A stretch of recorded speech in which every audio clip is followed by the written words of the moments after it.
Got one game 7 in the books. Hurricanes beat the Bruins 3-2 in Patrice Bergeron's last game as a pro hockey player. I can honestly say this about Bergeron. He's one hell of a player. And he had a hell of a career. Got a ring out of it. So, good for him. And he had a hell of a run. Congrats to him. Uh, it's always sad to go out with a loss, but you know one thing for sure. What's up, James Brown? What's up, my brother? You don't have to go through Manzano. See, I'll get him up here in a second.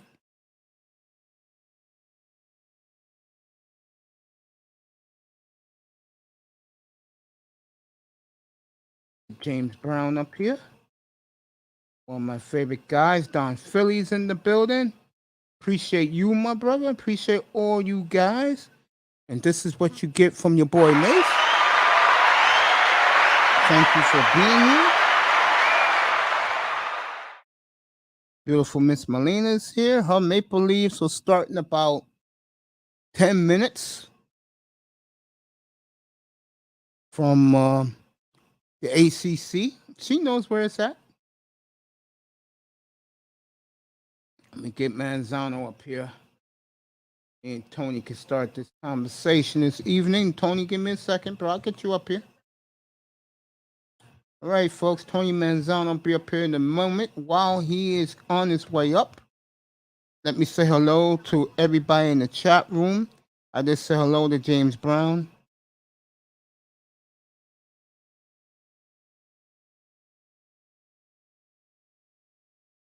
Deuce, my boy in here. Philly's finest. My boy. Don Philly in the building. What's up, Don Philly? Good evening to you.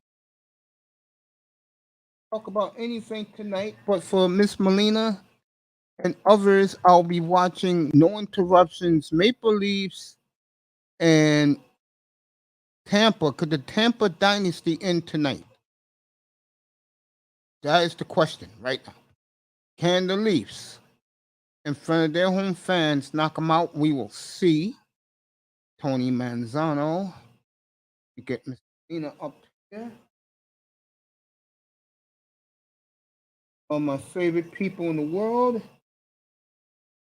And I love this lady so much. What a gorgeous young lady. The beautiful Miss Molina in the house. What's up, girl? Get ready for the Leafs in 10 minutes. I will cover that game. And of course, the late game tonight, which is special to me because they have given us everything you want in the playoff series. The best playoff series of any of them. It's Edmonton, LA, and they're playing like it. And they'll be in the fatherland tonight, as Don Sherry used to call Edmonton. Speaking of that, Tony Manzano's here, everybody. Let's get this show started.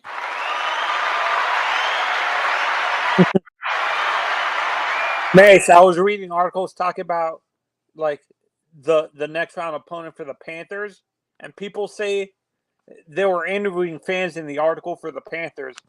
Most fans, it's split 50-50. Some fans want Toronto, some fans want Tampa to get that monkey off our back. Which team would you want to see in that for the Panthers? Either one is dangerous, and the reason why is both teams got megastars on the ice. That's what makes it dangerous, bro.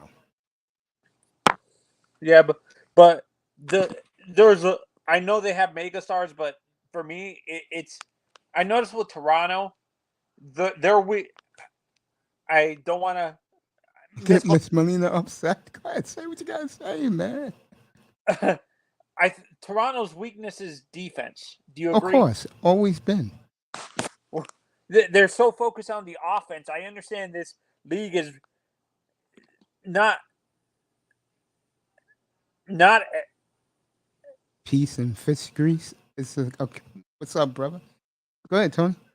yeah, no, what was I saying? Yeah, but their weakness has always been defense, and that's why they haven't gotten past the second or even the conference finals, because they're so focused on their offense that they neglect their defense. Okay. You Yeah, I agree. All right, let me say different? this right now, which is very important, and I'll get right back to Tony.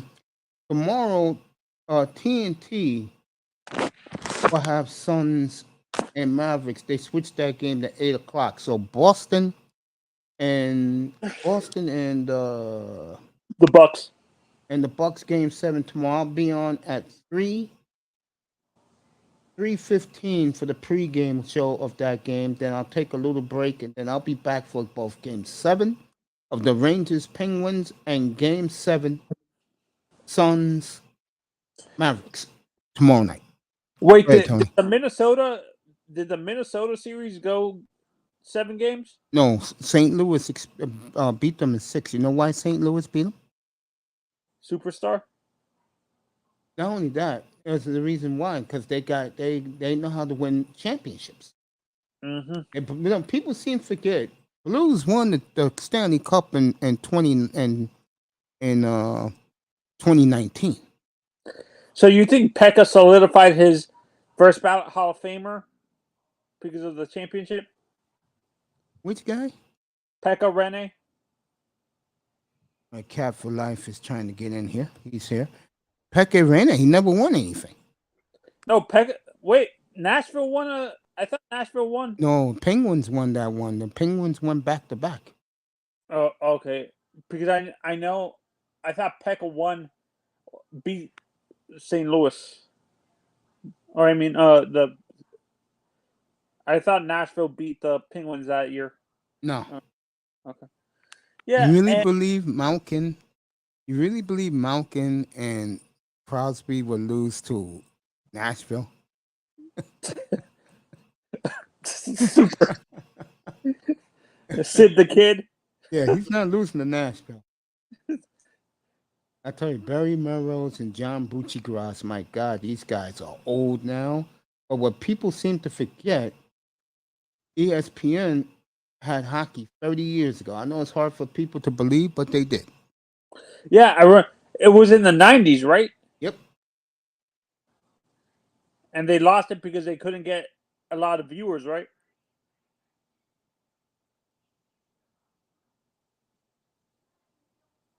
Hello? I'm right here, man. I was letting you talk.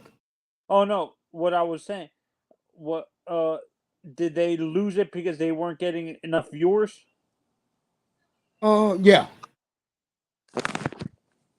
Yeah, that's why they lost it. They ran to get the NBA. You know what? NBC gave up the NBA, they ran and took it. You know what's kind of odd for me? I'm kind of surprised ESPN doesn't have a ESPN Canada where they can actually like do all the games for Canada. Or is it because Sportsnet dominates the sports in Canada? ESPN can't get into that market. I'm right here, Tony. Okay. Who do you see winning? Okay, go ahead. Who do you have winning this game, Mace? Which one, Edmonton? Both. I'm gonna go on.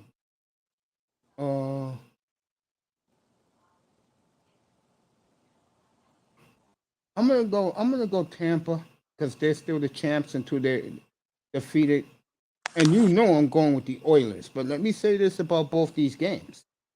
The other two, Toronto could easily win this game. They're on home ice. And LA has already won twice in Edmonton. They can do it again. It's like I said, LA has 99 points. That's the equivalent of a 12-5 NFL team making the playoffs. That's not a fluke. In terms of that, would that be like a 95 win team in baseball? Yes. Good point, Tony. Yes, that'll be like a 93 to 95 win team in baseball. Yes, And that's nothing to basketball. slouch at. And would that be 50 wins in basketball? Basketball about 52, 53 wins. Yeah, Oh, so it's getting to like 60 wins. yeah, like 60. 52, 53. I mean, Yeah. it's nothing to sniff at. Like it's nothing to go. No, that's an accomplishment. And Has there give ever been a LA credit. 100 win? No, go Mace, ahead. you've been watching hockey almost 50 years. for a long Yeah. time. Has there ever been a 100 win team in hockey? Never. They only play 82 games. I What's think the the Red Wings set the record, Tony, with the most points ever. They lost that year in the conference final to Colorado. no? That's what 96. what, and they had the record for the most wins too in a Yep. single season. Yep. Sure did. Was it like 96 Red Wings. was that like 62 wins or something? What was Yeah, something like that. Yeah, something like that. Do you think Edmonton could do that, break that record, or Tampa? I don't know. But I know one thing. Tampa won it all this year. They're going to be in bona fide air. They're going to be with the Canadians, the Islanders. They're the only two teams that ever, franchises, to win what they won. People seem to forget, even though Edmonton was great, they won two, lost in the playoff and in the semifinals, won two and lost in the first round to the Kings, which they really gave away. They had the Kings beaten, and they gave it away. Won't they be? Won't if they have 3 titles? Wait, would they have 4 or 3? Tampa has 3 as a franchise, but if they win 3 in a row, they'll be the third team ever to do that. Didn't Detroit win 3 in a row? No, they lost. Dallas won in '99. Okay, I thought Pittsburgh. I thought Pittsburgh won 3 in a row. No, they won 2 in a row twice. Mario did it twice, and Malkin and Crosby did it once. I mean, you know what I mean. Lemieux did it 91, 92, and Crosby 2016, 2017. And that Philadelphia team was with a young Yammer, right? Yeah, there was a rookie. That was his rookie year. 1991. That was his rookie year. People forget how great of a player Yager was, Mace. Can you explain? You know why? They forget about that? Because he went from team to team, but everywhere he went, he played great. For the Panthers, he rejuvenated that franchise. And I know you're happy that your boy, Barkov won the game for him. That's big for Barkov. That's big. That's big. Now he's moving up that ladder, Tony. Now he's moving up that ladder. Do you what's your opinion on Hubie, Mace? I like Huberdeau. I know your guys, man. 'Cause I used to listen to Big O all the time, and Big O used to do Florida Panthers all the time. Who's your owner? Sisu, that's his name? No, Viola. Vinny Viola. Oh, Viola? I know Sisu's part of it. That's his partner, yeah. He used to have those guys all the time. Viola is related to Frank Viola, the old Met and Minnesota Twin pitcher. He's from Long Island. Oh, yeah, I know. I think he says he's a New York kid, I think. Yeah, he's a New York guy. Yeah, he's in Long Island. I think his cousin's Frank Viola, the old pitcher. So Mace, when you said that Messier hates Gretzky, I thought you were exaggerating. No, I think they don't get along, and I think the reason is, I think the honest reason is that I think Messier felt he betrayed him. Right, he really yacked it up when he beat when they beat Edmonton, when they won with LA. And Messier did it by himself when they won in 1990. That was a great accomplishment for Mark Messier. Yeah, did Mark play for the Islanders? No, the Rangers. And he won their only Stanley Cup in 70 years. Yeah, I No, think not even 70 years, 80 years. I mean, it'll be 30 years next year for the Rangers since they won their last cup. how long has it been for the Islanders? Yeah, 30 years as well, or a little bit? Islanders, they haven't won in almost 40. So Jesus. I don't know who's going to coach them because to me, they had the perfect coach. I think the only reason why Lou fired him was the players were tuning him out. You know what it is? I wouldn't be surprised if Lou becomes a GM and the coach. No, I don't think Lou's going to do that. I think he's going to find somebody Next. that fits him. See, Lou likes company men. I'm telling you, what he did to Robbie Fatorik in 2000 was cold, man. That was effed up. It cost him the President Trophy, but they won the cup anyway. Oh, that was big news here, what he did.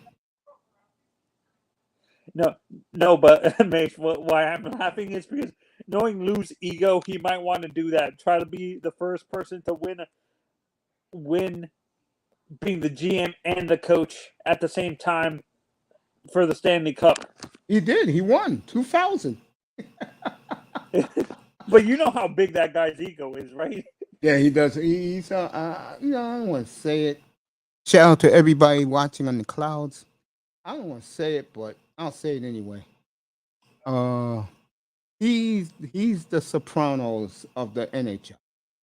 No, you know he reminds me of Belichick. He has that egotistical personality that Belichick has, and what's his name, Saban. I bet you. I think Lou is a little bit less than that. I think with Lou is everything is done the right way, and if you don't do it the right way, you're gone. You're gone.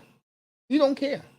And let me tell you this: for players who used to play for Lou or play for him now, like the Islander players, what they love about him is they don't have to wear suits to games. They could be whoever they want to be.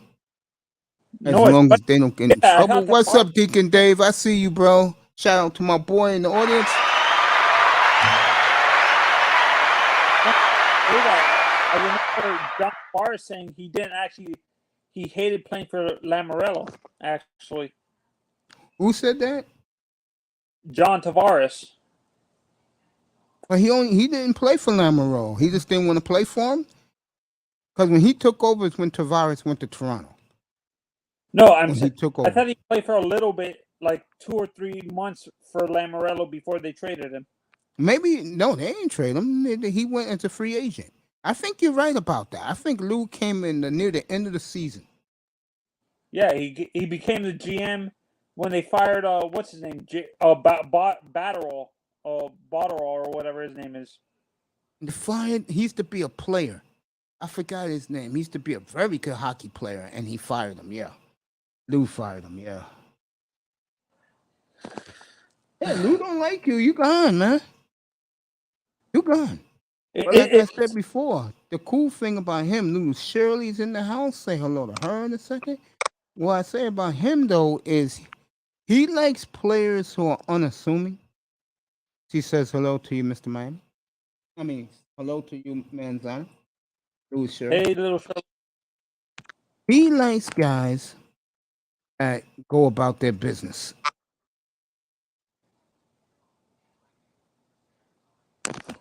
Yeah, no, you know who he kind of reminds me of? The GM that used to.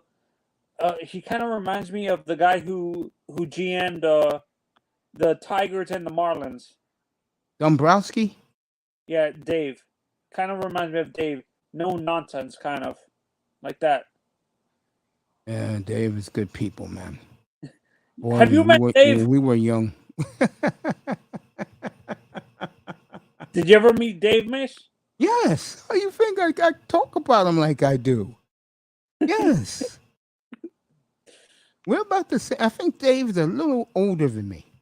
But we were in our 20s when he got that expo job, bro. He was living it up, man. Wasn't Anthopoulos working under Dave with the Expos? I think so. That's when Dave took over. Dave didn't take over right away, Tony. It was somebody else in there as the GM. It'll come back to me who it was. And the Expos fired him and gave him the job. Toronto, 6 minutes to go in the first period. No score. Who's the Hall of Fame? There's a Hall of Fame GM that recently passed away that they talk about all the time. That he was a revolutionary, like in terms of how they drafted. He changed the way teams drafted before he retired and stuff like that. Maybe Bill Torrey. Yeah, He- Bill he- Torrey. He built the Islander dynasty, and then he put Florida in good hands. Your Panthers. Yeah, and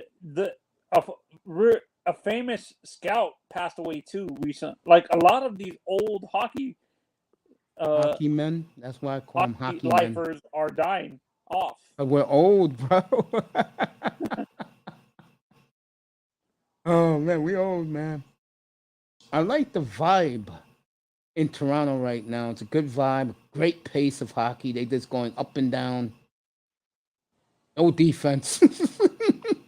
Exactly what I'm saying. That's gonna be their weakness. I think that's why they've blown leads the past few games. Yeah, I mean, but this is the style of hockey people like.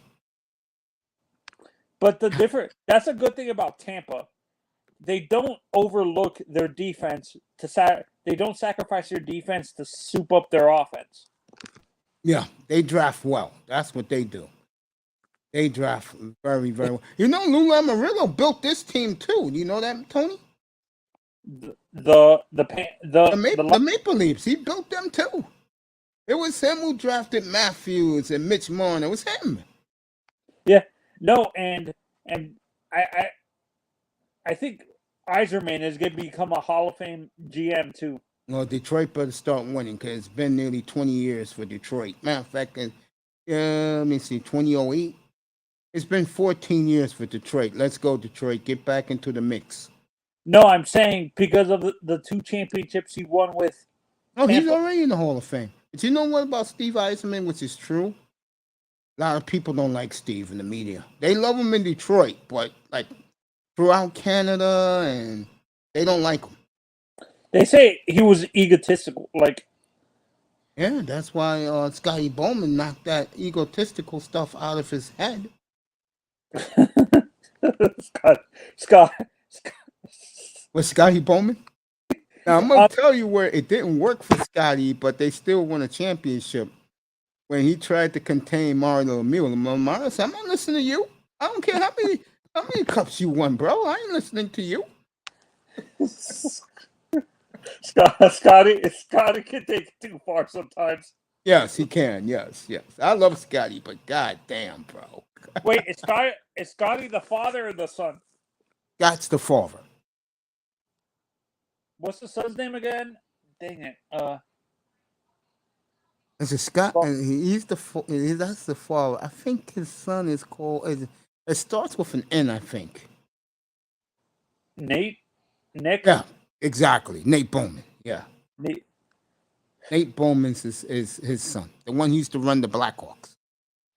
That dynasty in the 2010s. Well, I'll tell you what. Dale Talon drafted all those players.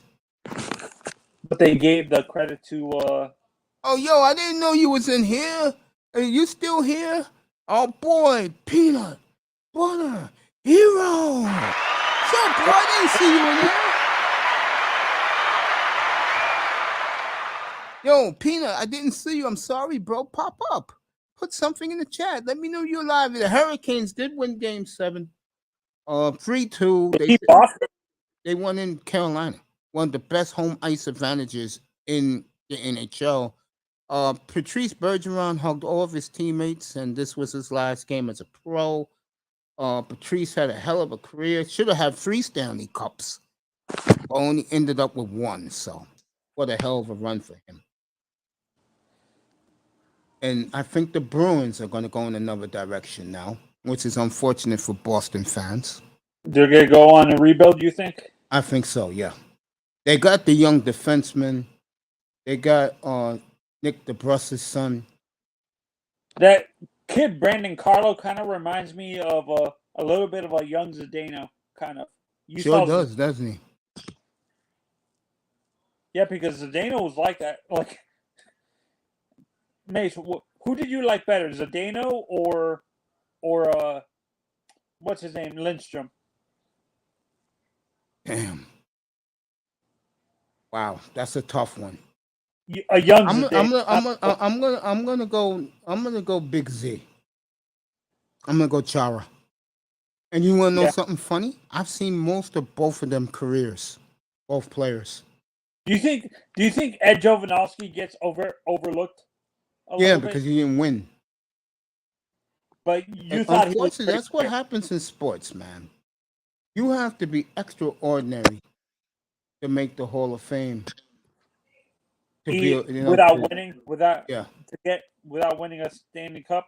yeah. Now we got our first cheap shot as my boy Point was ran into the boards by Giordano, and Point is out. He looks bad. He hit his hip pretty hard on the boards. Players are helping him off the ice. Giordano is known to be very, like, Nah, I remember he was in Calgary for nearly 20 years, man. The guy is Gio's a great player, but I think Gio is there something happens to my man in the playoffs, man. He's a great player, but he freezes. I think so. I don't think he's the greatest leader, like the Calgary fans make him out to be. Okay, I have a question. Like, do you think Gio would actually handle the pressure in Montreal, Mace? Yeah, Montreal. How Or can I say Edmonton? this to you? Toronto's worse than Montreal, believe it or not. Melina could tell you if she comes back here later tonight. Toronto's worse. I know it's hard for you to believe. See, with Montreal, I'll say it again. They got all those cups. No one's gonna catch them. Who's next? The Maple Leafs and Red Wings with 13? They're never gonna catch Montreal. They would need to win 3 or 4 championships, but like they would have to win back to back. Now, Edmonton's a different story. It's like I said before. What makes them special to the Canadian hockey fans' hearts is they always had megastars. I mean, none of the guys I put up in the thumbnail, Connor McDavid. McDavid, Kane, and Draisaitl. Yeah. Look what Then these they have guys have done in this series alone. All right, Toronto got a 2-on-1, missed it. then there was Guy Lafleur. Yeah, Montreal was. I mean, Tony, Montreal was so deep. Tampa scores 1-0. So the Lightning, and I'm gonna say the same thing about the Bucks tomorrow. When the Bucks go to bed tonight, how scared you think they are? They may not be champions by 6:30 tomorrow night. Probably very. Of course, they're scared. I don't blame them. And Miami has their number, like you said. I'm talking. They can lose Game 7 tomorrow in Boston.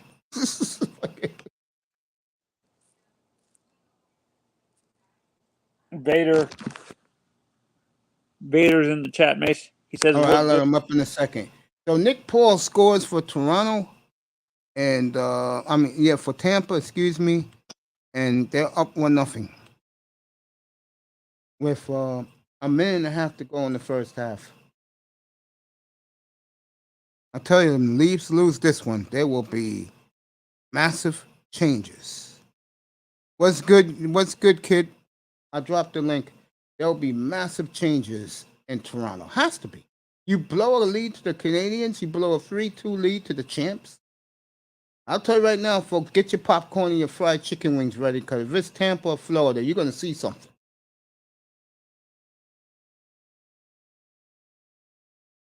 What a series that will be. And the Miami fans want that series real bad.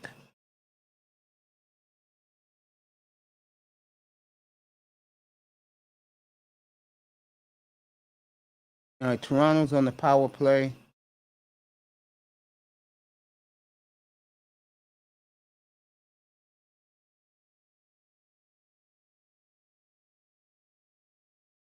and at 10 left. I think Toronto against Florida will be a great series too. Yeah, no, I agree with you, Mace. But people say actually Toronto would be a better matchup in terms of like I know the Florida Panthers fan base is split 50-50, but the national media actually says the national media, hockey media in Toronto, and even in Toronto, which is the oddest thing, they say Toronto would be a better matchup than Tampa for Florida in the next round. Well, everybody like me wants to see good hockey. Give you a perfect example. Do I think Calgary's going to win Game 7 tomorrow? No. As much as I know the Flames, no. Because I know their history. Choke artist? Oh, yeah.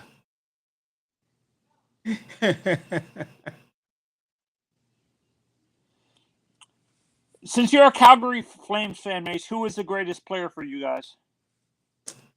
We had a number of megastars, man. Oh, wow. No question, Jerome McGinley. Jerome? Yeah. Oh, my God. Who was the defenseman? My God, what?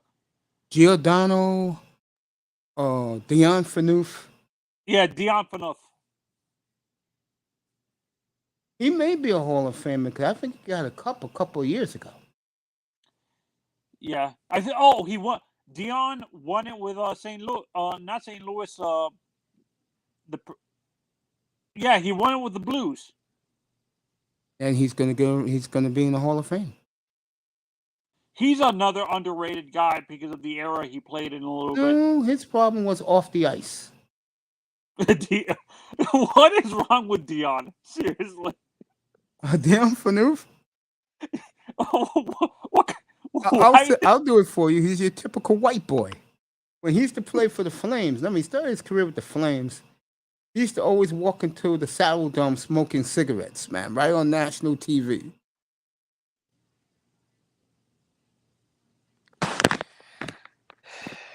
And Don Cherry used to say, "Get that, you know what, out of your mouth, you little punk." That's what he called it. Wait, I can't remember. There was I know there was a guy in baseball that did it, but I remember there was a big hockey player that used to smoke cigars all the time.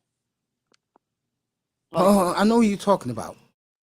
And he ended up becoming a coach. Like he became a Hall of Fame coach at the end of his career. Like when he retired, he became a coach, and he became a Hall of Famer as a coach as well. He won a Stanley Cup as a coach. Let me see, Hitchcock. It wasn't Crawford. Hitchcock. He was the fat guy who coached in Dallas. Coached in Philly. He coached everywhere. Was Lindy a good player? Yes.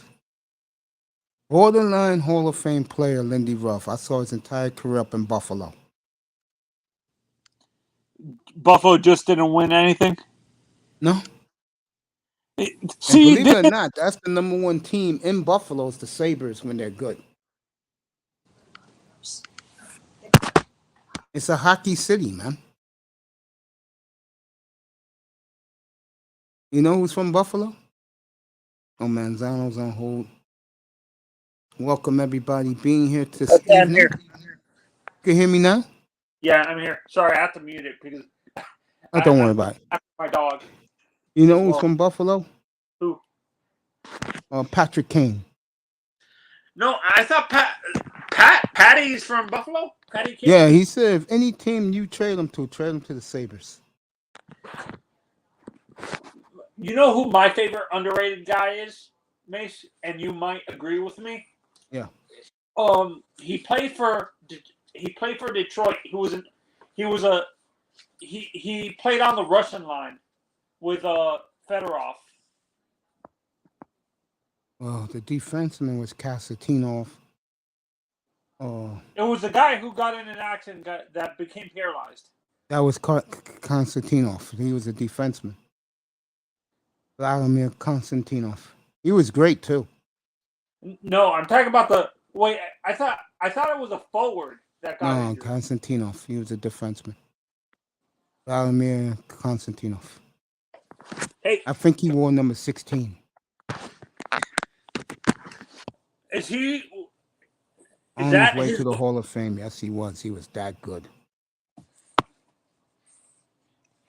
Surely, I don't do hockey, but I know the name Patrick Kane. Of course, he's your megastar in your city, baby. Yes, he knows who Patrick that boy's Kane. he's a pretty boy. Yes, he is a pretty boy. Parties hard. he, he he's like Ilya. He's like Ilya Kovalchuk.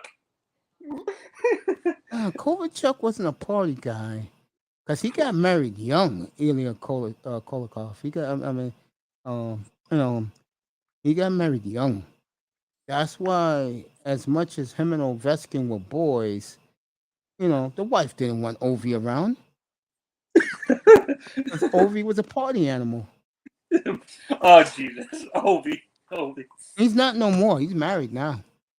What's your opinion on Patrick Elias, Mace? Do you have to make me do this? All right, I'll do it.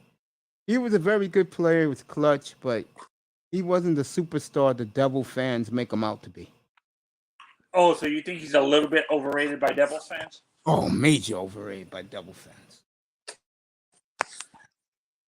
You should have seen his night a couple of years ago. Better than Patrick. You should have seen his night a couple of years ago. They was playing the Islanders, right? So you know what the Islanders channel did? Because that ceremony went for at least 2 hours. You know what the Islanders channel did? What? They started showing their Hall of Famers, their Stanley Cup banners. Basically telling the Devils, F you. And those two teams can't stand each other, bro. They do not like each other. Islander fan and Devil fan, there are fights in the parking lot, bro. But you know what? The Islander fan, they're scared to go to Newark, bro. They don't want to go to Newark. They do not want to go to Newark. Oh, it's good. Gretzky's there 3 nights in a row. That's our boy, Wayne. You show up there 3 nights in a row.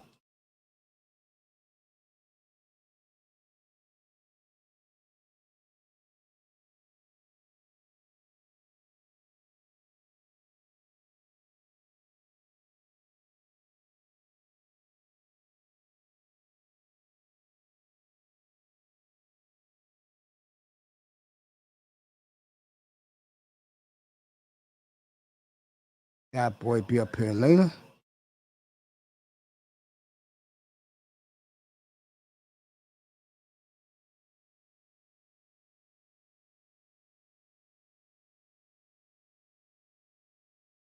Let's look at the baseball card.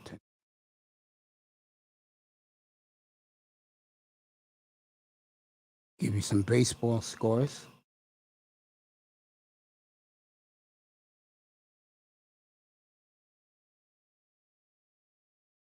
Chicago, Arizona. Seattle is playing the Mets right now.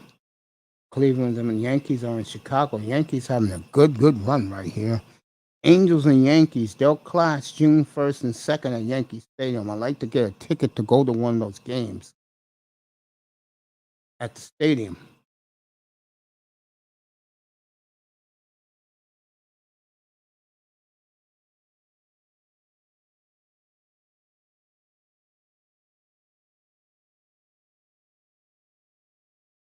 Let me get a Cincinnati-Pittsburgh score for that boy. Angels later on tonight as the streaking Angels continue to play great baseball. Mace. Yeah. You're gonna laugh when you hear this. There's there's some Detroit fans that feel that Chelios is a little bit overrated. Nah, Chelios is as good as it gets, man. All right, Angels 9:30 tonight in Oakland. I'll cover some of that. Angels lead MLB in shutouts. Where the hell did this pitching come from? I think that's going to come back down to earth, Mace. Seriously. Their second round pick was called up last night and threw 6 shutout innings. And the Angels continue to play good baseball. It's looking like them, the Yankees, uh, the Mets, and the Dodgers all playing very good baseball. And the Padres. Those are the top teams in the league right now. Interesting. Will the Angels come back to earth? Not with that offense, they won't. And I'll say it again. Good thing about them is that those young players played a year ago. All right, let me get this. Let's talk about tomorrow's NBA, which is going to be fun tomorrow and tomorrow night. Um, Let me start with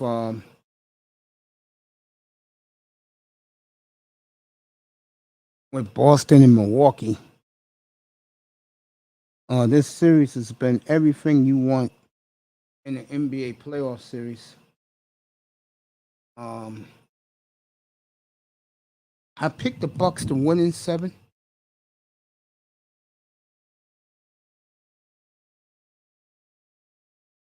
And I think they will win in 7. I do. I think Milwaukee wins tomorrow. I do.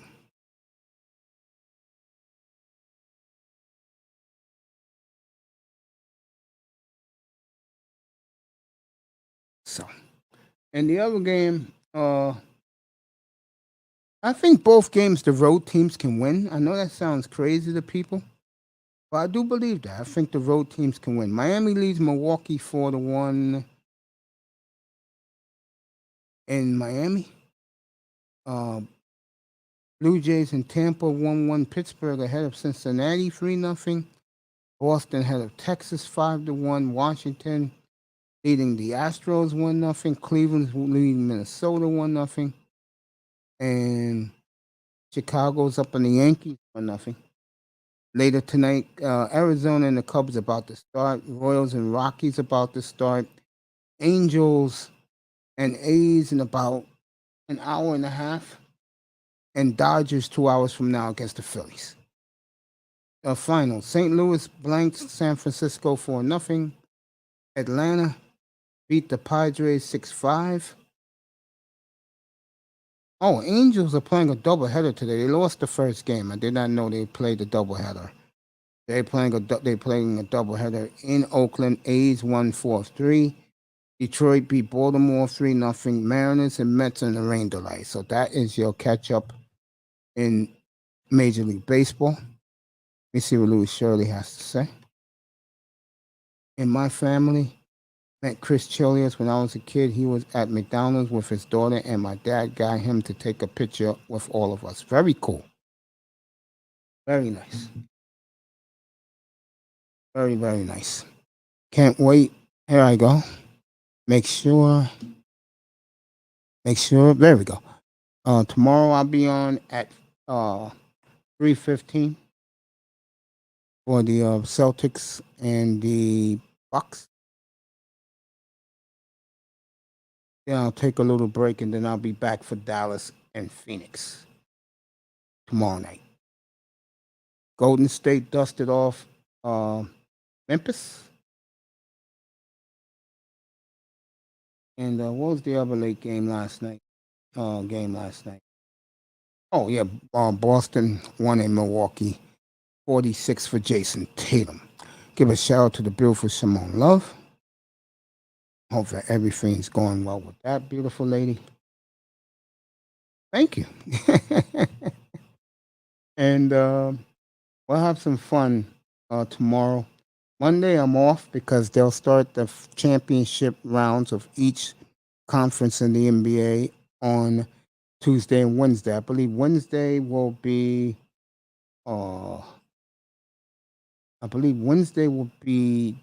the Heat, and Tuesday night will be at Phoenix if they win, or at Golden State if Dallas uh, if Dallas wins. So we got some good NBA coming up. It's almost over. Can you believe this, folks? How quick the NBA is gone? They're doing a good job getting these games out of the way. Next weekend is Memorial Day weekend, I believe. Is it Memorial Day weekend next weekend? I don't think it is because today is only the 14th. No, in 2 weeks. When we get to Memorial Day, folks, it should be game 4 of both conference finals. That tells you how fast the NBA is flying. Good for the NBA. Hockey's going to be a while. I don't mind it because I'll bring you the games. You know that. I'll bring you the games. I don't mind doing the hockey.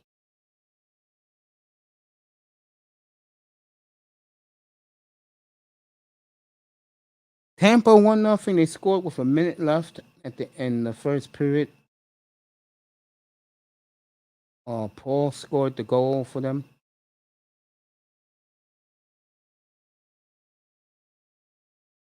Getting ready for the second period in Toronto.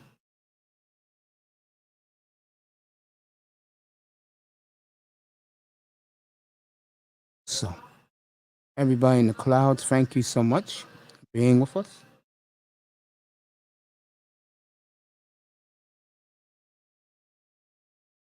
The big game is the late game, folks. That's why I'm on tonight. I gotta do Edmonton tonight. The big guns have shown up for the Oilers. Tomorrow NBA, Monday I'm off, Tuesday NBA. We'll do NBA the rest of the way now that we're getting to the conference finals so quickly.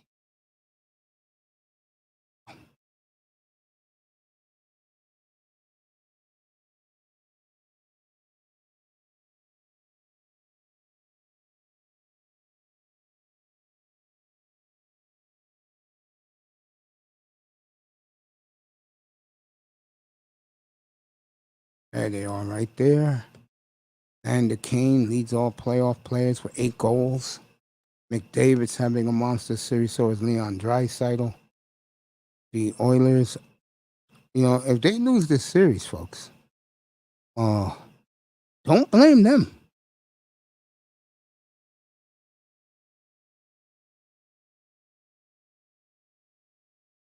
I mean, they showed up. Don't blame them.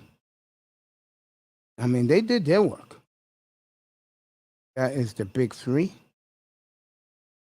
out there. What a job they've done. Evander Kane right there. Tremendous player.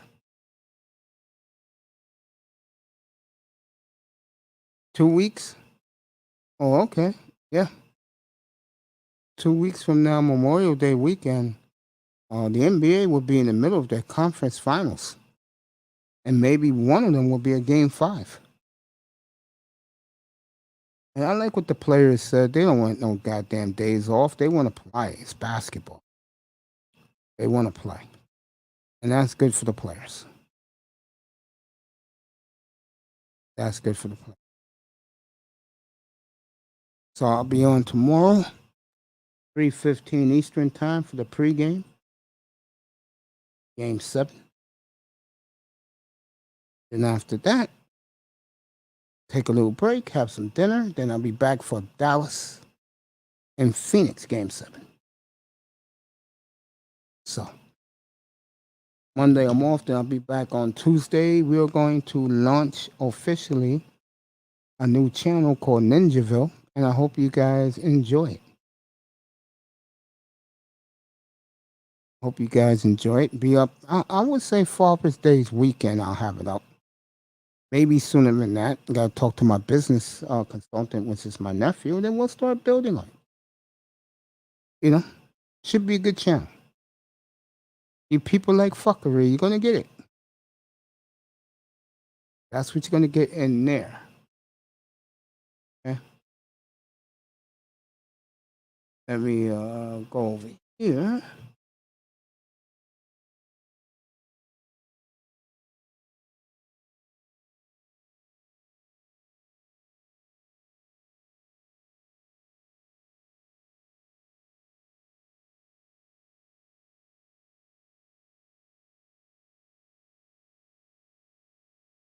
There we go.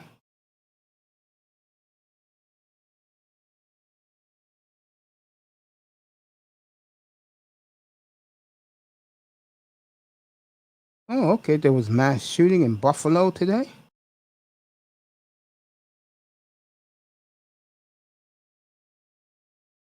They're looking at it as a hate crime. I hope everybody in Buffalo's okay. Amos Winston was going to narrate Planet Earth next year.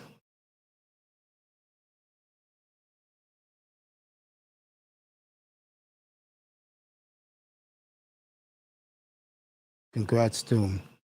Jameis? All right, Toronto and Tampa's back on. Like I said in the headline, you can talk about anything tonight.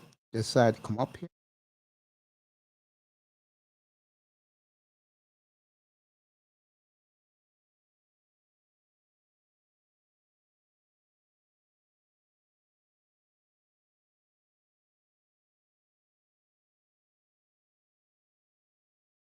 Clay Matthews' 36th birthday today.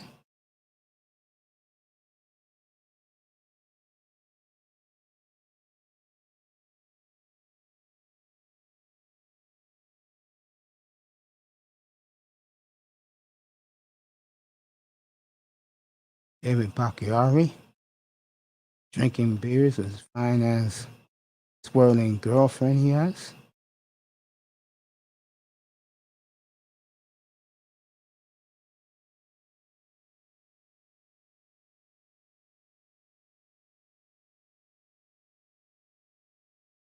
Miami's a 3-point favorite over New England opening day. Tennessee is 6.5 over the Giants. Dallas is Tampa Bay is 2 over Dallas. Denver is 4 over the Seahawks. I may jump on that one. Kansas City is 3 on the road against Arizona. Washington 4 over the Jaguars. Baltimore is 4.5 on the Jets. Oh, I see one I like right off the bat. I like Philly -4 at Detroit. I like Seattle plus the 4. I like Minnesota a 1.5 underdog against Green Bay. I'll take those 3 games. And one more team I'm looking at.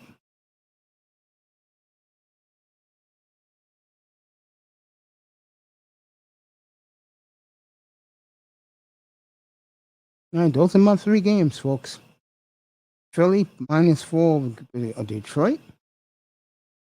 Seattle +4 against Denver. And Minnesota +1.5 against Green Bay. I'll take those games.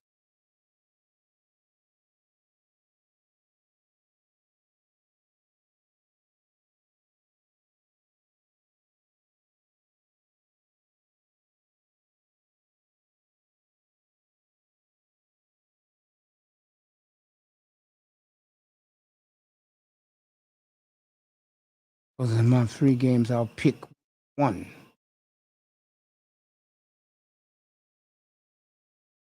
So I got you some betting odds already. Games that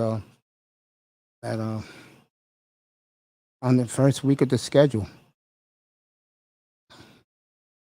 Not bad, not bad, not bad at all.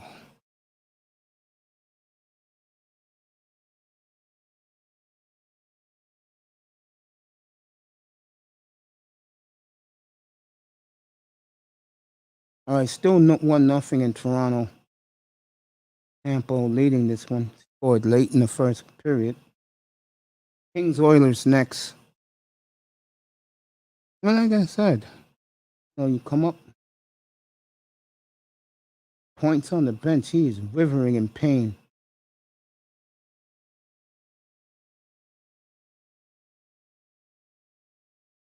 Can't even get over the bench.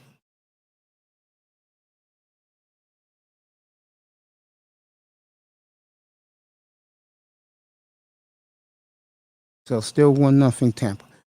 Yeah, I'm glad that the betting odds are out already.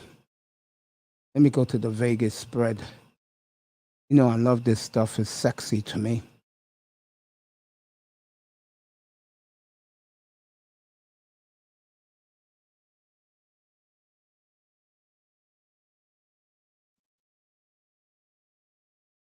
There we go.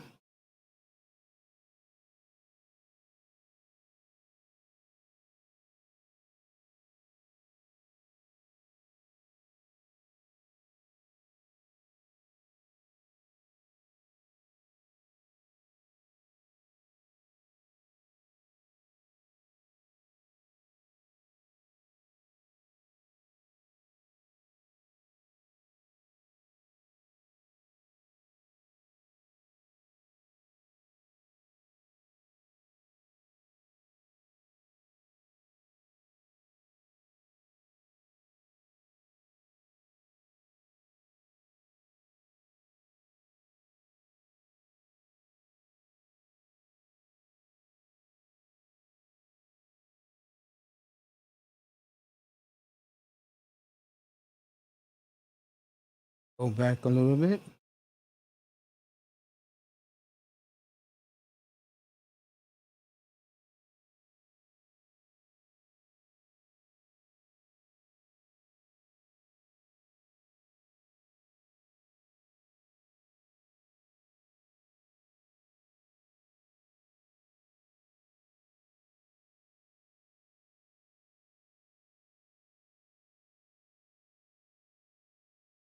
All right.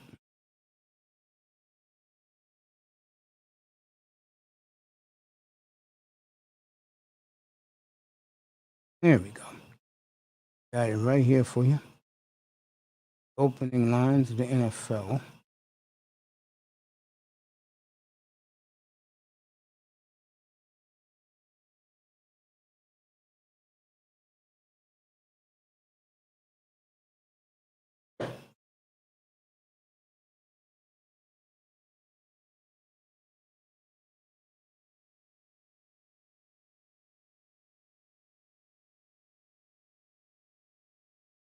Remember that song from the late 80s? I'm so excited.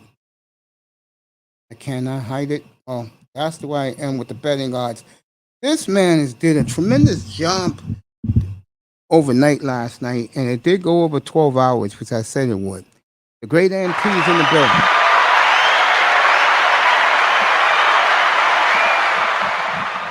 Good evening, Mace. What up? You congrats on another great showing overnight. Well, thank you. Appreciate it.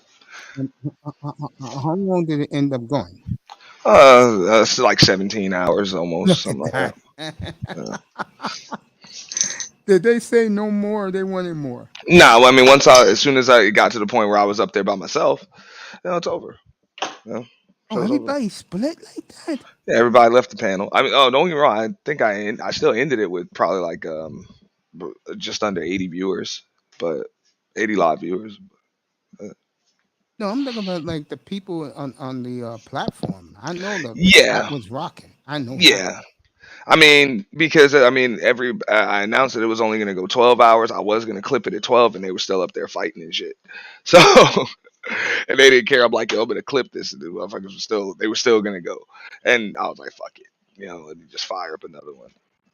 But, You do a great job, my yeah. brother, and it's the talk of the spear whenever it happens.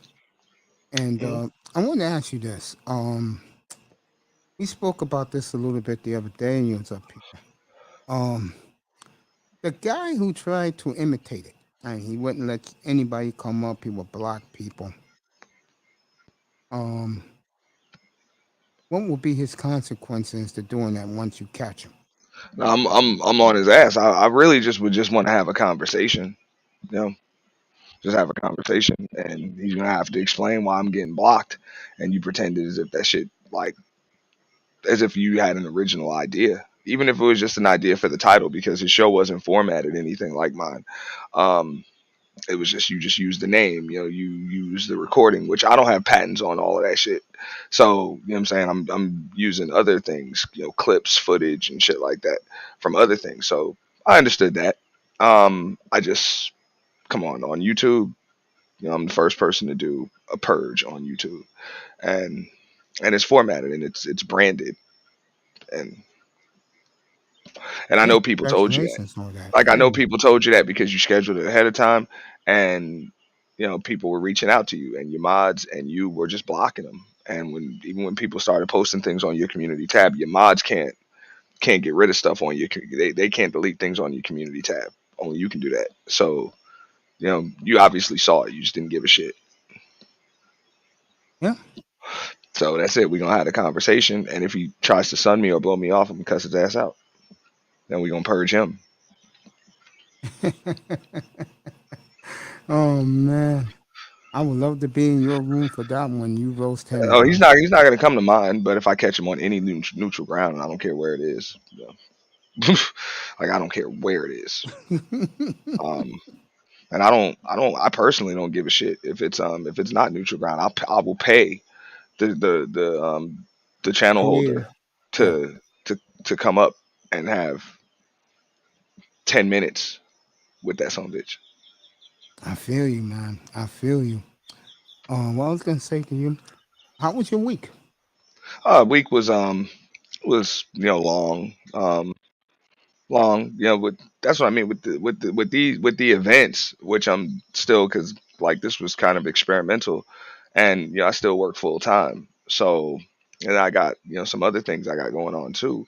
So it's it's it, it's really a lot of sleepless nights and stuff.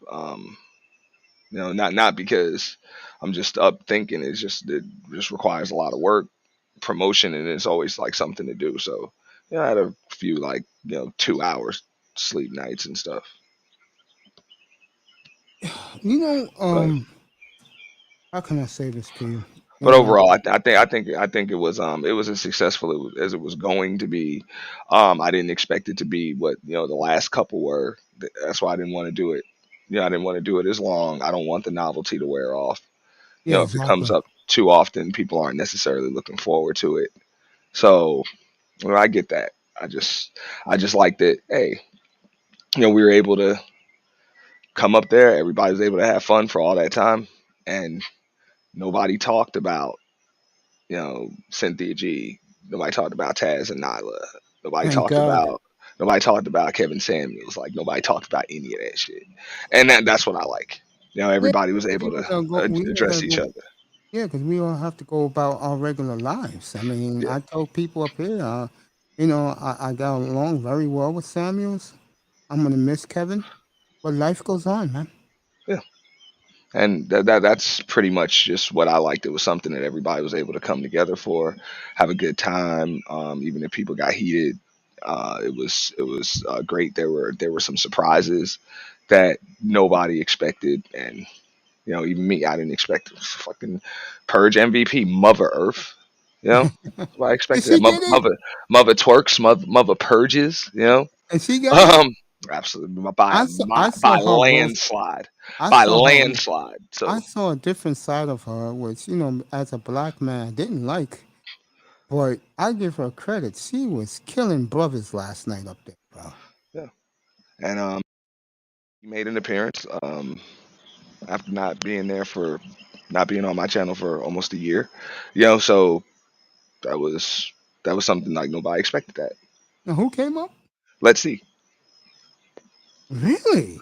Yeah, I nobody saw. expected Yeah, to yeah, I see her saw up her. there. Yeah, I saw her. Yeah. So that's the cool thing about it. The element of surprise.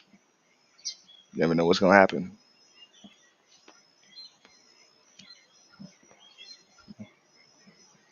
Yeah. So I thought that was fun. Hey, dude, you know what you're doing, and I think, and I know this is gonna sound crazy to you. I was about to say this to you. I think you're a breath of fresh air that whole sector, man. I really Well, believe that. apparently everybody doesn't think so. Somebody doing a stream about me as we speak.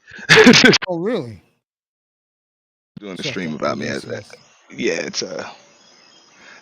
the dude that came up, and he's been on me for a minute, so it's all good. I knew he Why? would. Because you do the purge, or he get abused. Nah, I mean he's just got his issues. You know, he's got his issues. He's a hater. He's a troll. So I get it. That's gonna come. You know, if you're doing something right, somebody's gonna come at you. So I let people come up and even address me. I didn't like the same way. Like even the last time, like I booted Star P, which I wouldn't even mind talking to him and clearing that shit up. But I had to boot somebody because I said like certain words are YouTube sensitive. So I let people say things, but when you use that F bomb, the one that addresses the people with the alternate lifestyles, Okay. that's Okay. that's very YouTube sensitive. So you know, when I tell you not to say it and you just keep saying it, I'm like, bro, come on, I'm not gonna tell you again. And then I told him, and he's like, pretty much said like, "F me, shut up," like like nah, bro, you gotta go. You know, Yeah, he has that. He has those issues. no, that wasn't Star P. I'm talking about The guy this was was doing it another now. dude. Yeah, yeah. So I was like, I didn't really like to have to do that, but you got to because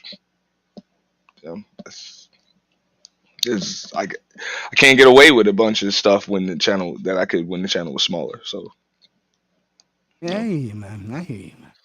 Mhm. But how have you been, big dog? I'm good, man. I mean, it's good to. It's just good to be healthy again. Starting Monday, I'm going back to the gym and try to lose about 15 pounds, and then try to turn at least 12 pounds into muscle. I know that's going to take me a while, probably, hopefully by before the holiday season. Mm. You know, and you said something. Me, and you spoke about this the other night, and Laurel, after you left, agreed with what you said. I'm one of these purpose guys, man. I'm not a guy that how can I say this? I'm not a guy that chases tail, bro. I mean, I don't hate women. I just feel that if you want to survive in this world, you have to stick on your plan and your purpose. I do feel that way. Marco Grande in the Yeah, building. definitely. Shout out to Marco Grande. Shout out to everybody that watch from the clouds. You know what I'm saying? China White came through. Shout out to Miss Molina. You know, she made an appearance over there too. She didn't come up on the panel, but she was in the chat. So I appreciate her coming through, showing love, hitting that like button for me. Hey, man. I mean, But Marco Grande always supports, and he's yeah, he supported me. He good supported looking me out. the night before on a Wednesday night. I appreciate that from him. Um, he likes your concept. He says it's great. I totally agree. You know, peace to you, my brother. And if you want to come up, you can. I don't care. I'm just a guy chilling tonight. Um, you know, of all the Mother Earth stole it last night, or did she really She earn? stole the show She by stole the show. landslide. This Yeah. Was she killing brothers with the sword all night? She was killing whoever, man. She took it from the panel to the chat, to whoever came up. She sat up there. She took on all comers. Like, you know what I'm saying? She handled her business. Yeah. You know what's sad, and I'll say it again. Do these sisters realize there are very good brothers out here that just stick Um, to their purpose and go about their lives? absolutely. I think they do. They just like, bro, some people want to add to you know what I'm saying, if they see that you got a positive energy, you know what I'm saying? A good woman's gonna want to add to it. She's gonna want to Interesting. bring, better energy. And then um a woman that doesn't necessarily have those qualities is just going to want to siphon your energy and kind of take it from you and make it her own. And it's not always done positively. So, unfortunately, what you see, and I'm just speaking from the perspective of a man, I'm pretty sure that women are going to feel the same way toward men, but um, it's just a lot of women they don't see that. You know, they don't see it because they're in there. They don't they can't have that objective viewpoint. So sad. Because I mean, it's tough to see things. It's tough. I mean, it's human nature, bro. It's tough to see anything really from anybody's eyes other than your own. So I understand. You know, I understand. I don't. I mean, you still gotta take care of yourself first, though. As men, you gotta take care of yourself. Exactly. You know, and the women feel the same way. You know what I'm saying? They're like, well, I gotta take care of myself. If y'all aren't on your purpose, or you're not really taking my feelings into consideration, and you're not thinking about this, you know what I'm saying, I gotta move on. It's just try to tell them Yeah, it like, well, happened. your feelings are whimsical, like they change with the weather. We don't know what version of you we gonna get on a day-to-day basis. So like, That happened to me a couple of years ago. That I was sick at that time, and I was just in my own zone, and she told me, you don't care about anybody but yourself, and there's other people out here. And I'm like saying, hey, honey, I don't really know you like that because we haven't really spoken much. I don't speak to you. You know what I'm saying? I'm mhm. like, how can I put this to you? Okay. If I'm seeing someone, right, but they make a mistake because when you first meet a woman, they like to blah, blah, blah. So I listen to them. Then I go very quietly. So what time is your lunchtime? Oh, 1 o'clock. So I need to know. Call, if I want to see a Friday night, I call a Tuesday. If I don't, if I want to see a Saturday, I call a Wednesday. So I used to call this woman and say, "You busy Friday?" "Yeah, I'm kind of busy." "Saturday?" I'm kind of busy." I said, "Okay, I'll see you when I see you." Hang up the phone. That's it. Don't stress yourself. Not that serious. But I think too many guys take it too seriously. That's why you got a lot of depressed, stressed out brothers because they take the woman thing too damn seriously. And women is supposed to be a luxury, not a necessity. You agree with that? Yeah, to an extent. I mean, it depends on what you want for your life. I do believe that a woman, if you're a man, a woman is going to be either a woman or multiple women are going to be necessary to help balance, to provide balance to your life. Um, but a lot of men don't really value that type of balance. They value, the chase. So let's just call it what it is. You know what I'm saying? You got different types of dudes. Some are going to be, um, like I said, you just some guys are just warriors like that. Like they have to go out and chase. They have to go out and hunt. Like it just is what it is. So certain women just aren't going to be for you. You know, like if you're a guy that's like, look, you're on your purpose, and she's the type of chick that's like, look, you got to make things all about me. That's not You working. got it's not going to work. You know, and that's why you hear a lot of these. That's why I really don't even like in the space where they shame the beta man, they don't really shame the sigma man, but they make it seem like it's the worst thing in the world to be a beta type dude. And the fact of the matter is everybody can't be an alpha. That's You true. know, everybody can't. So it doesn't mean that the beta can't be successful and he can't be successful with women. It just that alpha trait. It's every woman can't deal with that, and they'll all say, "Oh, I want the alpha type dude. I want the alpha type dude." It's like, yo, do you understand that alpha dude's gonna have a certain type of energy? He's gonna go out. He's gonna be about his purpose, and there are gonna be times when it's not that he don't really think about you because you might even be the least common denominator or what he's building with you, but he he's got a hunt. He wants to go out you know what I'm saying, and just Eat crush the more. game of life every day. You know Yeah. what I'm saying? Yeah. So sometimes, what I'm saying, those guys, they get consumed with the chase. Do You you know? buy what some guys are saying now that women don't value money; they value more uh, good sex? I mean, of course, yeah, they value it because they can make their own money. I don't believe it or not. I don't think women really did ever value um, money that much. They may say they did, they really didn't. It's a certain type of energy that you omit when you got your money right and you've done everything to get your money right. It's because it's one thing to be a self-made man that's worth.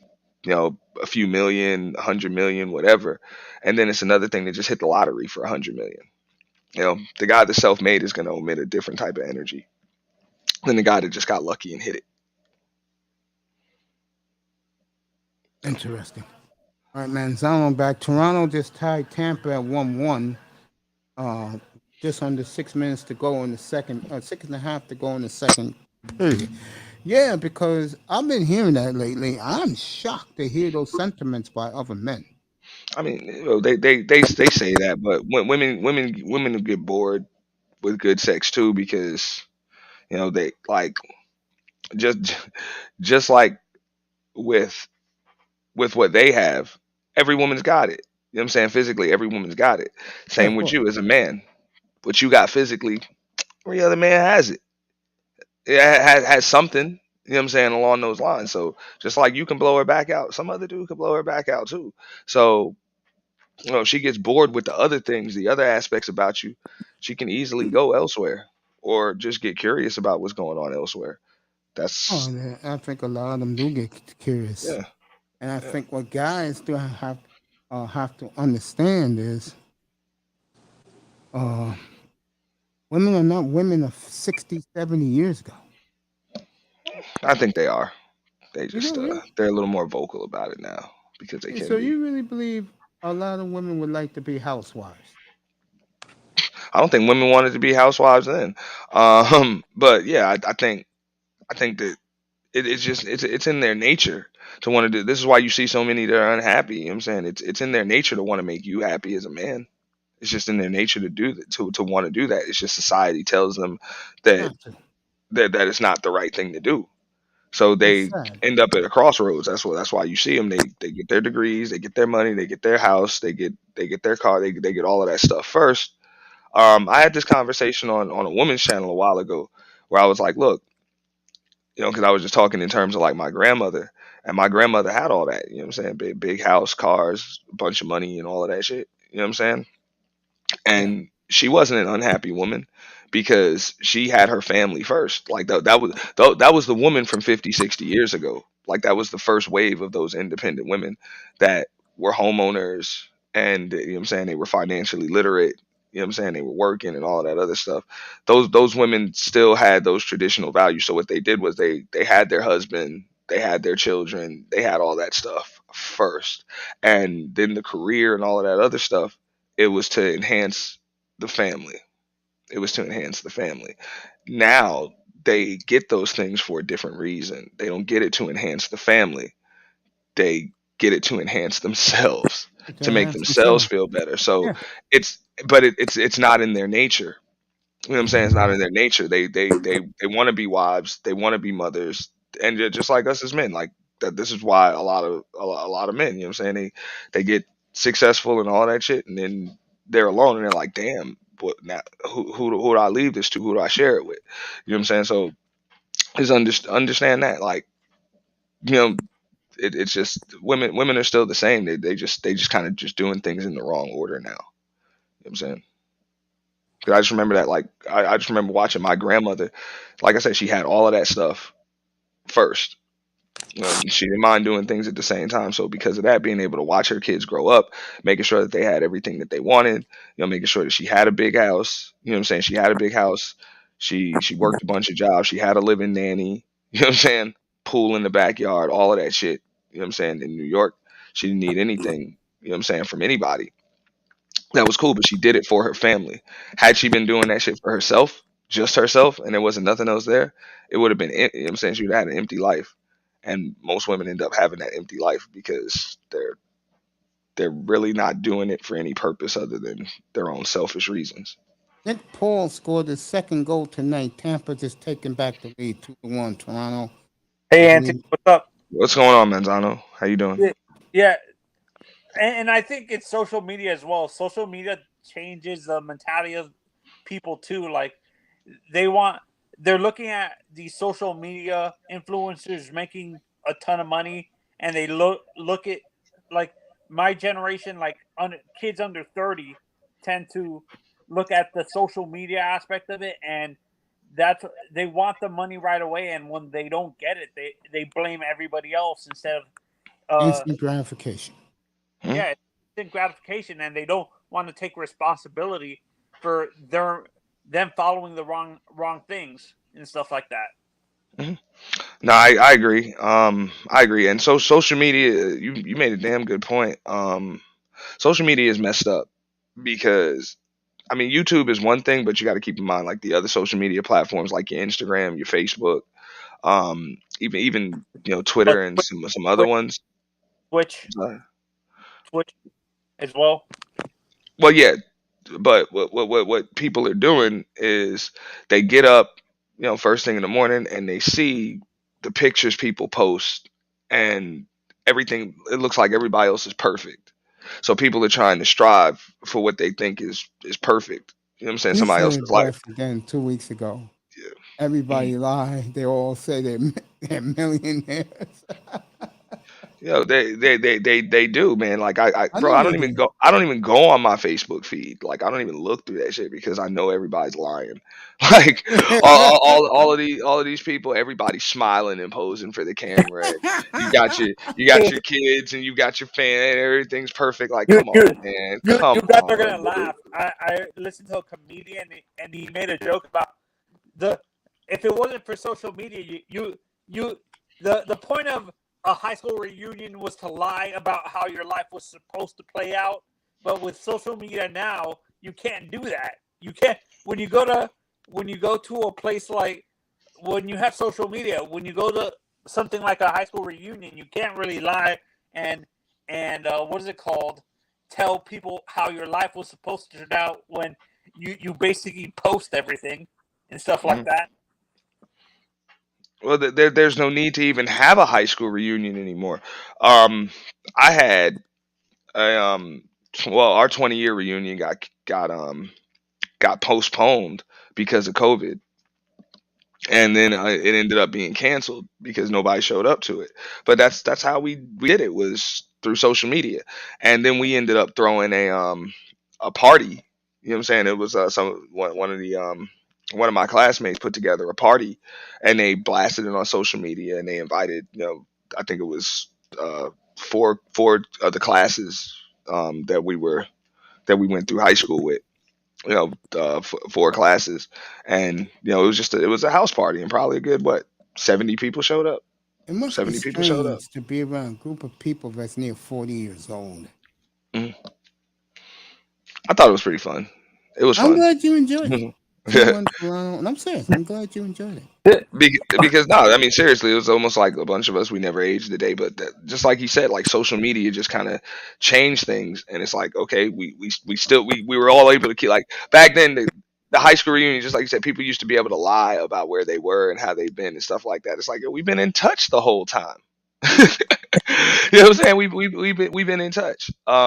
So and even though we might not have like talked to each other and went to parties and hung out and chilled and drank and all of that other stuff, we still see each other on each other's Facebook feed and stuff. So it's like we never really lost touch. And Auntie, this is an honest question. Are you in? You talk older than you actually are. Are you in your 30s? Are you around the Yeah, same age? I'm almost 40 years old. I'm 39. That's the one thing I will honestly say, and I mean this. Of all the people I've come across, you are one of the most articulate and very uh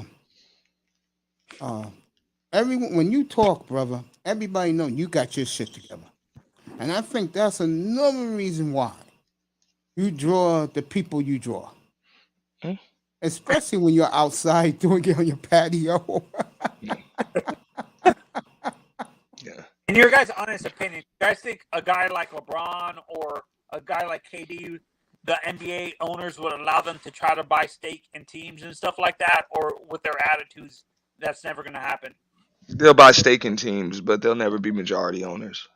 Yeah, they're not going to be like, and it's odd. I'm about to say this, but one of your professional athletes who owns a team, who's a majority owner, is Alex Rodriguez with Minnesota, Yeah, but and the that's from another sport. Mhm. yeah, no, and the reason for that is Alex is mixed and stuff like that. Like he's mulatto, which is black and white mixed Latino and stuff like that. So they wouldn't allow a guy like, in my honest opinion, I don't think they would allow a guy like David Ortiz to own the team and stuff like that. Realistically, No, I agree. No. or a Manny Ramirez. Can you imagine Manny Ramirez owning a team? Let's be realistic.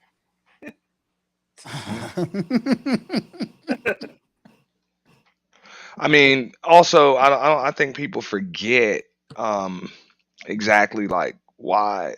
Okay, it's a good old boys club, so it's You ain't lying about you that. know you're not gonna get in, and it really doesn't have much to do with like skin tone or ethnicity or anything like that. It's about what can you bring to the table. I mean, It's look at not a these young tech guys now. The crypto gang is buying into teams now. yeah. So and that's really what it is. It's like, look, when you come to that table and you talk to these people, and you go into these owners meetings, can you hook them up with somebody that they couldn't be hooked up with without you? And the So, NBA, You know, not that's really even what it's about. close. Okay. so you think that's Can, why A-Rod got into yeah. was able to own a team, because he can connect the owners in the NBA with the baseball owners and stuff like that. I think it's something. I'll tell you what it is, and Manzano hit on it a couple of minutes ago. They will not let like an NBA player,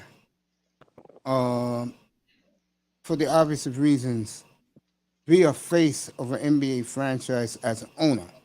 But as successful as A Rod is off the field, and A Rod is A Rod, they didn't mind bringing him into the good old boys club. Yeah, no, but the funny thing is, what's his name? Michael is uh, about the my MJ is about the same color at like skin No, no, tone. no, no. MJ is MJ. He's in a whole different stratosphere, bro. And he's bought the team near his hometown. You Of think if course, they want to see him own the team. so, you think if Kobe were, let's say hypothetically, if Kobe was still alive and stuff, and he would try to buy the team, the Philadelphia 76ers, They'll never let him do it. even though he's a hometown kid. They'll never let him do it. Now, the Lakers? Yes. Yes. The Lake. Why do you say the Lakers and not the 76ers? Because he's from Philly. They hate him in Philly. He is still God in LA. Big difference. You get guys like Relentless, who was great last night, by the way. You get guys like Relentless. They're giving me backlash that Kobe is more popular than Jerry West in LA. Are you kidding me? Let Jerry West want the Clippers. I You said might no. as well call Jerry West the greatest executive in sports history. Pulls it off with the Clippers. Look Yeah, what he's and done in Golden State. Those are his players who he drafted. yeah, and like I think it was Auntie that said the reason why LA failed a little bit is because they let LeBron and AD control that franchise, but in the public, the way Jeannie Buss said it is like she has full control of the team, but LeBron doesn't have any opinions and stuff like that. That's a lie. Because if that was the case, you wouldn't have seen Carmelo Anthony there. You wouldn't have seen Westbrook. Oh yeah, Russ. They're in a lot of trouble, man. That franchise is about to hit rock bottom, bro. I said it before. I say it again. This is year 8 of the last. Think about this. This past decade, 2012 to 2022, 8 of the years they didn't make the playoffs. And here's the scary part: the picks who they made, they're stars around the league. But a certain somebody didn't want to work with them. So hey, Yeah, and didn't what's his face try to trade for Laurie Markkinen too? no, I said that's what they should have done, and they didn't do it. That would have solved a lot of problems out there. Because Oh. he would have opened up space on the floor for everybody. Well, see, this is the thing about it. Like, this actually goes to what you were talking about earlier. This kind of like this is why it doesn't work with a guy like LeBron James. This is why he ran the hell up out of Miami.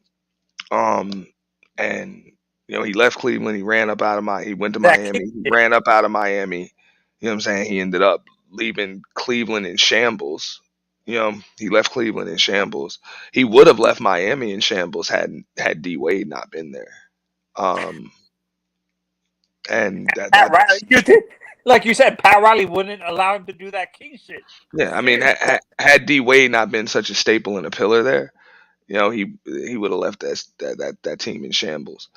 Just like he left Cleveland the first time, just like he left Cleveland the second time, just like he ended up turning L.A. into a desolate wasteland.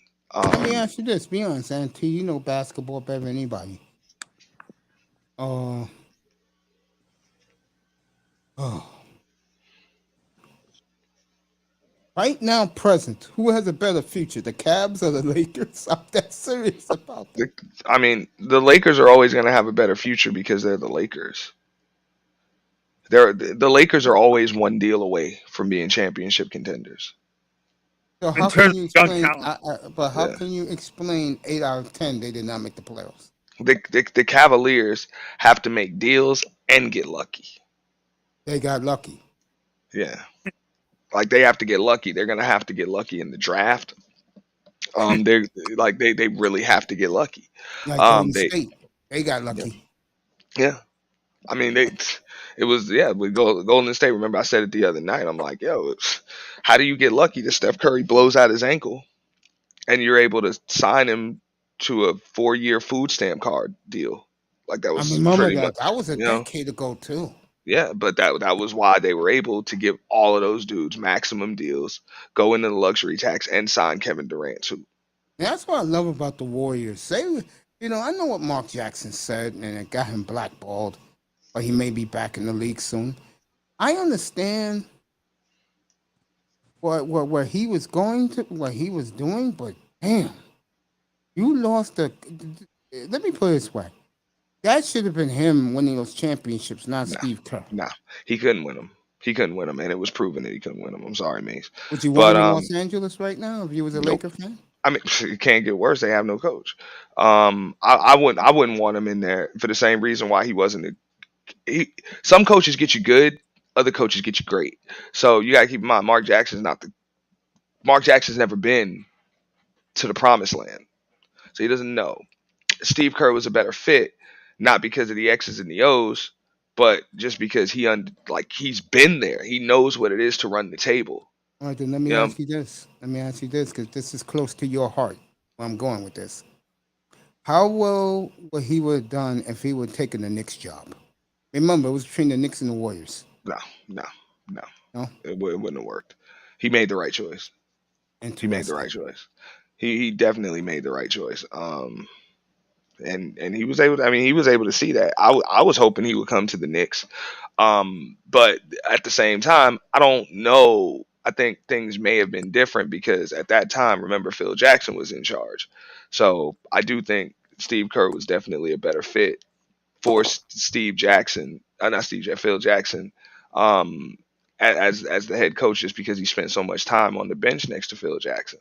So they could have worked well together with the recruiting process and all of those other things.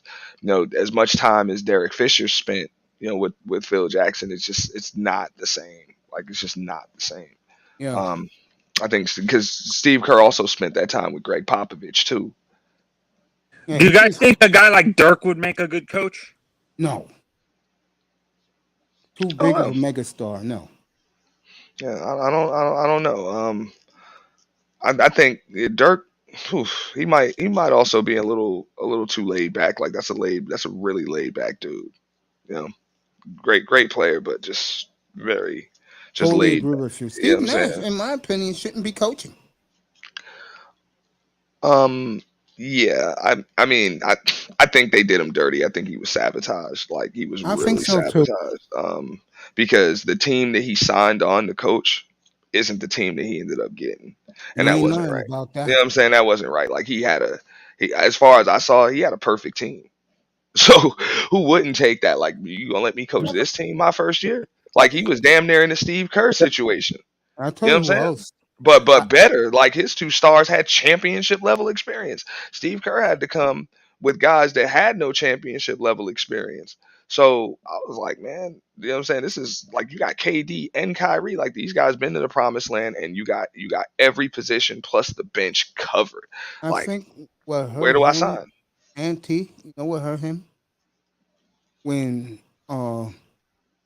what's our boy The Harden deal. Kyrie The and Harden KD. deal hurt him. Yeah, no, not just that. I'll tell you what killed him when KD and especially Kyrie on media day When they when said they they don't broke need a it. coach. They don't need a coach. That was it.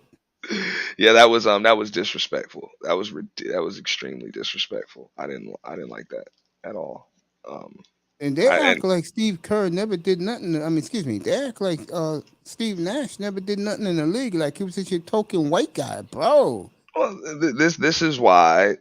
this is why like those guys, as good as Kyrie Irving is, as good as Kevin Durant is, let's keep it real. You're not like unless you're on a super team or you're with LeBron James, you didn't win a damn thing. Yeah. You know? So let's just keep it real. So to say you don't need a coach, like Kevin Durant, man, it was all plug and play. Like they were able to just fit you right in. The Warriors had such a great culture and they had such a good system established already that all you had to do was show up and be you. Let me ask you That was this: it. You didn't Did you really have to acquiesce or change any did aspect you of your game did you whatsoever. hear the stories? What happened behind the scene with that shit? Yeah. But with the Warriors, Yeah.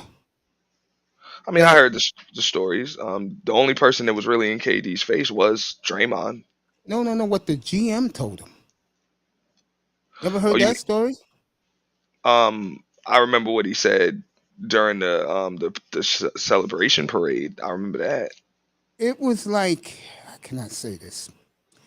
We'll use Steph Curry as the little boy that is the star quarterback, but everybody loves the star receiver more than him. You could make it like that. Mm. The Hey, Miss GM, Molina. the GM, what's up, girl? Uh, Want to come up? Here's the link. They said behind the scenes, the GM will tell Durant that even though you won those MVPs, you better in the finals. You better remember who team this is. Oh, the Australian guy, that was a mistake.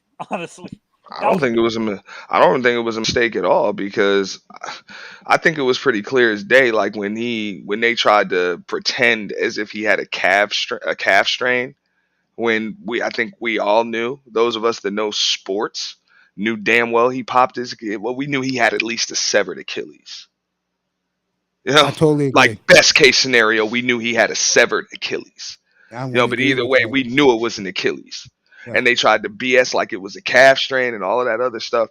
When he came out, if you just with the eye test, you saw that team was a better team.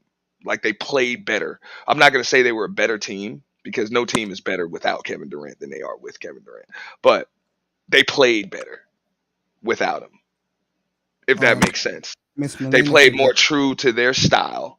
The yeah, ball moved. You know what I'm saying? They were able to do their thing. Kevin Durant was letting defenses off of the hook when he was in Golden State because when they didn't have to move the ball. Once the shot clock wound down to below 10 seconds, you can just get the ball to KD and he can get you a basket. The Warriors really didn't have that guy. You know what I'm saying? I mean, they have Steph, but I mean, he's as good as he is of a shooter. Like he's still he everything is still predicated on ball movement and all of that other stuff. He has to get open. He can't get a shot like Kevin Durant can get it. So he was really letting defenses off of the hook. You Miss know, Melina congratulated you from last night. Yeah, and I appreciate her coming through and showing love. It was awesome to see her there. Same with Mr. Miami, Marco Grande. He always comes through, shoots they see that crazy ass number. He throws up them Colombian pesos. You know? Yeah, I And let they're like, him. holy shit, I let him. 10,000 Colombian pesos. I I'm let like, no. word. He was up here for 3.5 hours on Wednesday night. Excellent conversation. You have three young kids up here, relentless, Bargoff and Miss Molina, mesmerized about his travels, and he was blown away by that because what most guys in the manosphere care about with him was the women he had around him. But the point I'm making is, I told him Wednesday night you was doing it. On Friday night, his eyes lit up. He was like, "Word?" I said, "Yeah, Auntie's doing a no on Friday night, 11:55 our time, 10:55 your time." He said, "Bet I'll be there." He was there.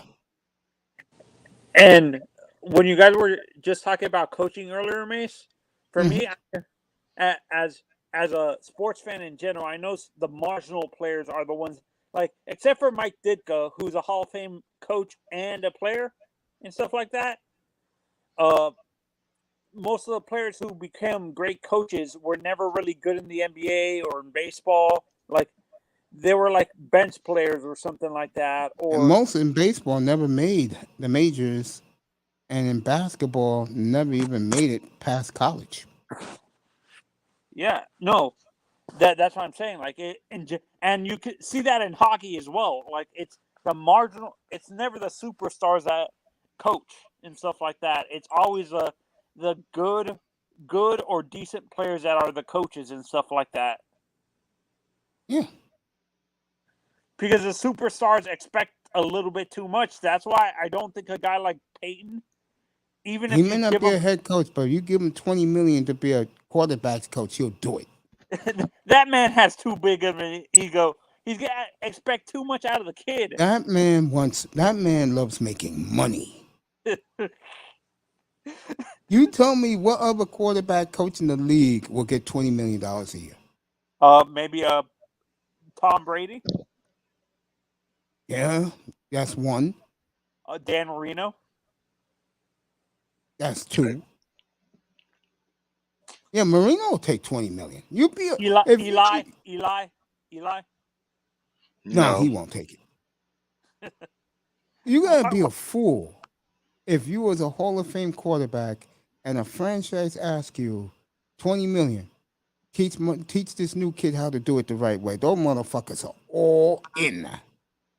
Joe Montana, maybe. How about Joe? Yeah, but Joe's faded out, man. And, there are two generations of people who don't even respect Joe Montana. How about Steve Young?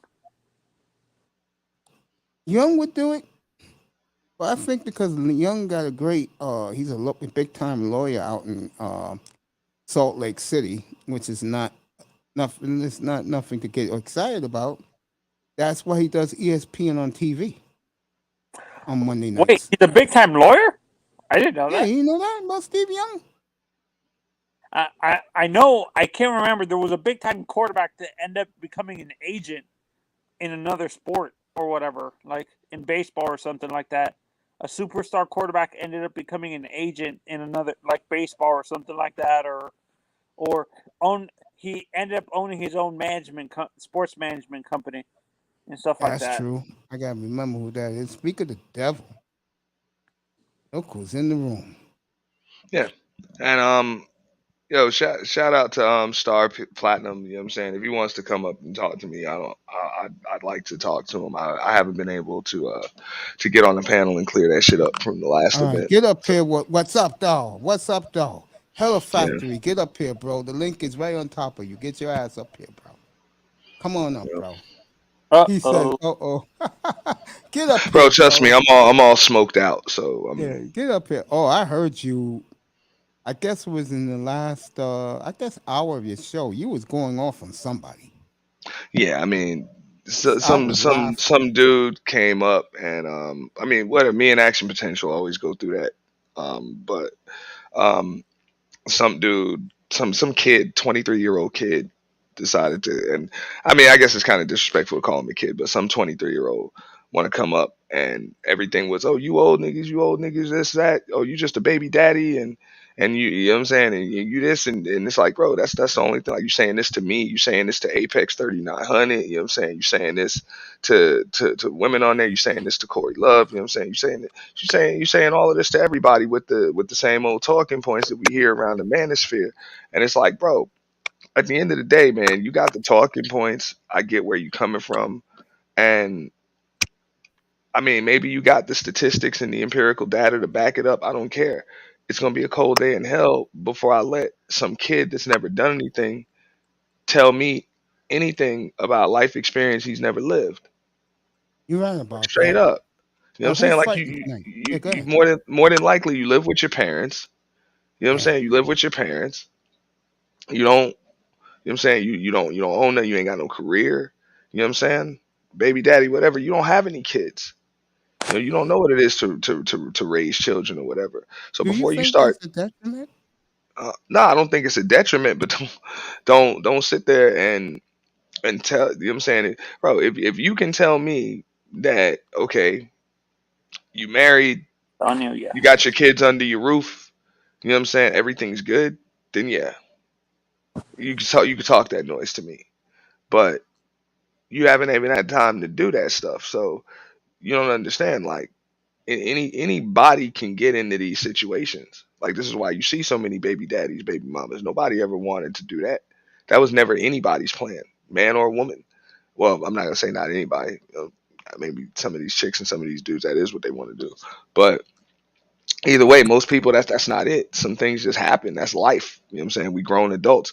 When you get to be 35, 40, 45 years old, you're gonna make mistakes. Like, life don't come with instructions. You ain't lying about that. You know? So that's it. Like, you should be asking us more questions than you telling us, because you're talking about stuff you don't know anything about. You know? Who do you have winning that fight? Star, Castano or Charlo by chance? I didn't even know there was a fight, but I didn't even know either. I'm not a fights but guy. yeah. What's up, Raven Knight? Yo, shout out to Raven Knight. Raven Knight was in the chat box the whole I time. You know think, what I'm yeah, I saying? was gonna say that he was in there all night. And I appreciate that, man, holding it down, dog. But yeah, and that's all. And then when everybody left, you know what I'm saying? When everybody left, I'm like, yo, it's just me and you up here talking. Like, and I don't want to talk to you like I talked to my 16-year-old son, because I gotta have these conversations with him too. Because, we were all that age where we thought we knew everything, and then you grow up and you realize you really didn't know much of anything. You know. But I mean, that's the thing about this newer generation. They have all of this access to all this information and stuff and outlets on the internet, that they really do think that they can tell people that are 20 years old, you know what I'm saying, 15, 20, 25 years older than them, about life experiences that these people actually lived. Yeah. It's like, come on, bro, you haven't lived. Which, you know what I'm saying, how you gonna tell me I'm 39 years old? You gonna call me, you old dudes, you old as hell. You old as hell. You got Geritol in your refrigerator. I'm like, bro, if you lucky, you get old. Like, you know what I'm saying? I'm hoping that, you know what I'm saying, I've lived less than half my lifetime. You know what I'm saying? Straight up. I'd hope so. You know what I'm saying? What, you think you're gonna be 23 for the rest of your life? And Yeah. somebody told him that, like, you know Facts. what I'm saying, as long as you're going to sleep and you waking up, eventually you're gonna be that age too. I agree with that. So I mean, that's supposed to be like a blessing to get older, but I'm like, I'm not. I didn't think I was old. You know what I'm saying? I expect my kid to call me old. I know somebody did in a video earlier. He was like, "Yo, and you look like you're 57 years old." I'm like, "Yo, whatever. It's all good." You know? Yeah, There, Oh man. there's it's a all lot of good. ageism in this generation, Auntie. That's what it is. It's ageism, basically. The Mm. younger the younger kids in their 20s and like teenagers don't like. They feel that we don't understand what they're dealing with and stuff like that. And we're like the 20-year-olds. I don't understand that mentality. You're only a few years younger than us, so you shouldn't be calling us old and stuff like that. So it makes no sense to me. hmm And that's all I'm saying. Eventually, you're gonna get there too. But this is the cool thing about when kids have a certain level of respect. Like I know, my son might feel like that. Or yo, old ass. Like I remember one time I was running around with my kid and bro, I pulled a hamstring, bro. Yeah, you guys could talk right back. That messed me up, dog. I pulled a hammy. You know, just you know what I'm saying, playing catch with him, you know what I'm saying, getting underneath the football. And I was like, yo, that's what made me say, yo, I gotta get back in shape. Like I gotta get in shape, bro. I can't just sit here and be all out of shape. You know what I'm saying? So, kids see that, it's like, damn, you doing something basic, something easy, and you just like your leg just gave out like that, like you old. But that's kind of what it is. But now, you know what I'm saying, these kids, they don't do anything. Like they just they don't do anything. They sit here, they sit on the internet, and they really do think that, that they know about life when they're really just Google and YouTube scholars. That's it. You've seen movies, you get into the chat rooms, you watch the content, and you think you know everything. You know? And it's and basically, well, another thing is also that I think we're we're the older millennials that we understand. Like me and you are the older millennials and stuff Mhm. like that from the 80s and early 90s and stuff, late 80s, early 90s and stuff like that. The younger millennials are the ones from the late 90s to now, like to the mid 2000s, early 2010s and stuff like that. So they think they know everything. Like you said, the media, social media makes them think they know everything. Mhm. Yeah, and also just keep in mind, like our generation too. If you're an '80s baby, for the most part, you know what it is to grow up with and without the internet. So you know how to use it as it's still a luxury to us. Yeah, I was You know what I'm born in. saying? I was born. I was born maybe a few years after you. Maybe like you're 83. I'm assuming Yeah, 80. I'm 83. Yeah, Yeah. So you're maybe 5 years old, 5 or 6 years older than I am. yeah, but you're still an '80s baby. You know what I'm saying? You're still an '80s baby, so you remember phones with cords on them. I still, yeah, I still remember dial up. Yeah, I mean, shit, I remember no internet. You know what I'm saying? I remember having to pull out a map when you're on a long distance trip. You know what I'm saying? Or hope that somebody gives you good directions when you're going somewhere. You know, I remember all of that. So I remember how, like, for us to be able to get on YouTube panels and stuff, and it's 10 of us on there, to get 10 people on a damn phone line, everybody had to have three-way, and you would have to connect it. You know what I'm saying? To get all of those people, you know what I'm saying? You have to bring somebody in, they have to bring somebody in, all of that stuff. And now we just do it. You just click a link. You know?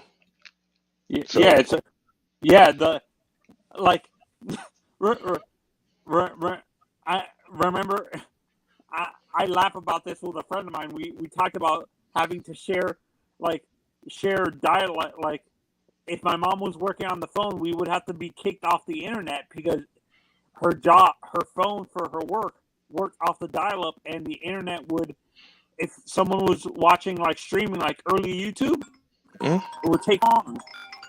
Well, what bugs me out is what people don't, if you remember, people, when they hear that sound, like, this is how you can tell, even the young dudes, like your generation, like, you're going to remember, you're going to hear it as dial up. Like, that's what it's going to trigger in your brain. Like, when I hear it, it triggers fax machine. You feel me? I think of a fax machine because I thought, like, we had a fax machine before we had the internet. So the second line was for our fax machine. I just remember that. I remember having to go to the library to use the damn computers. I remember AOL. I remember Netscape. I remember all of that. I remember. the corded phones. Hopefully you had one with the long cord. I remember when I finally got my own phone line in my bedroom. It was the coolest thing because I didn't have to worry about my mother eavesdropping on calls. You know, I can remember all of that.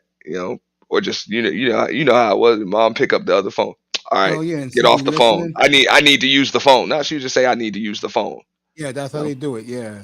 Yeah. Yeah, they were interviewing a famous child star recently, and she said she remembered when her when the portable phone first came out, her her mother had the phone outside in the living room and the computer. They didn't. You weren't ever allowed to have a phone in the room. Was that Mhm. true? Correct. Was, Correct. Right. I mean, usually, like, I mean, once I got to a certain age, because my mother, she was that type of kid, so she was like, she understood like kids. Once you get a certain age, you're gonna need your privacy. Yes. You should have your privacy. So that's it. Once I turned 15, what I'm saying, between 15 and 16, I got my own phone line because the phone company was giving a pretty good deal to put a second phone in the house. What I'm saying, second phone line in the house. So it's like, word, okay. So I got one. But yeah, before that, yeah, there was no phone in the room, and yeah, you can use the corded line. You would either have to like sit at the kitchen table on that damn phone with the cord. You know what I'm saying? And or you would have to sit on the living room couch. and if you had enough money, you remember the the the phone that had the long wire that you can walk into the other room with, that your mom would talk on the phone, and if you and your brother, like your family, you or your younger siblings were playing around, she could use it to clothesline you. Like she would pull Yeah, the cord out and like knock you out with it. yeah. I remember all of that. Bro, I remember doing so much stuff. Like if you didn't want to be bothered or something like that, or there's gonna be a call from school or something. You know what I'm saying? And you don't want mom to get it. You could leave the phone off the hook. You know. I remember the star 6 9, the star 6 7. Like that Yep. was before everybody had caller ID. You know what I'm saying? R72. Yes, the star 72. All of that stuff. So and that's what I be saying. I'm like, look, man, I had a beeper. I Like, had I had, that. you I know what love I'm saying? that, bro. I had a beeper. Like, it is what it is. So we understand like all of these things, smartphones and the internet and what I'm saying, YouTube panels and social media. We still it's always going to be a luxury to us because as, as people we're gonna naturally gravitate toward. What I'm saying, we're gonna feel as though things that we grew up with were the right way to do things, or that was right. Exactly. You know what I'm saying? Like we're just gonna feel like that. So that is gonna hold some kind of nostalgia with us. The same way, those, what I'm saying, the older generation, like this is what they have. They don't know a world without Google. They don't know a world without YouTube. Like my son was born Or into, they don't know a world without a cell phone.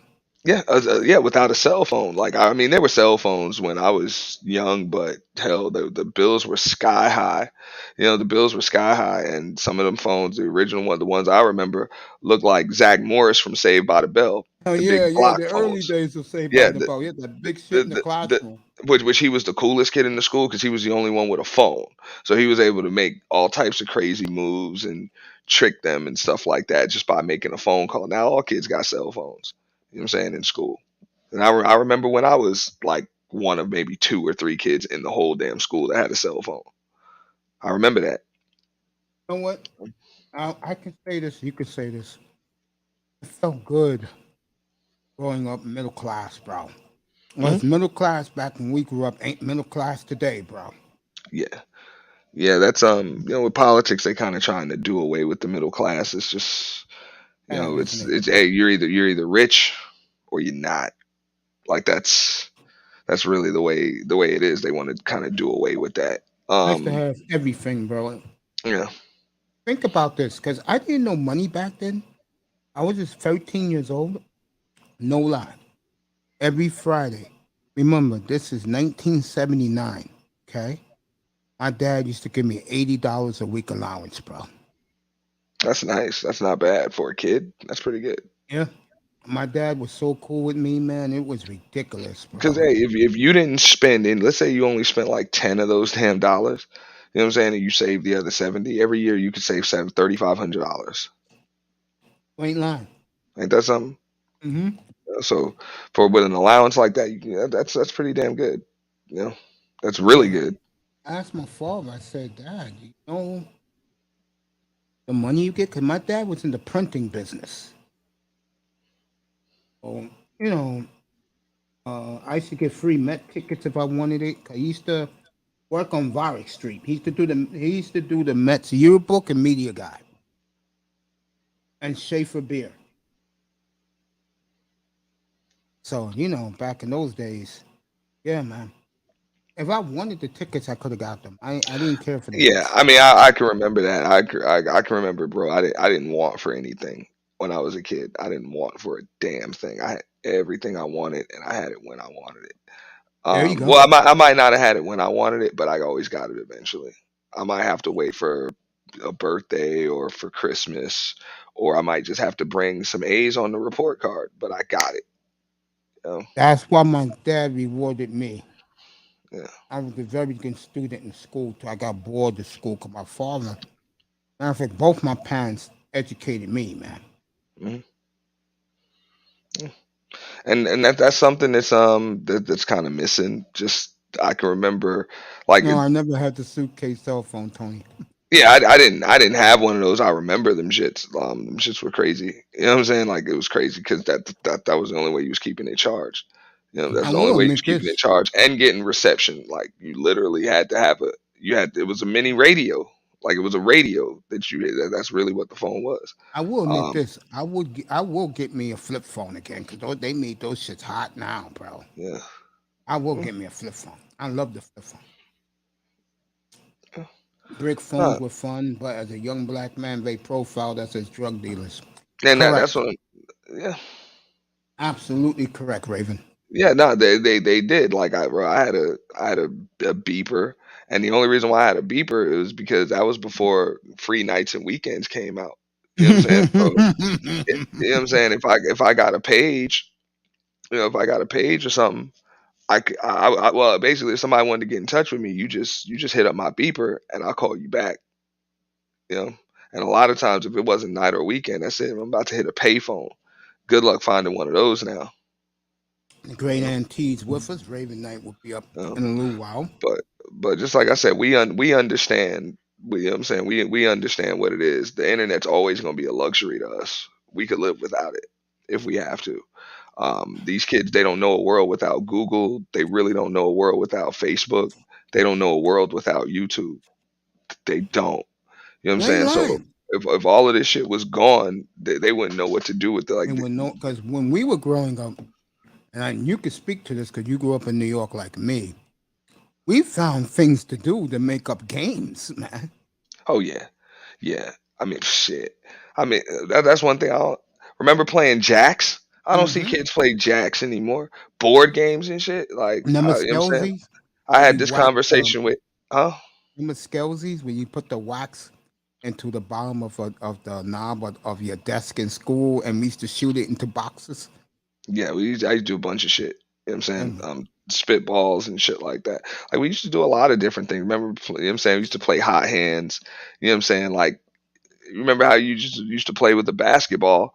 You know what I'm saying? With no basketball goal. Like, we would just play taps. You know what I'm yeah, saying? hmm Play taps back and forth. Where you got to catch it and throw it back up in the air. Like, you know what I'm saying? Like, you can't hit the ground. beautiful And, Toya's in the building. you know, I remember all of that. And kids are never really going to know what it is to be that creative. Where you just get up in the daytime and you link up with your homies and that's it, man. We just gonna ride bikes. Like that's it. What are we gonna do today? We just gonna ride bikes and go get into some shit. These kids don't really know about that. No, Um, they don't. you know? I And was you telling remember, the man, it guy, was family go ahead. fun night with the board games. Like he's like checkers and chess. Like I remember, man, it used to get wild, intense. The whole family could sit there and play Uno You or know what? Simon or some shit. Like You I'm talking about the whole family could play Simon. you know what the Remember that? game was in my house, man? The game at my house is Monopoly, bro. Oh, I was about to say Monopoly.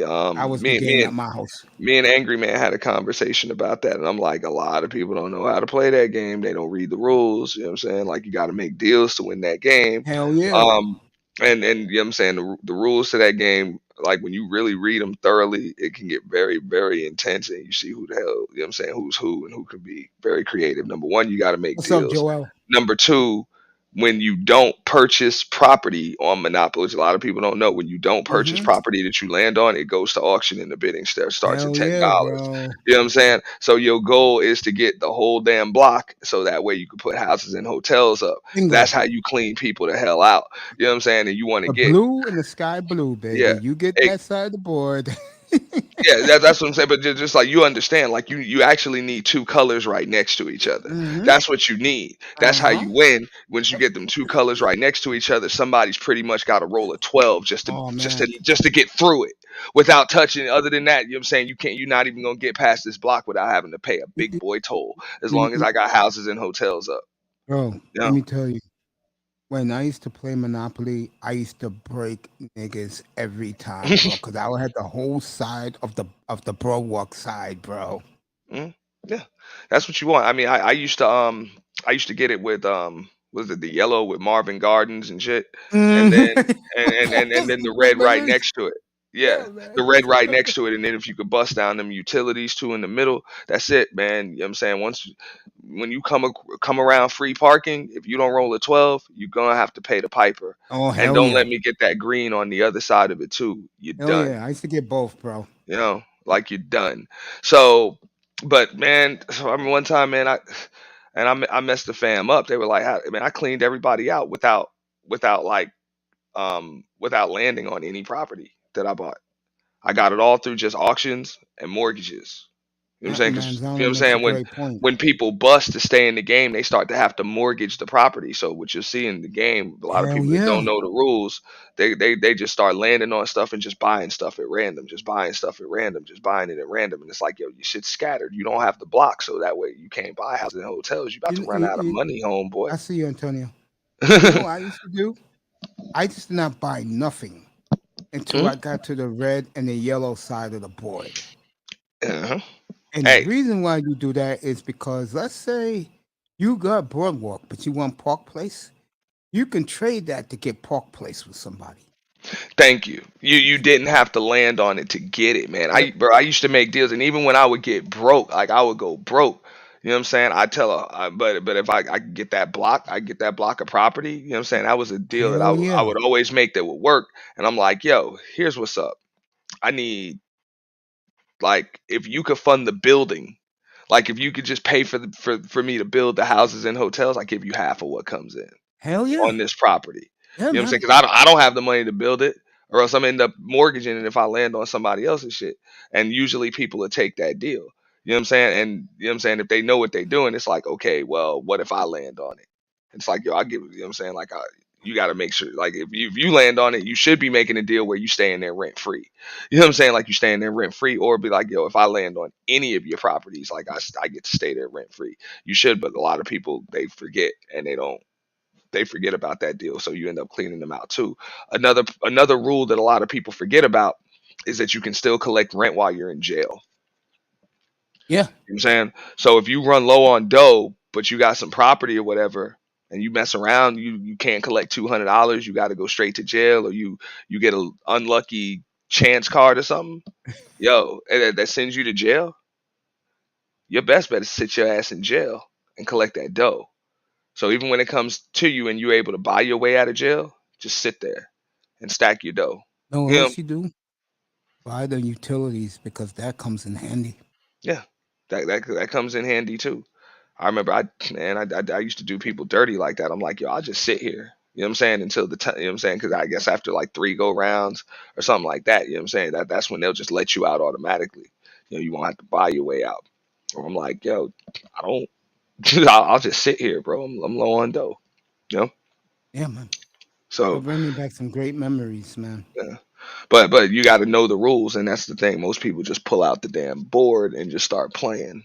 They pull out the board. They know how much money everybody starts with. They just start playing. And sometimes, you know what I'm saying, if you don't understand that, the game could go on for hours, like 7, 8, 9, 10 hours if you let it. But if you playing it proper, you can end that game in 2, 3 hours, Hey, let and me it's ask you fun. this: you ever played dudes for real money? Um, yes, but it was small money, very Oh, small money. Yeah, very very small money. I played my paycheck one time, man. Damn, Cleaned everybody out, man. that's sick. That's sick. Another game that was wild was Trouble. If you remember Yeah, I like Trouble, Trouble. you know, That game was tight, bro. Damn, Auntie, me and you like the same board games growing yeah, up. But you know what my brother's favorite game was? Mine was Monopoly. My brother loved Battleship. yeah. I used to think Battleship. It was just so much luck involved. Like, You ain't lying. it was just so much luck involved with Battleship. I'm like, man.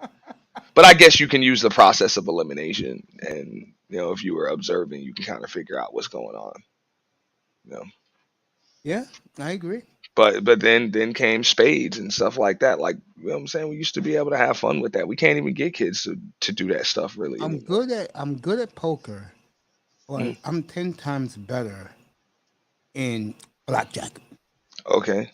So yeah, I do want to do, and I might have to pop off another, like a third channel where I want to do some streams about poker and Texas Hold'em, um, because that's something I don't think enough black men get involved in. I totally agree. I Um, saw it when I was in Aruba, bro, years yeah, ago. They don't even want to go near the gambling tables. My boy, Mr. Miami's here. yeah. Good evening, I mean, sir. What's up, everybody? How y'all doing? I got a close friend of mine. And I shouldn't even say close friend because I haven't talked to him in probably a couple years. Mm. But back when I was playing a lot of poker, he's a black dude, of course, and he was one of the few dudes on this man. And I mean, I could look him up. You know what I'm saying? You can look. He's all time winningest World Series of Poker circuit winner. Oh, you know that guy personally? Yeah, yeah, Hey, I do. you told him I said he told me You know, I'm gonna oh figure yeah, it yeah. out. You I were in like him. Aruba. You were in Aruba, so you probably seen him too. Yeah, man. Maurice. Yeah. Um. I know who he is. I remember 'cause I used Yeah. to watch the World Tournament of Poker back in the '90s when it first exploded. Well, no. He's a circuit winner. He's not. He doesn't have the most bracelets. He has the most rings. Yeah, I feel that. So the circuit are the events that lead up to the actual World Series, because the World Series of Poker, what a lot of people don't know is it's an actual business. It's not an event. So it travels and it goes around. So they have bracelet events and then they have ring events. You know what I'm saying? So he's the all time winningest ring event winner. He's won over like $4 million. Um, but he's he's been honest. He's like, look, just me being a black dude and knowing what I'm doing gives me such an advantage over all these damn white boys, Of course. because they just don't necessarily know like where he's coming from. And he was like, I'm thinking logically, like I'm doing things, but they just start reading deeper into what I'm doing. They always think I'm up to something. They think I'm doing Mm-hmm. some crazy shit, and I'm like, nah. You know what I'm saying? I'm just not doing anything stupid. So that's why I used to tell people, they're like, oh, you should have did this or you should have did that, and I'm like, bro, if you could like wear my face, you'd be playing a totally different game at the table. Yeah, man, Trust me on because that. people don't understand when you're in that type of world. By the way, Manzano's point is right. Teaching kids to budget their money and buy property. He's right about that. Mhm. And Raven, I said that Facts. before, bro. Uh, once the video game era began, it ruined everything, bro. And also took families out of it too. Mhm. I would go a step further and say the online video game era. That was when Yes, board early games were two done. thousands. I mean, he's right about the video game itself. Like that kind of just that started it. But once people were able to play online and they perfected the lag and all of that other stuff, and everything was kind of seamless, it was done. Because kids just don't want to get involved. It's just boring. Like they have short attention spans. You're right about that. Then you put in money involved, they're all in. That's all they do today. Yeah. But you know the funny thing is, they get more girls now, but they're still looked at as lames. Yeah. Mhm. Yes and no, bro. The girls play video games too No, I now. said the girls like the guys now who play Yeah, video games. When we were 20 years ago, girls, well, we were losers playing video games all the time. yeah. I mean, because the thing is, we wouldn't play video games all of the time. Like, I know I wouldn't. Like, at some point, we're gonna get out the house. Like, we're gonna get out the house, man, and go hang out, go do something, man. Those kids that would never come out of the house, we like, what's wrong with you? You weird. Hmm. Now none of these kids come out the house.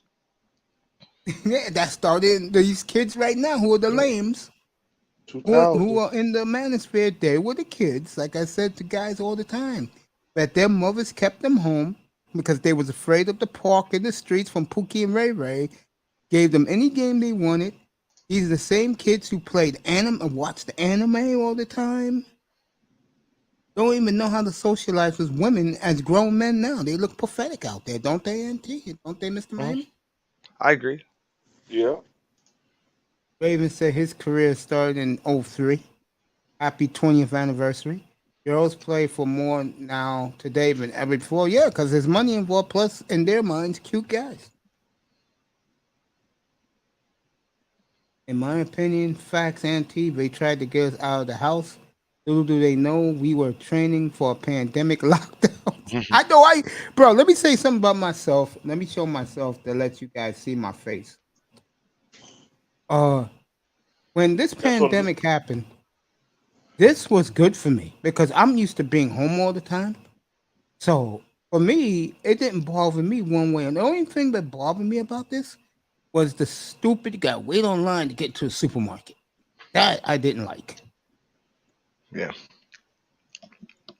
I remember that. Yeah, just to get into it.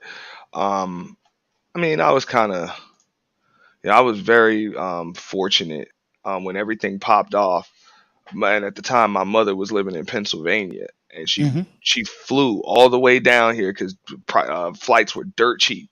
So she flew to Florida and stayed with me for like 2 weeks. So when I was at work, the first thing she would do was she would get up in the morning and go to Sam's and Costco. So when they had that limit on like toilet paper, meat, and shit like that, you can only get one. She was Hmm. showing up to the warehouse like every damn day, first thing in the morning, just to sit online. And bro, I was so thankful for my mother. She bought me a deep freezer. You know what I'm saying? For my apartment, she bought me a deep freezer, little 3.5 by 5 cubic foot deep freezer, and she just packed it with shit, bro. Do you know this is back in 2020? I still got toilet paper and flushable wipes and all types of paper towels and shit from what she was doing. You know what I'm saying? She like hoarded that shit. Like she was hoarding shit, man. You're I was blessed, like, bro. man, word. I You mean know, I that was you're real blessed. fortunate. Yeah. I have a refrigerator, a mini fridge that once I redo the room, um, it will be in here, so I don't have to go to the kitchen anymore. All I have to do is go by the side, get me a boost protein shake, and I'm still doing this. So Mhm. yeah, it's just interesting how people live their lives, how the different generations were. Mhm. Yeah, I mean, bro, things are different than they used to be. Yeah, three Things things, facts. things are a lot different. But I think this is another problem with the old heads, and I be saying this on a lot of panels. I'm like, yo, just let them have their time. Like things are not gonna go back to what they were. The same way when we were younger, things weren't gonna go back to what our parents remembered. Like they're just not gonna go back. Things are gonna change. So let them have their time. You know. Yeah, you're right. Yeah. Yeah, I want to get back to something that we was talking about earlier, before Manzano came up here. um, when we was talking about uh, like what's going on with our culture, the thing that really makes me smile is that there are people now who see what we see. Mhm. But I think you're a lot more deeper and more uh, astute of what's going on. You're deep into, like, you know what's really going on Mhm. more than other dudes do. I Yeah. mean, other dudes are just lost. I mean, and that's what I'm saying. Look, I get it. Society like kind of caters more to the women, but human nature is still human nature. So that's why I say like a lot of the things that these women are going through mentally, Hmm. men going through that shit too. Like this should just be human nature. So it just is. Like let's just keep it real. You got a lot of dudes that don't want to take accountability either.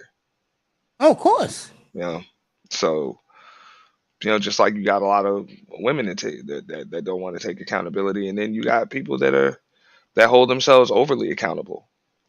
You know, and sometimes that can be a lot of these women's issues too. You know what I'm saying? Is they hold themselves overly accountable for things, and because of that, they find themselves trying to do the job that the man's supposed to be there helping them do.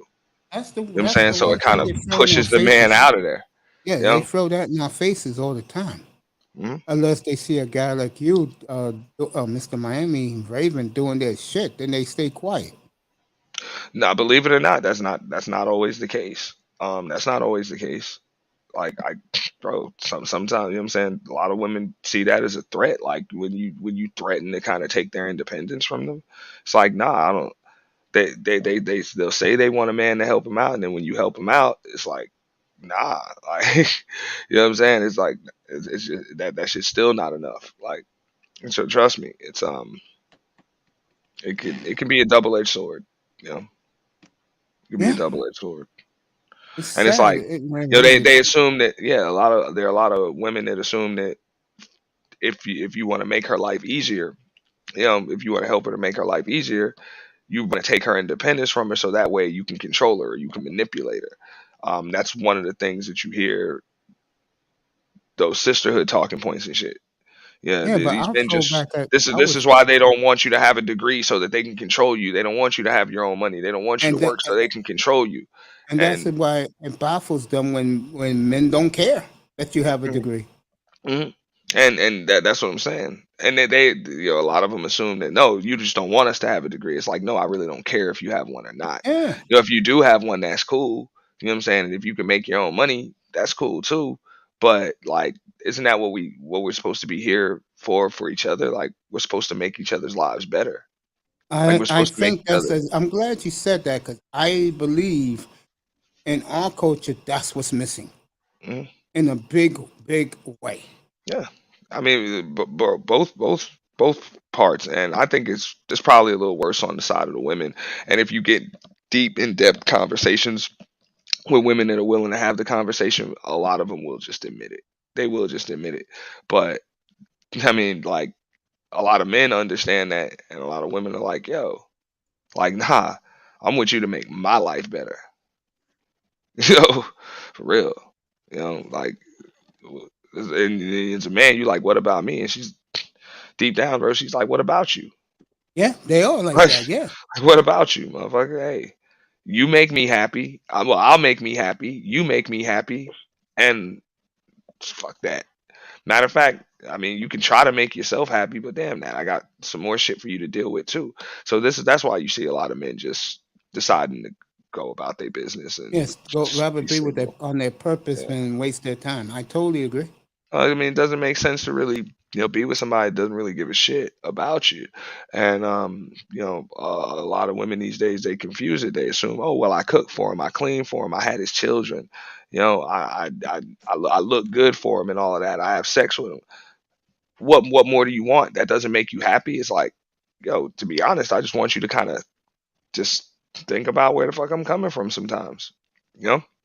Like that's just not enough. Like if you just doing that shit like out of just like some kind of feeling sense of obligation, like that's what you're supposed to do for your man, that's crazy. That's like me telling you, oh well, I pay the bills, I wash your car, I cut the lawn, you know, what else do you want from me? And she's like, well, damn, I want you to take my feelings into consideration. I want you to tell me I'm pretty. I want you to keep yourself in decent shape. I want you to not talk to me like I'm a piece of garbage. You know, like she's gonna tell you, she's gonna give you a laundry list of things that you're supposed to do on top of that. But if you give her that same thing, she'll give you the laundry list of things she does for you. And then when you're like, well, can you take, what I'm saying, like my feelings, my emotions into consideration too? things that I want. You know what I'm saying? How I feel about certain things. Can you take that into consideration? And she'll be like, no. Like these women say straight up these days, like no, they're just not capable, bro. And I think that's the problem that Yeah, you that's a have. major problem You because what you're basically saying is it could be race related or just gender related. They don't care if you really live or die. Just take care of them, and that's all you have to do. know? It's about pleasing them more than them pleasing you. Mhm. And that's why, you know what I'm saying, the conversation has to be had. Like that's it. Like people just really don't date for that purpose anymore. Like, you know, they really don't.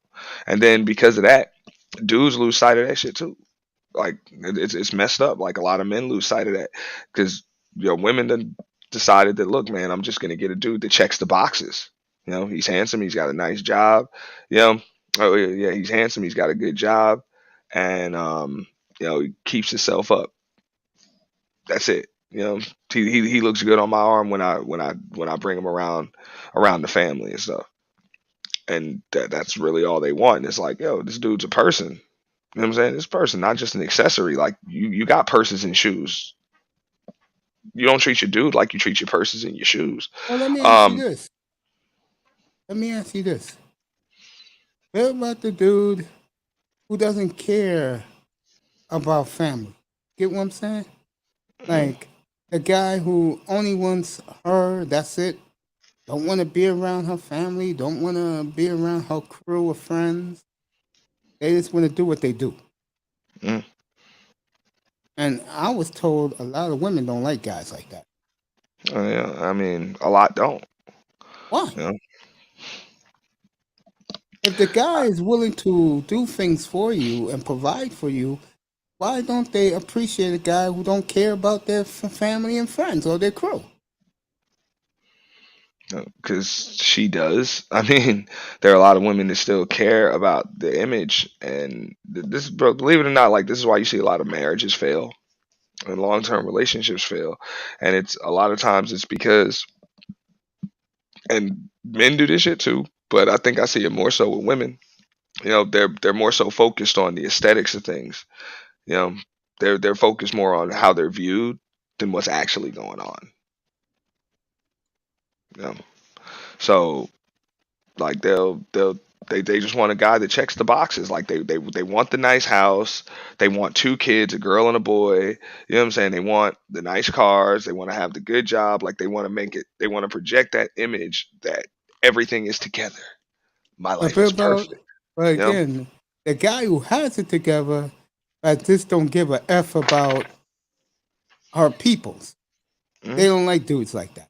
Yeah, but because at the end of the day, who you projecting that image for? You're projecting this image that you actually gonna have to show and prove. So you go around these people, and when you go around them, your dude's never around. So you tell them about how you got this perfect guy, and he's just perfect, and everything's perfect in your life, but they never see your guy. So then your homegirls start whispering like, "Yo, if he's that perfect, he's sticking some other chick right now, more than likely." Or Yeah, like I'm saying, the niggas just don't care yeah. about her But peeps. my point is that's what she's got to hear. So if you're never around, you know what I'm saying? They don't necessarily like that. I'm with you. I mean, some like that could be the type of dude that I am sometimes. Like, yo, look, I don't really want to be around people like that.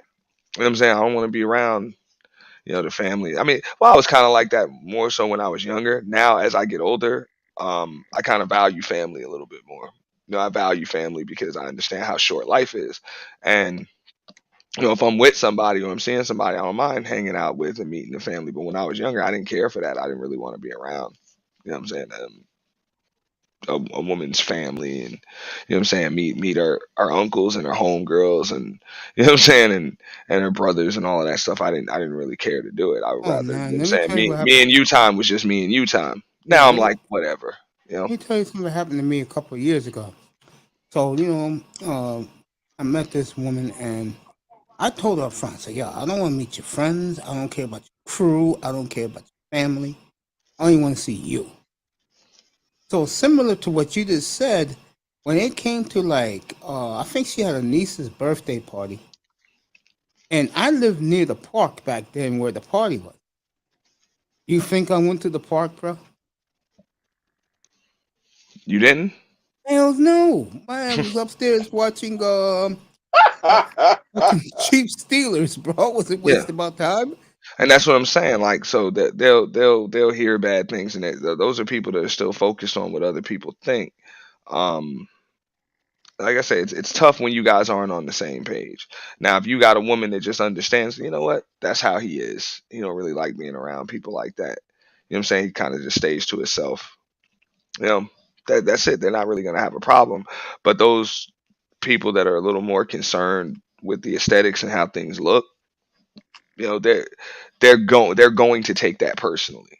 You know, they take it personally and they feel like it's just bad for the image that they trying to. So, bro, you'd be amazed how many people are just concerned with image above all.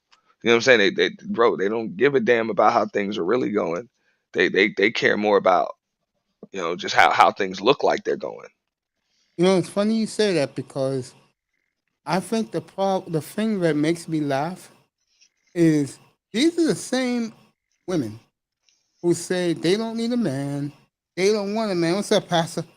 That men are a So, joke, but and losers dusty. But yet, when they see a dude that's doing himself and that's doing him all the time, but he's giving this woman an opportunity to be in his life, but because the friends and family got to come with it, he says, "No, I'm not doing this shit." He's labeled as a loser. I don't understand that. Hey, girl, it's good to see you again. yeah. Pastor $40 is in here. Mhm. Thank you. Oh, she's blowing kisses at you, buddy. What's you two? What's up, Indian Aura? Shout What's out to up? Indian What's Aura, up, Sister Pastor. India? What's up, Yeah, gorgeous? yeah, Shout out to you, gorgeous. Keeping up with the Joneses. Yeah, that's what it is. Yeah, those are those corporate chicks who do that. yeah. I Because mean, dude, I can tell you right now, ghetto girls don't do that, bro. but it's not even. I mean, now, I mean, yo, a lot of them do, man. And the social media era, just like Benzano was saying earlier, that kind of changed things too. Now everybody wants something for the gram. Everybody wants to pose for the gram. You know what I'm saying? So it's deep. You know, All right, so it let me ask you this. If that's the case, then let me ask you this question then. Um, I'm laughing. If the dude checks all the boxes, but he still don't give a damn about her peoples, what makes that so bad? because she can't change him into care to make him care about her people. That's the problem. You know what I'm saying? Once he checks all them boxes and he don't care about her people and being around all of them people, she's like, I'll make, you know what I'm saying? Hey, whatever, I'll just change him and and make him want to do that. And it's like, yo, you know this, you're not gonna make me do something I don't want to do. You Is know, it you're not gonna make true me do that they something. don't? And now there's conflict. You know? Let me ask you You this: know? is it true they don't like men who stay in their purpose all the time? Like he does his schedule and makes time for her on his schedule. Do they hate guys like that? Look, I understood this a long time ago Yeah, this when, is some and great conversation. Yeah, this go ahead. is about like when I had my own business, because I had my own business for almost 4 years, and this was right around the time when I had my divorce. Mm-hmm. So I understood that I was so damn busy. Like I was so busy and I was so focused on what I was doing that if I was gonna get with a woman, she had to be self motivated enough to not need me around all the time. Like she had to be that ambitious and that self motivated. If this was, I couldn't be with the type of woman that wanted to be up under me all the time because it just wasn't gonna happen and it wasn't gonna work. So I think it really just depends on the type of woman that you have or the type of woman that you get with. You know, if you're just Okay. looking for some, I mean, somebody can check all the boxes on the outside, but how is their mentality? Is this person gonna get antsy when you ain't around? Are they the jealous type of person that's gonna wonder what it is that you're doing all of the time? You know, are they like, are they the type of person that look if they get jealous, they about to go do something to make you jealous, like straight up, you know? Or are they Yeah, gonna talk because to you about it and tell you how they feeling, you know? most men now, especially with black women, I don't like. I don't like to spotlight on black women. They're the only women I care about. So a lot of dudes now, they automatically assume that when he goes to work, uh, she's gonna have some dude over there anyway, or she's going somewhere anyway. Am I right about that? I mean, that's not necessarily the case. You know, I mean, if you feeling like that, you got an insecurity anyway. Because if a woman's gonna do that, she don't have to wait for you to go to work to do it. Straight up. You know, if a woman's gonna go screw around on you, she'll find time to do it. Trust that. Swing back around the block. What's up, Yeah. James? She, bro, she will find a way. You'll think she's going to the grocery store. You'll think she's going to help out the home girl or the mom or something like that. Or you think she's just taking the kids to the doctor or some shit. When she's really taking the, you know what I'm saying? She's really dropping the kids off at her home girl's house for 3 or 4 hours to go get a back blown out. You know? That's Like, how they do it. you know, I'm just being honest though, but where a lot of men fuck up is they don't understand that you can't stop her. If she's gonna do that, she's gonna do that anyway. You know what I'm saying? So as far as, oh, when I go to work, she might do this. So now what? Now you don't go to work, or hey, maybe I should work from home so she don't go do this shit. Bro, you can't stop her, man. If she's gonna do that, she's gonna do it. You know? Mr. Miami, India calls you a cutie. Yeah, I'm still here. Oh, she She calls called you she called him sweet face. a sweet face. I think that's still cute. Yeah, but you know, What's but up, that Sister that's Miss where from that's where a India? lot of men mess up is they really think that they can control what a woman is doing with her body and her mind, and it's like, yo, she makes that choice on her own. Even if she chooses wrong, even if she makes a mistake, like that's a choice you got to trust her to make. Remember the guy that, like I said, they automatically assume they're that way. Yeah, I mean, There's a like lot of dudes out there who do think that way. you gotta have these conversations with people. Like you just have to have these conversations with people, and I think that's another problem. Like people's communication skills are just lacking. Nobody really likes to talk to anybody anymore. Oh You yeah, know, that's so true. when people are feeling like, and it just goes for men and women, when women's feeling a certain way or whatever, you know, and I've dealt with this too, and it's like, yo, all right, I'm like, yo, just tell me how you feel, and she's like, nah, you're supposed to just know. Like what the fuck? Like I'm a smart dude. Like I'm a smart, astute, observant dude, but I ain't psychic. What the fuck? I'm not telepathic. I don't know what the fuck you thinking.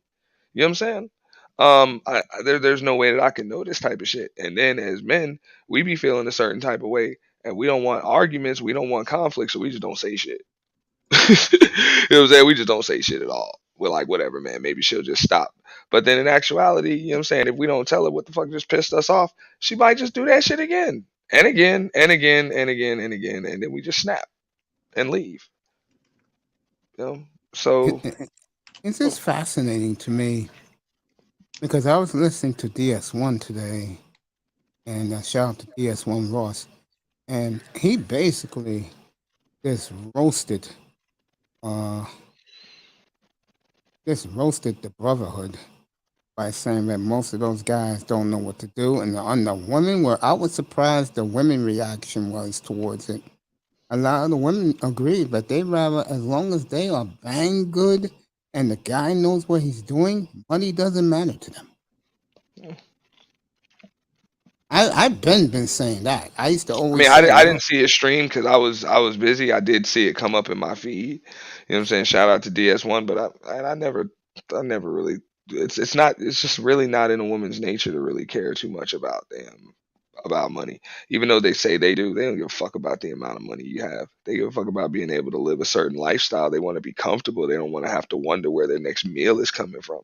But they don't give a damn if you got $1 million in your bank account or you ain't got no money. Can you still provide anyway? Like, can you go out there and get it every damn day? You know, Facts. that's what's important. You know what that's I'm why they saying? love Pookie and Ray Ray over the educated lane. Because Pook and Ray Ray, they can get what they want on a daily basis. Hmm. And I remember 2 years ago, I said this to the lanes.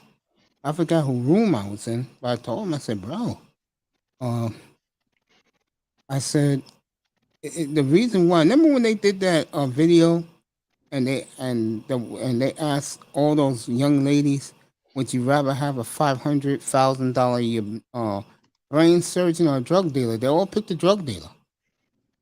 And Yeah, they I were was talking about like the thinking, drug dealer makes like 6 million a day or some shit. I'm like, no, you know what it that's a is, lot of bro? damn money, man.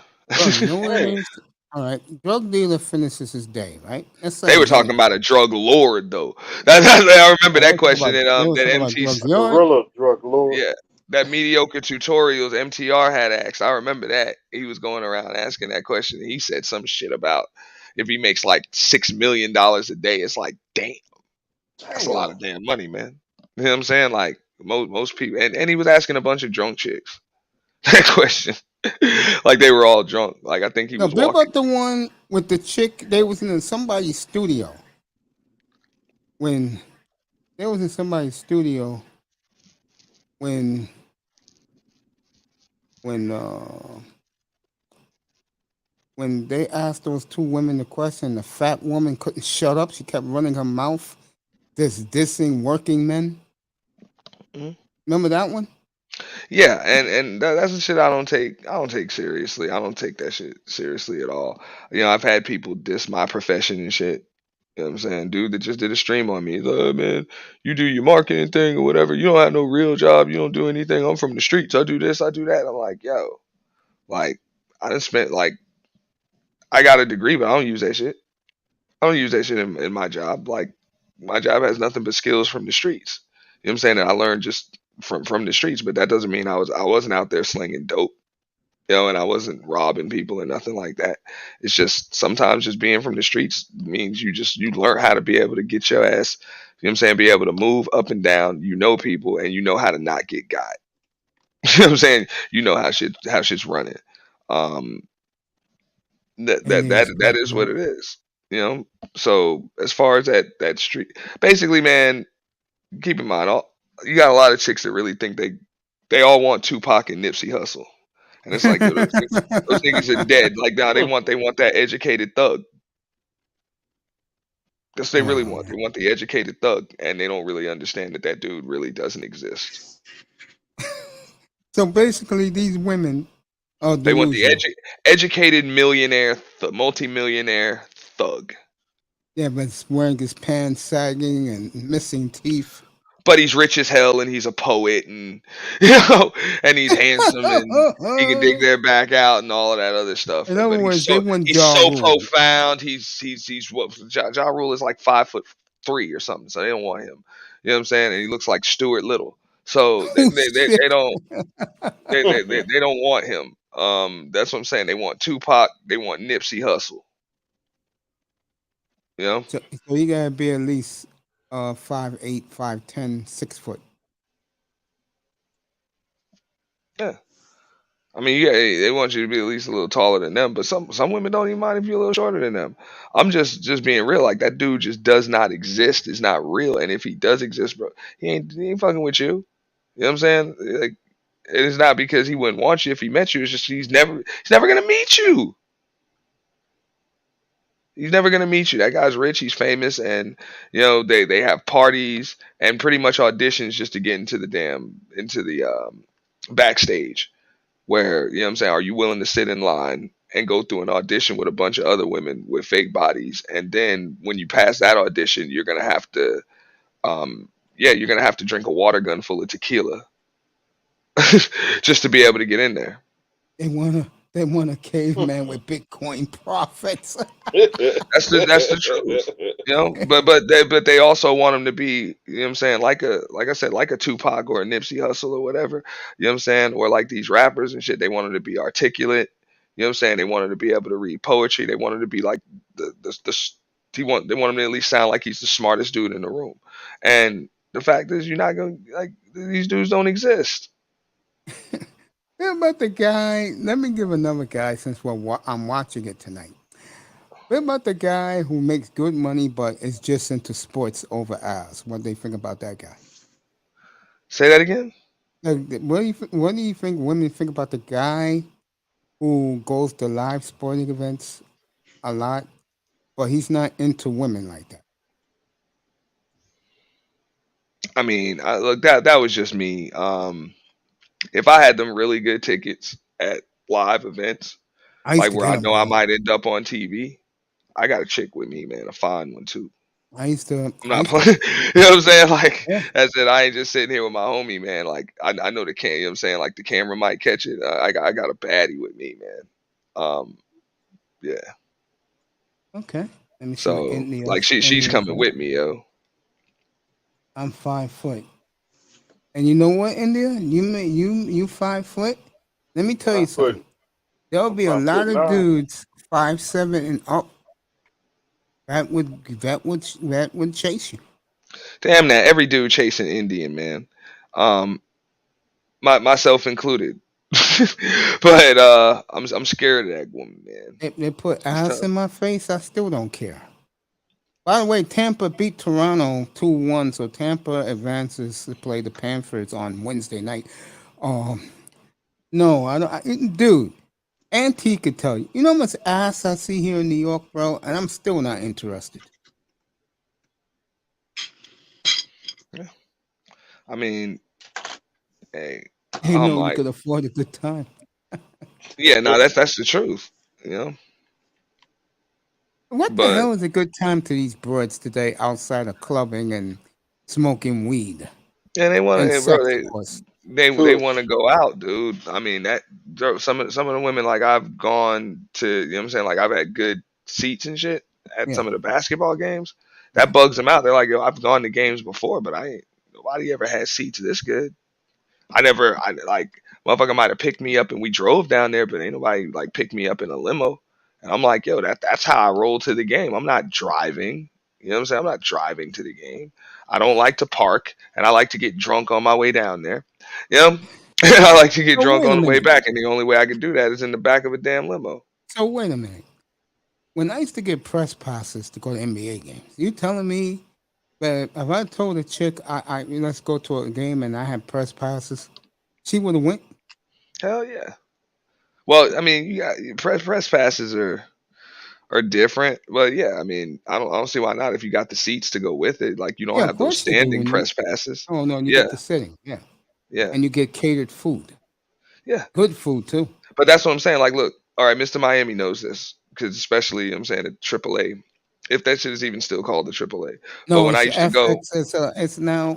I think It's it's like FLX Arena. It was bought okay, by some young. I mean, some young crypto company or some yeah, shit. crypto. crypto. Yeah, Yeah, what the Crypto. name of I'm that? not. I'm not surprised. I'm not surprised. But whatever. I'm gonna keep calling it AAA. Yeah, I still So, call it I, a way. I still yep. call it. I still call it the Miami Arena. The Miami Arena. But you remember like even when LeBron was in and then even after he left, look, all the stars would be there. So if you have good seats, it's not just like how like this chick don't give a damn about no damn basketball. She don't give a fuck about that shit, man. What what she cares about is the fact that Lil Wayne's right over there. Diddy is 3 rows in front of you. You understand what I'm saying? Drake is over there on your left. You feel me? Serena Williams is like you can see her right across from you. You know, you can see damn, you know, baby fucking right next to the damn, you know what I'm saying, the damn opposing team's head coach. You know, like they care about that, like right there. It's almost like being able to live a star's lifestyle, you know? See Lil Wayne. I think he And banned I'm from like, Miami. hmm.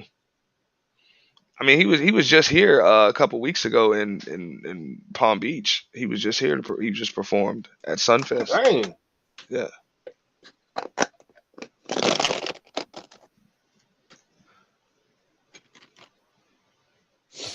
yeah. I don't know. I don't look at. I don't know. Maybe because I've been out of the loop all my life. I don't know. I just don't see that what I see here in New York with women, bro.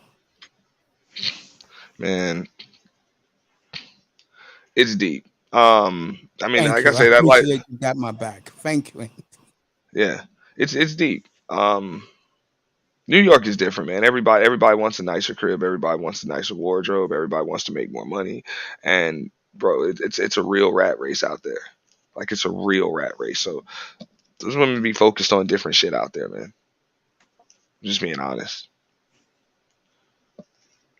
Really great seats now, like more Like prestige now, like man. I don't know lazy people in New York. And I grew up Neither in New do I. York, bro. I never like men and women. I just don't know any lazy. Women I know plenty of. Guys, I didn't know shit. I didn't know any women that just sat around in New York waiting on a man to take Shit, care of them. Like bro. they were out there fucking getting it, bro. Like they were Yeah. out there getting that shit, man. But here, fuck out of here, man. Women want to sit there, look good, pretty all motherfucking day, man. The highlight of their day is going to the grocery store, going to the gym, going and sitting on the beach, bro. Really? That's it. That's what they do. I tell them it's like a soap opera, bro. Everybody rich, nobody works. Like that TV show Dallas. Yeah, you feel me? A soap opera, you know. You know what I'm saying? Dynamite. You Straight up General Hospital, bro. If you don't work in the hospital, you ain't got no damn job. You just rich as fuck. let me say this to Raven. Raven, if you really believe that all the women here in New York are movers, I will give you, bro. Shit. Dude, there are a lot that movers, but bro, there are a lot that they sit on their ass and pop babies all day. The Pookie and Ray Ray. You better believe that, bro. Don't even finish high school, bro. You kidding me? Fucking- And Young and the Restless. and that's right. And Young and the Restless, and Maury, and The Morgan what's my guy? Show. Uh, what's my The, guy? the Springer, Morgan. bro. Jerry Springer. That's what they do all day.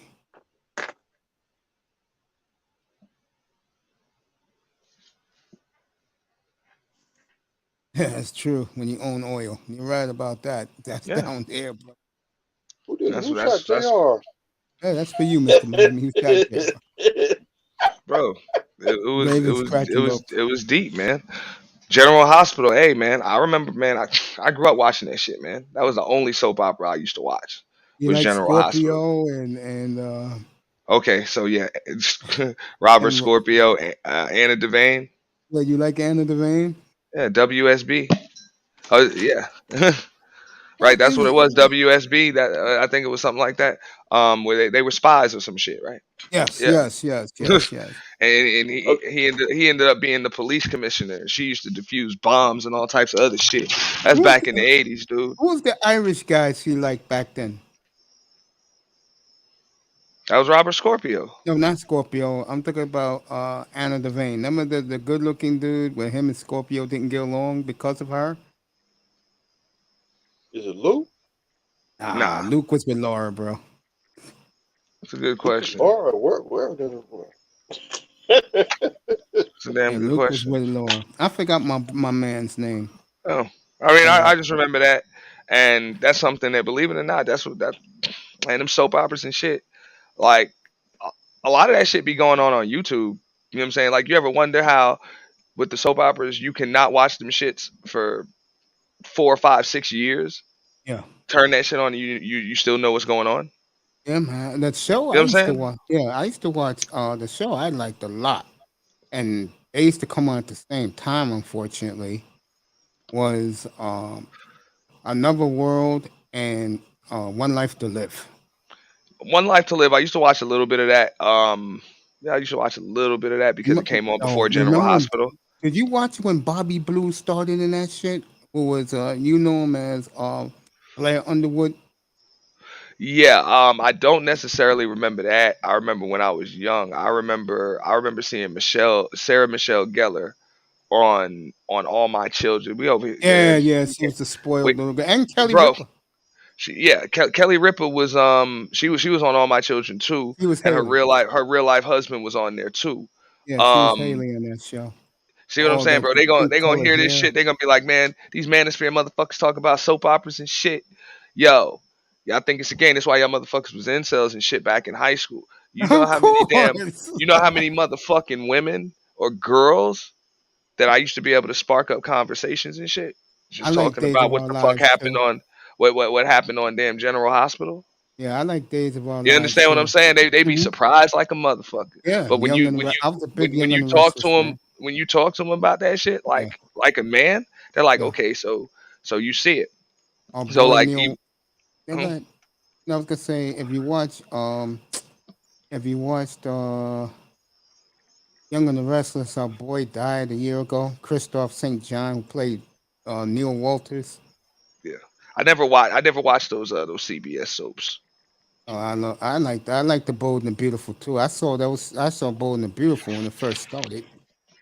I got family members. They love them soap operas with They're in all gone Alabama. now, bro. They're all gone. The only ones left Bro, is on ABC is General Hospital, on NBC is Days of Our Lives, and on CBS is And The Young and the Young and the Restless and The Bold Restless. and the Beautiful. and General Hospital is a perfect example of why the hell fans should never be casted. They casted Stephen A. Smith to be on General Hospital. Does that motherfucker still make appearances on that damn show? Yes, he does. He was Oh bragging my about god. it the other day. Yeah, because fuck out of here. Yeah, what a fucking joke, bro. Oh man, What a I love joke, this guy, man. dude. It's great to have Yo, AMT up here, bro. what a joke. But what I was saying is before, the reason why you can always know what's going on, like soap operas pretty much run on the same storylines. Of All of them course, run yeah. on the same storylines, just kind of like what's going on YouTube. So what's able to keep that shit going is one night stand, somebody ends up having a baby, and then the child comes back 5, 6 years later, 19, 20 something years old. Of You know what course, I'm saying? yeah, yeah. Make the Like, world you know what I'm different. saying? And then boom, that's how they bring in new characters, but you Yeah, can still relate to them. and Also, you're like, how the hell did there's he go the from a child? Yeah, long like you lost just said. Yeah, long go ahead. lost twin brother, twin Hmm. sister storyline. And The people believe amnesia that shit too. the amnesia storyline. Car accident, bump in the head, whatever the fuck, you got amnesia and then forgot everything, and that's how, you know what I'm saying, they make an old character interesting again or whatever. Um like bro, it's the same damn storylines over and over It's and people over. been on there for years since 2000. And we're going back to the mid You you '80s, you can you bro. can keep it, you know what I'm saying, you can keep those, like with just those basic things, you can keep things going, you can just keep them going with those. So like but things like that, believe it or not, like I pay attention to that stuff even when I'm, you know what I'm saying, when you're trying to market entertainment. Like you got to kind of know those systems. I mean, you don't have to, but it helps. You know, so I understand like what keeps people engaged in soap operas. Like why do people turn them shits on every day? You know, because they were intrigued by what happened yesterday and they want to see what's going to happen tomorrow. So you still got to leave them cliffhangers and stuff like that in the episode here, make people want a little bit more for the next episode. So, well, I think more content creators need to take stuff like that into consideration. Pay attention to stuff that went on in television before the writer strikes, you know, because there's a reason why they went on strike and television is now over, you know, because that changed things when the writers went on strike.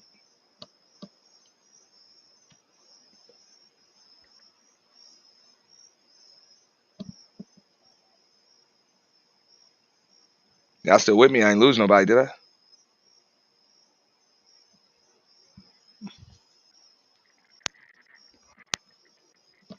Man,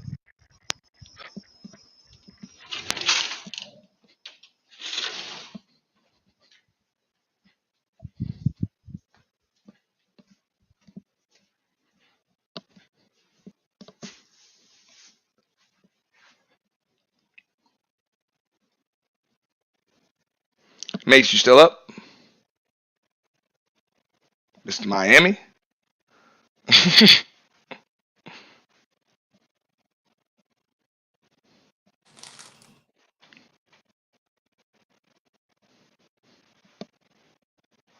I heard something, but yeah, I think, you know what I'm saying, more people need to just pay attention to the creativity that a lot of those writers had. You know what I'm saying, to be able to keep shows, series, stuff like that going on and going on and going on and going on.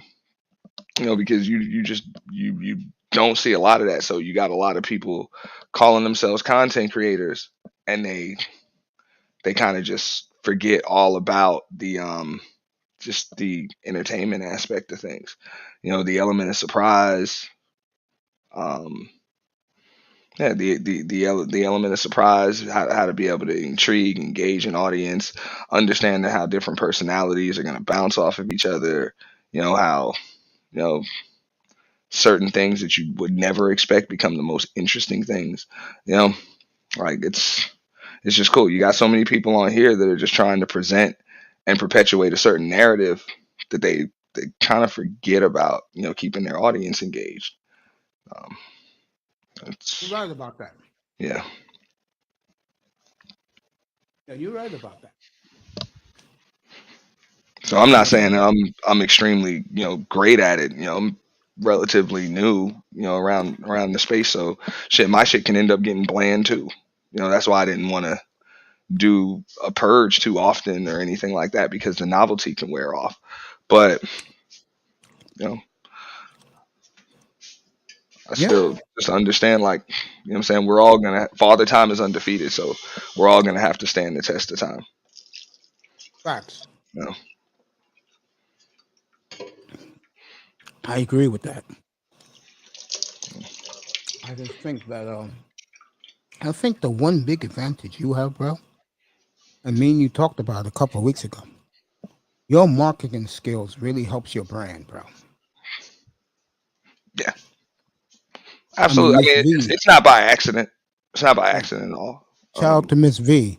What she does for in her real life, she's in marketing Mhm, and she's a boss and she knows how to do shit her way. Now look at her. A mhm, couple of weeks ago, she got into a nasty disagreement with certain people. mhm, Now she just flying past everybody, man. Shout out to her, made her channel into her own personal business. mhm, So shout out to Miss V, make it go viral TV. mhm. And yes, and she's another person who I would love to work with. She's got an excellent mind. Like, believe it or not, man,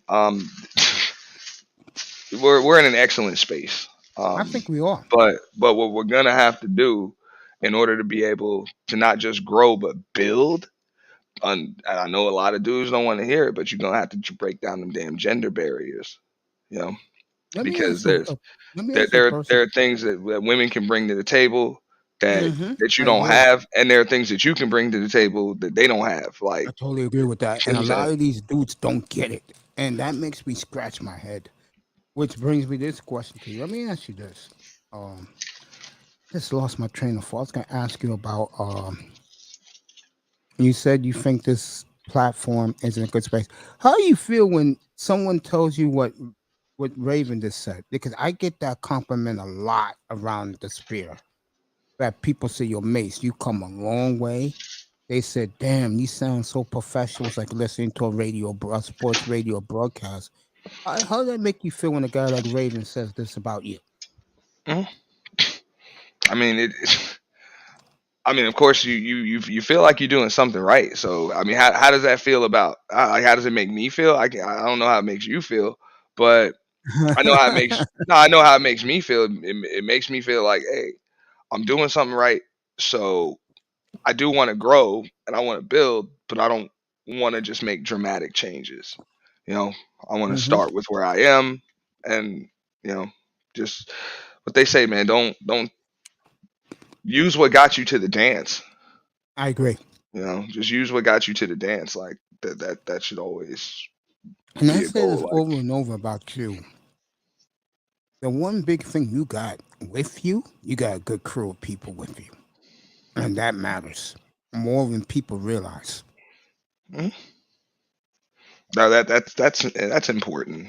Um, I think that's very important when you want to grow. It's tough to do things by yourself, and especially when you're talking about having an audience and people to support you. Like, it's to do that by yourself, bro. It's got to be nerve wracking.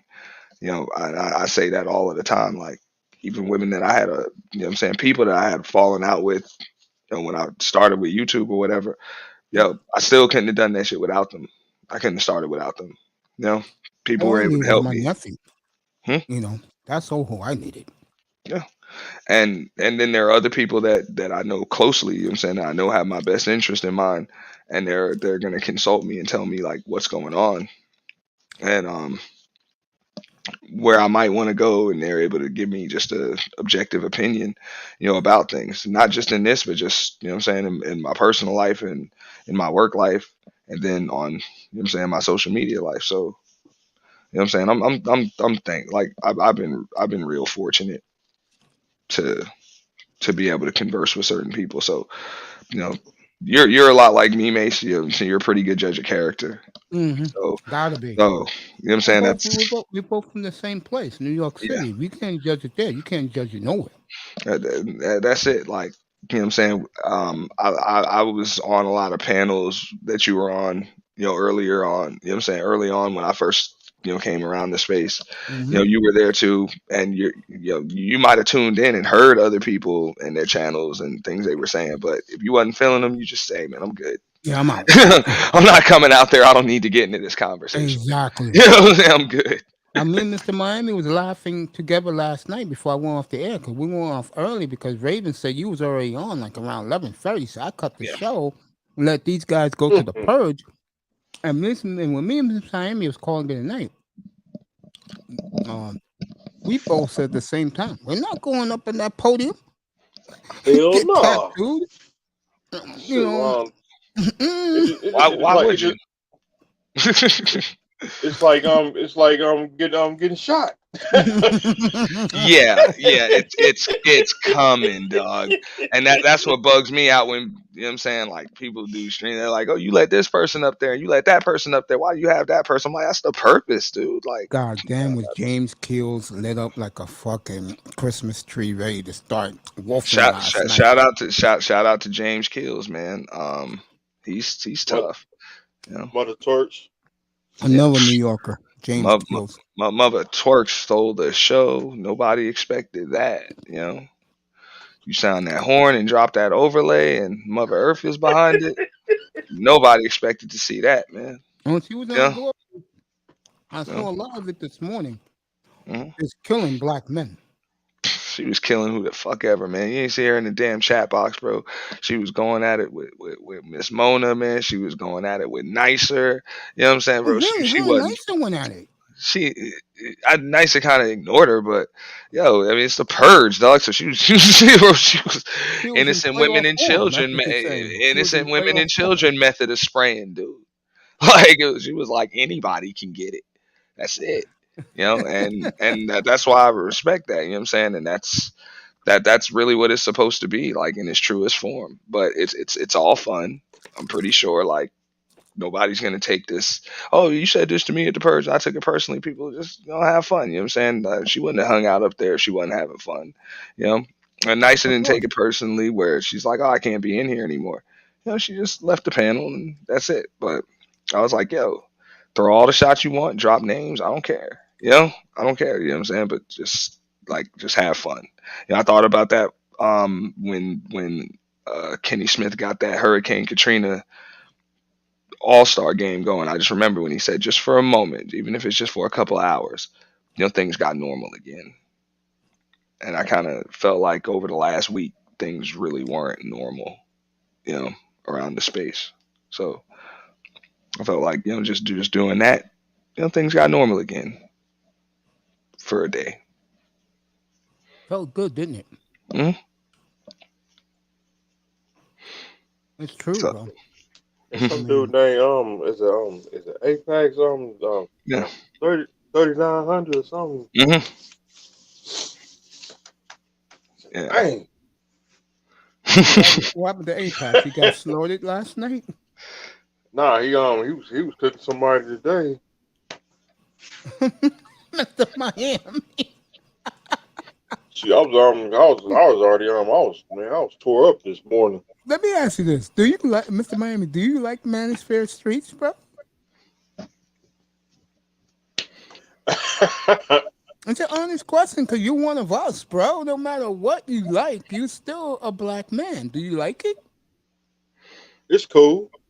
There you go. You belong. I mean, Trust me, man. This is when I look at some of the other sectors around. This is a a pretty good one. And even a lot of the women that have been kind of Raising coming money. around because L. Nixon's popping off his platform now, Good for and him. of course, the women love L.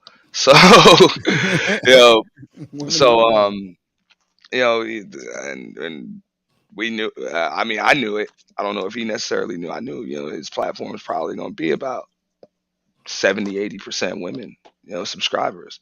That's the way it's going to be. And he doesn't have to say none of that. I hate black men and they're not doing shit content. You don't have to do that. You know what I'm saying? He just got to be himself. Like a But certain content creator is doing every day now for the last 2 weeks. mm, yeah, I mean, they're pandering. Yeah, a lot of them people are pandering, and you know, we talk about this, and that's one thing we're not gonna do. We're not gonna pander. You know what I'm saying? We're gonna say what's on our mind. If Hmm. what we're gonna say is gonna offend people to that bad, maybe it's just best we don't say it. just don't say it at all. You know what I'm saying? Just don't say anything. But I'll be damned if I just lie to people because Well, let me eventually I'm ask gonna this get personal exposed. question. How did you start your second channel? I just did. I thought it was a good. I mean, I was thinking about doing it for a while, right around the time when that the main channel was on the brink of monetization. Yeah. And I'll be honest, I was like, if this shit gets shut down, I'm gonna have to start from scratch anyway. So I was, what I'm saying, I figured I might as well have a backup channel. Yeah, but Um, did you use your same info to start the second channel? Or you had to get a different email box. I got it. I could have used the same info, but I chose to get a different email, make a different Okay, email. I'll do the same. 'Cause I got plenty of emails. I'll do the Yeah, same. yeah. And look for I chose to just do that. But when you just keep in mind, like when you monetize, AdSense prefers that like if you got 3 or 4 monetized channels, AdSense it all goes to the same AdSense account. okay. And trust me, that's gonna be something you're gonna be concerned with soon. you know, trust me on that, Mace. I mean, if you choose to do it, you know, What to do a second channel? What's up, nah, LT man? if you choose to monetize your channel, Oh no, What's I'm up, not brother doing that, LT bro. man? you know, I'm not doing that.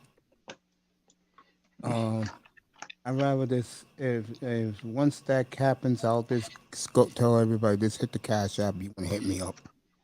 Yeah, okay. Cause then everybody, you know what that means? Since LT, I mean, since Auntie told me that, you'll get Ninjaville Father Day's weekend. Get ready for it. I already got 3 banging shows ready to take off. And I know one person is dying to get on the panel. He will, and he will shoot off, boy. And that's James Kills. no. He will. But shout out to James Kill. James That's Kills my is boy, supportive. man. He's supportive in everything that I do. But Me too. even Kills, you know what I'm saying? He came through to the boiler room and he's like, "Dang, you got these maggles," and all. I was like, "Bro, this is a different channel. This ain't the Purge." So I'm He flushing all of actually that did other that. stuff. I mean, nah, he didn't even come up. He understood that. You know what I'm saying? He didn't come up. I don't have everybody wrenched up. You know what I'm saying? Nice. Like we're gonna have grown folks discussions. I did give out a lot of wrenches, over for those first 2 streams that I did, but I'm pretty much just gonna stop. Um, like that's it. You know what I'm saying? It's grown folks discussions. I can get away with playing a bunch of music while the channel's still small. People are coming through, so I like it. But as far as like what made me start it was just I didn't want to just be synonymous with just a bunch of fuckery panels in the purge. Like I can do a lot That's what I more than told that. people. I said, Auntie don't want to be one people that if you think of him, you think of that. I said he's doing the right thing because when he does that type of room, it's for grown people, Mm, mature people, and a lot of people applauded you for that, bro. You mm, don't realize it. They applauded you for making that move. I mm. mean, Auntie, you got more respect in these streets than you realize, bro. And I they mean, get on me. Well, you his spokesman? I said, no, I just plug anybody who needs a plug. nah, I appreciate it. And It's yeah, no man, problem. look, when I pop up in your room, a lot of people shout me out, bro. Sir Ism, Platinum, DJ Kuda, DS1, like, bro, Sexy Red, you know what I'm saying? So many people came over, Raw B Privilege, Angry Man, like, so many people shout me out, dude. There you go, bro. Red Supreme, I mean, bro, the list goes on and on. Bomb, even the women, bro, a lot of the women shout me out. You know what I'm saying? Peace, love, Bomb, Cherry, Verbal, like women that are known for cussing dudes out all the time still shout me out. So I'm like, yo, man, good looking out, man. I appreciate it. You know? And you're good people. That's number one. Number two, you have a phenomenal head on your shoulders. And number three, you know what the hell you're doing. And it's your way or the highway. Mm, yeah. And that's kind of tough for a lot of people to understand. This is why you see a lot of the beef. Like, keep in mind, most of these people on here beef, they were cool at one point with each other. Like, they were really cool, and Mm-hmm. then they fall out and they beef. Um, I don't know. I don't know if it's because everybody wants to be in charge. Everybody wants to be the person in charge, and A lot you of don't have people to. go into Yeah, this. yeah. Exactly. You don't have to tell people that you're in charge if you're the person in charge. Exactly. Like, um, and I still don't say that shit. Like, I'm not in charge. The only thing, the people I work with, the only thing it's my, like, I got the final decision is what the fuck goes on my channel. That's it. The same way they got the final decision regarding what goes on their channel. You hit me up, ask me for a little advice, and I'll give it to you, but the decision's still yours. And I'm gonna respect it. I'm gonna support you either way. So I appreciate that, but I'm not gonna. I would never tell anybody, look, man, if you have this person on your panel or you have this person to come over, I'm not supporting you anymore. I would never say that, to anybody. The decision's yours. Hell, even if it's a mistake, even if you making a mistake, like, I'm gonna try to tell you, hey, these are the pros, these are the cons. You sure you want to make that move? Yeah, you want to make it, cool. I support you either way. Let's go. And if you fuck up, I'm gonna help you clean it up. You know what I'm saying? And that's really what having a team is supposed to be all about, or being on the team with people. It's not about just telling people what the hell what to do. You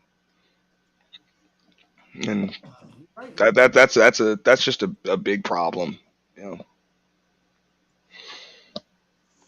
I agree with you. I tell people all the time. I'm like, bro,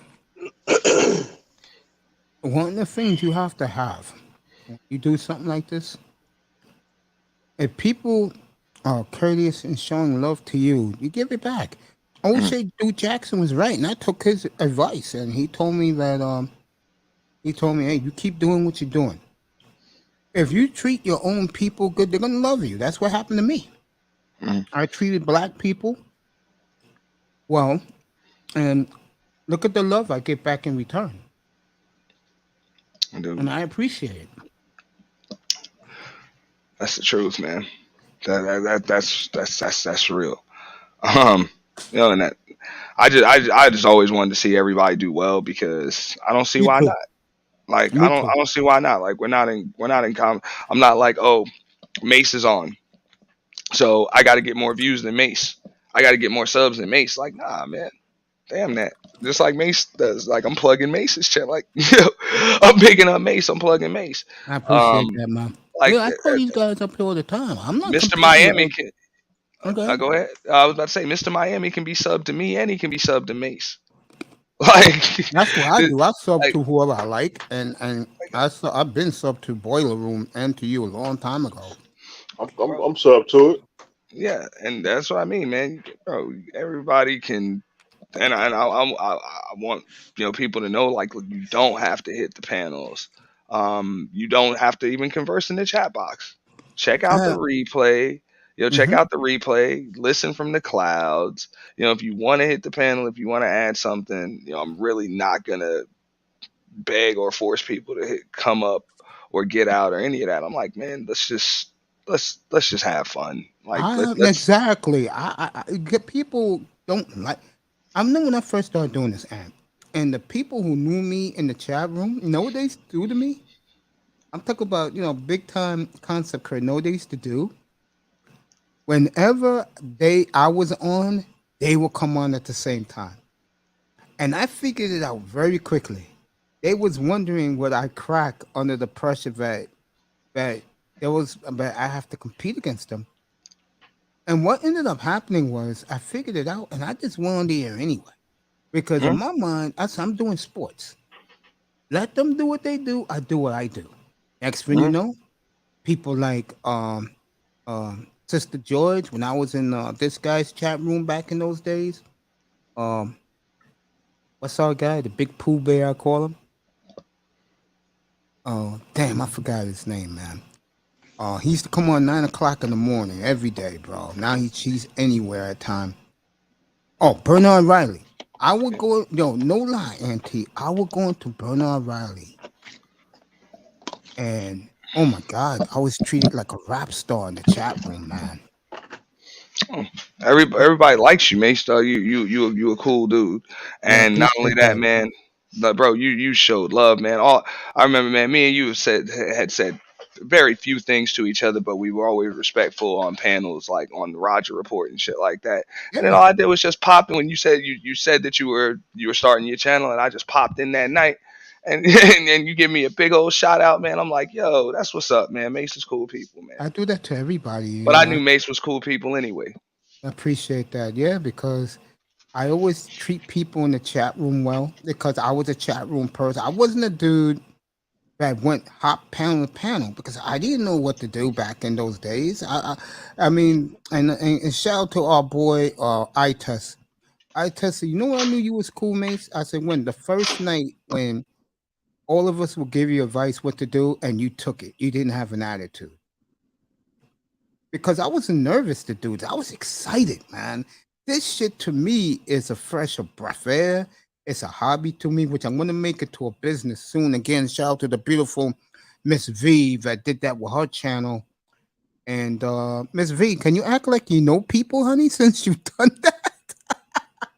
I'm just joking, baby girl. You keep doing what you're doing. Uh, you know, She I in the just chat, Miss V in the chat. she'll Oh, get the message. So you know what she does?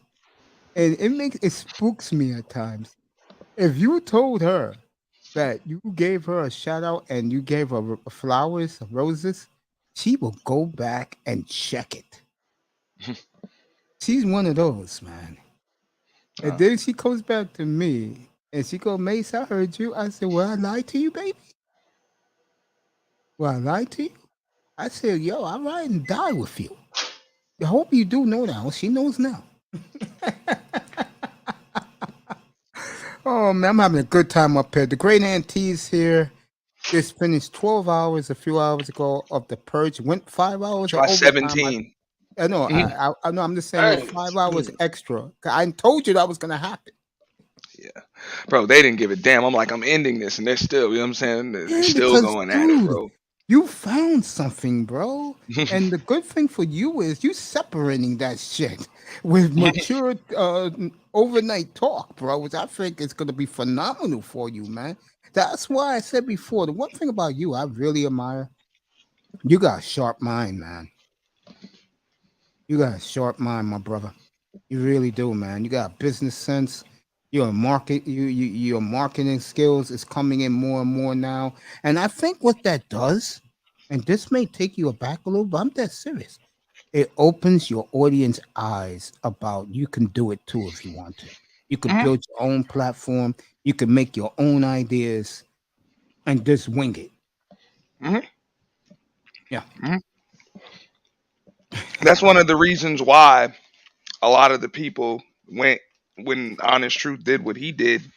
Um, they went in droves, like, yo, give Ann his props, and I'm like, I'm not even looking for props. They're like, nah, like we seen what you've done since day one. You know what you've done from day one and how you get to that. And for somebody to just knock this shit off and then do that, like you didn't really knock off anything but the title. That's it. But for you to do a stream on Cynthia G and Taz and call it the Purge, and you don't even drop the damn link. Oh, his is Nobody's coming. even nobody's even allowed to address you. Like you just gonna talk noise about people? Such a punk's move, bro. You know? Like, come on. No, I would have appreciated if you call it the purge and you do 24, 48 hours of just fuckery and just let people just wild out, like actually knock off the event. That's all I said was just, if you're gonna do it right or do it better. But if not, don't do it at all. Like, don't do it at all. I agree. No, that was all I asked. And I know some of his mods try to say, "Oh, he's just doing something based on the movie and this and that." I'm like, look, man, I don't care about all that. I don't care about any of that stuff that he's got going on right now. You watering down my brand. No, Mm-hmm. you watering down my brand, and I feel like Frank Lucas in American Gangster, straight up. Like, call it whatever you want, but don't call it Blue Magic. No, There you go. because your shit is trash. It's the same old thing. You know what I'm saying? You do streams about these people all of the time. You sit up there for a couple hours and you talk. You know, and I knew that when he scheduled it. I was like, yo, he's gonna do at the most 2 hours. He's not gonna drop the link, and that's gonna be it. So how the hell you gonna call it that, bro? Come on. Yeah, that is distasteful. Very distasteful. I mean, I get it. Maybe somebody mentioned it. Mentioned like, oh, you should do it. You should purge them. Do the purge. I seen other people doing the purge. You should do it too. Maybe somebody said that. Maybe he thought it was an original idea. Maybe it was an original idea.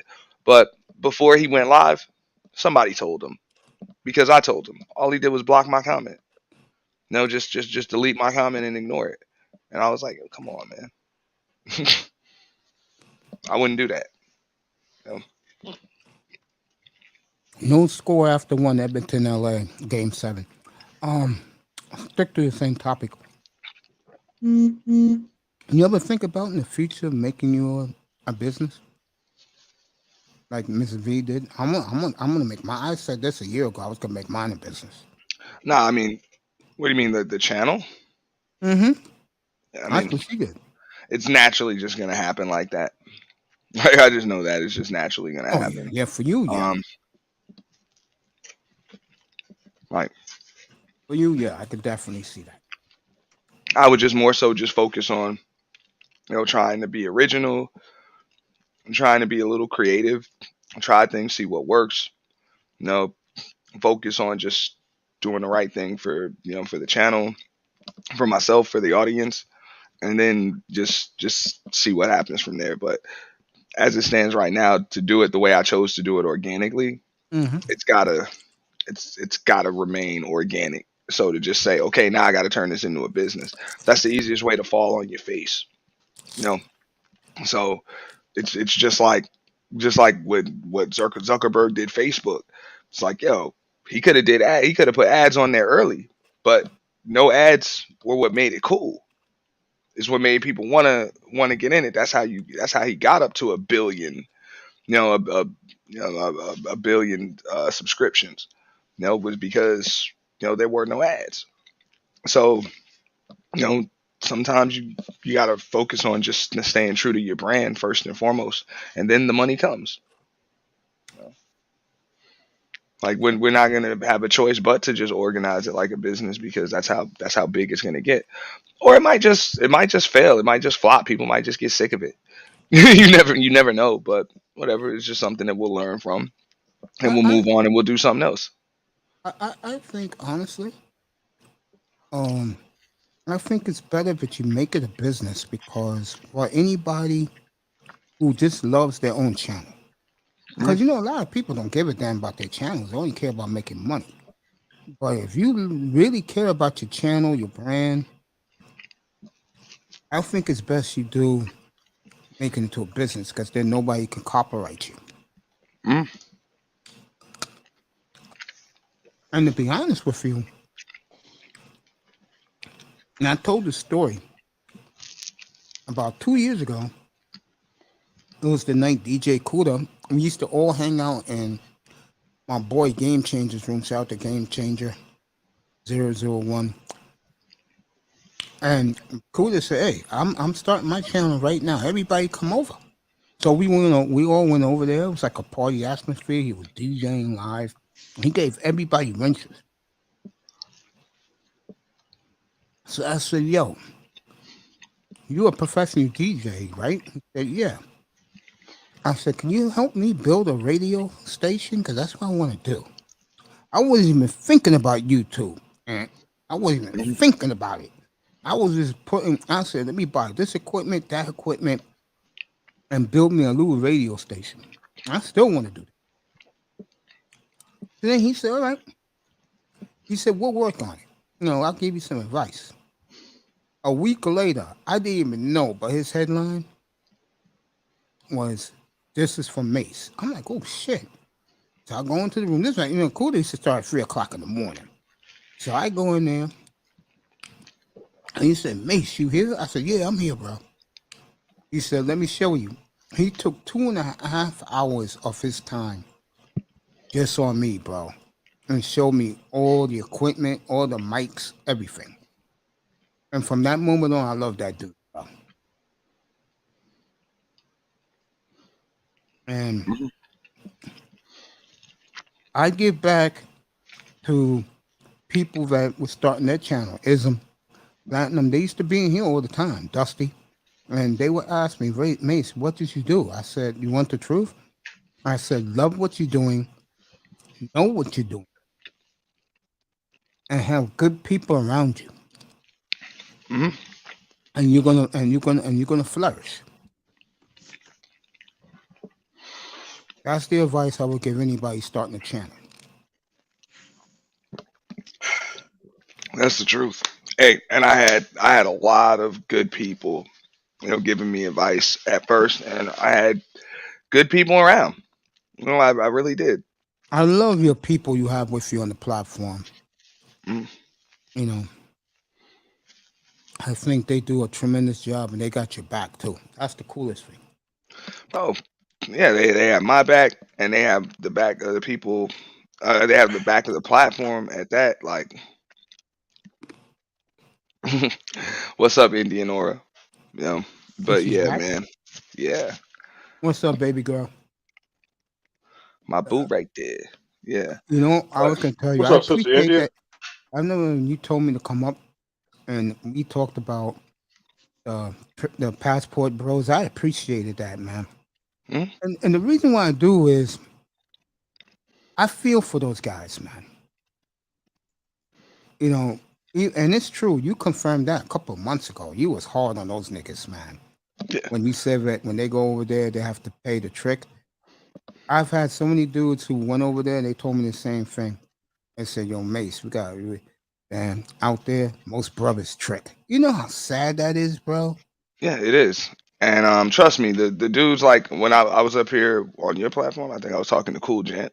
Yeah. Um, and shout out to him Yeah. because Shout out to him with his new you know what I'm saying? channel. I know it seemed like we was gonna get into an argument, but we didn't. We just sat there and talked about it. I'm like, bro, I'm not talking about you, bro. If you traveling to find yourself, that's fine, but you're not going. Well, where You does know, Miss Mona live? she's somewhere in Britain. Oh, okay. My man's getting his passport for Miss Mona. Hmm. Speaking of Miss Mona, shout out to Cartoon Cat. I haven't seen her in a hot minute. Yeah. Her man, One Community. He was in there. By the way, He was in here shout out, earlier today in my morning man. One show. Community is that dude. Shout out to him. That overlay that I have Yeah. that says home of the purge and everything. He did that for me. Really? Excellent. Yeah. Yeah, he was And in I'm here like, today on my morning show, me and Toya. he sent it to me for my birthday. Nice. He sent it to me for my birthday, and I was like, you know what? That's cool. So then I didn't put it up or use it really until I was promoting the uh the last purge, and I was like, that's great, because I never thought about. I always wondered how people were able to do that like that. So bro, so many people have been able to help me. With people like, oh, Ant's got graphics now, man. People have been able to help me out with thumbnails and average because I know a lot about digital marketing and shit like that, but I'm computer illiterate like that. Like I lose patience when it comes to that type of shit. Yeah, I'm computer illiterate too. That's why my You know? nephew does everything for me, man. Speaking of that, So like yeah, like Raw B Privilege, he's been helping me out with like green screen, OBS, shit like that. you got OBS down yet? Hell no. That's why I'm Yeah, not using it. I've been working as a killer, bro. And I wanted to, you know what I'm saying, kind of be on autopilot, and I know that I want to get, green screen. I need more pictures. Um, I'm about to. I got linked up with somebody. The channel's going to take that. That's another reason why I didn't really want to do this. I've been wanting to just show people because a lot of people have been supporting the channel financially. So I want to make sure that you see that your money. I didn't just put it in my pocket or go drink it up or go gamble it or some shit like that. Like I actually put it back into the channel. So I do have meetings set up with certain people that are going to help where y'all are actually going to be able to see the changes and the differences in the presentation. Yeah. Yeah, I gotta find me somebody that can do that too. Oh no, I've got like an intro commercial. We're about to do an intro commercial, outro. Um, that's about to be done. I've got the membership ready, and I was trying to experiment a little bit with that today, where I was gonna probably put the some of my content on members only, and I got custom emojis coming for the members. And the membership is cheap. I decided to do that real cheap, like it's like $1.99 a month, Yeah, when I do shit my like that. Patreon, I do the same thing. When I do my Patreon, I'm gonna charge $2 a month. And that's what I'm saying. Like, come on, I was like, it's $2 a month. It's nothing. You know what I'm saying? It's not a lot, but And you're it not gonna should. get a lot of sports on my Patreon, by the way, folks. You're gonna get a lot of roasting. That's what I do up here. And I got a little surprise for all you, but I've been promising since I started this channel. It's gonna happen. I have a buddy of Mixtape mine coming. that is trying to recruit some women to give you guys what you want. So keep that Women in for mind. what? I can't let it out, bro. You can't say? I'll tell you. I'll tell you. Um, I'll let you guys know and this room know once I start getting the women recruited, because I don't want to say something that I look like a damn fool. So let my boy do what he gotta do. Uh, and I'm not even gonna say the name of that part of the name of the show because I get the feeling if I say it out loud, someone's gonna steal it right away. Especially not you, Auntie.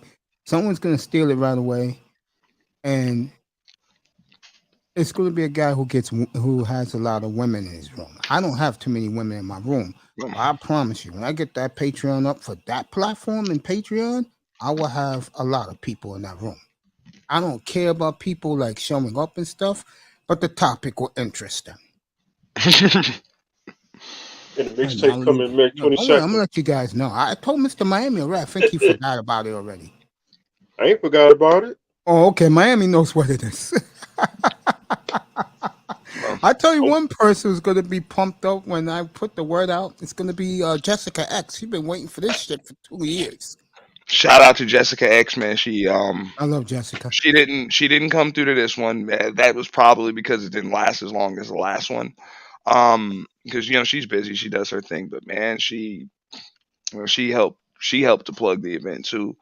And she's always been, ever since she's known who the hell I'm saying, ever since our first interaction, bro, she's always been supportive. So I know she gets a lot of shit, bro. But remember, I said it on your platform. I'm like, yo, she doesn't have to come down off of her mountaintop, but she does. You I know, don't. With her, she's more like a niece to me. That's how I treat her because we all came, me, her, China White. We all came at the same time. A couple of other of us came at the platinum. A couple of us came at the same time. So like if you see the same people every day and every day, every show, you start to get tight with them. What's my other girl? You know what I saw the other day? I don't know if you know her. BAP, you know who that is? I've seen the name. I haven't conversed with Oh man, when I saw her avatar the other day, I fucking melted, bro. I said I gotta get her back up here. you know, I gotta get her back up here, bro. oh, I gotta get that fine and highness back also, up here. and I love, bro. Shout out to China White, man. China White is supportive of like everything that I do. You know what I'm saying, on here too, and she don't have to be, man. Um, these people have platforms that they own that are huge. They growing, Mm-hmm. and they work with so many different people. When Mm-hmm. they take the time out, to support those that are small, like me or you, Hmm. like, bro, that shit is that does feel good, you know, Yeah, that does and feel good. Mr. Miami, what do you call her, by the way? The queen of the corporation. There you go. Mm. China, you know I love you. Come back and say hello soon, please. I miss you. Shout I out ain't to the gonna lie. queen. I miss her. She was Oh, the first person that when I saw a woman's avatar, I said, whoa. I said, back up. And I sent her a hello in the chat and she responded to me back. So, you know, she's great. Most of these women are great to me, including you, Indian. Even Indian though you're aura too. You know what I'm special saying? MC. She is Yeah. so damn supportive too. Mm-hmm. She's just extremely supportive. And that's what I'm saying, man. I'm not gonna say anybody's name or any of that shit, but look, there are some people that, like I said, they're not really trying to add. They just want to feed off of your energy, or they want to feed off the energy of others. And You even ain't when they lying. might try to seem as though they're supportive, they really Mhm. just want to take what you have and make it theirs. You know. So that's one of the reasons why there are some people that even you recognize that they used to be here every damn night, but they don't come through no more. Mm-hmm. Feel me? Yeah. They don't come through no more because they got their own shit going on, and I make sure I let people know that. You know what I'm saying? Like I'll have a stream where it's on. You know what I'm saying? 180 people in the box. And then I'll end it and I'll go over and like I'll go to somebody's stream that's got one person, two people there. You know, and either pop up on the panel or just hang out in the chat for a little bit That's or me, whatever. DJ Cooler, bro. When I finish this, he's on nicer. Mhm.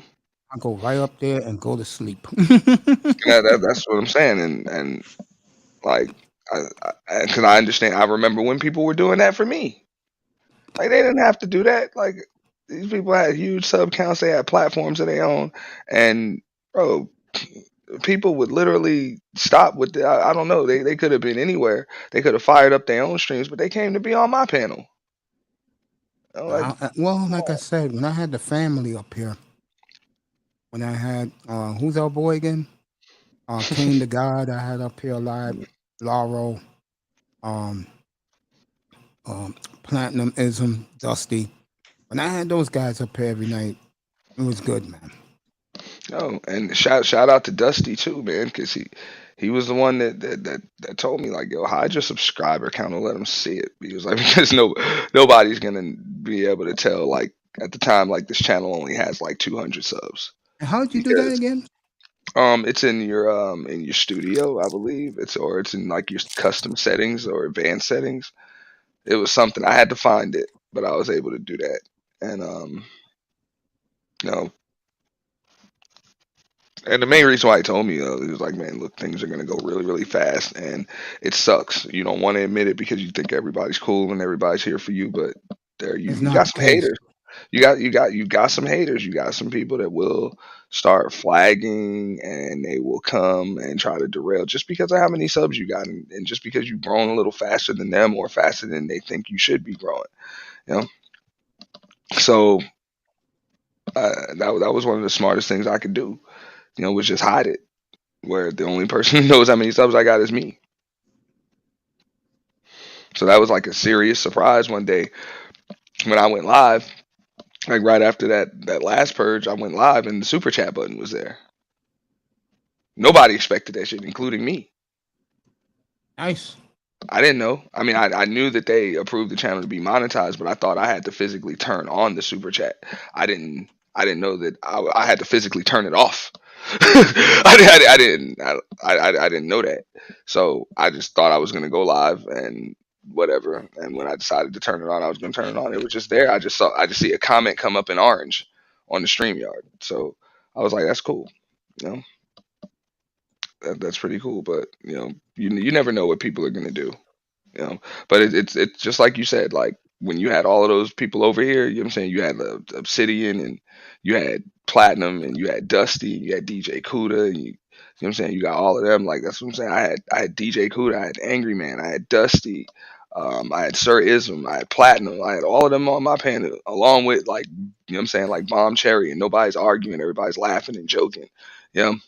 And they're like, yo, like you got a panel like this, nobody's gonna know you got 200 subs. Yeah, I agree with you. You know? Like If they nobody's see gonna heavy know. hitters. Yeah. What's up, Nicer? What's up, You Sister know? Nicer? And shout out to Nicer, man. She gave me that outro track, you know. But or intro, outro, you know, but I mean I didn't know that was how the game worked. I didn't know. But that is how it works. So, you know, certain things, you know, some people really don't need to know. So, Yeah, I agree. you know, I just remind people of that now. Every now and then, you know, I might stumble upon a channel and I'll see you got 993 subs or some shit like that. They did that to Mahogany, by the way. When she got 1,000, she Mm, said, Mace, I don't want to celebrate because you're going to see the haters.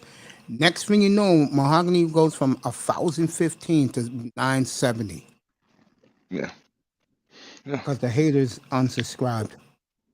No, that's something that they do. So like the only people that knew how close I was that close circle I have. That knew like how how close I was. And then even when I hit it, nobody knew. I didn't tell anybody. Congratulations, bro. I didn't tell anybody. And then I didn't even like I still didn't monetize the channel. you I'm know? not Like doing that to mine, bro. well, I didn't want the channel to be monetized until after the purge. You know, because I know they have to review the content. So I was like, yo, they might review this shit, just take it all down. I don't know. You know? And then that's why I'm glad that I have that I work with some of the people that I'm working with that consult me because they pretty much you know people they already have theirs and they were able to tell me like look they already know what you're doing you know if you know they're gonna check it out if they rock with you they rock with you Yep. if not they'll let you know you And know don't let that, and this is for you, Nicer. Or anybody here out here wants to start their own channel, don't let that discourage you. Because if you love what you're doing, like I love doing this, I love talking to everybody. You know, I do. And especially people who I know from the chat rooms, like everybody up here. I enjoy talking um, to people and getting to know them more as human beings.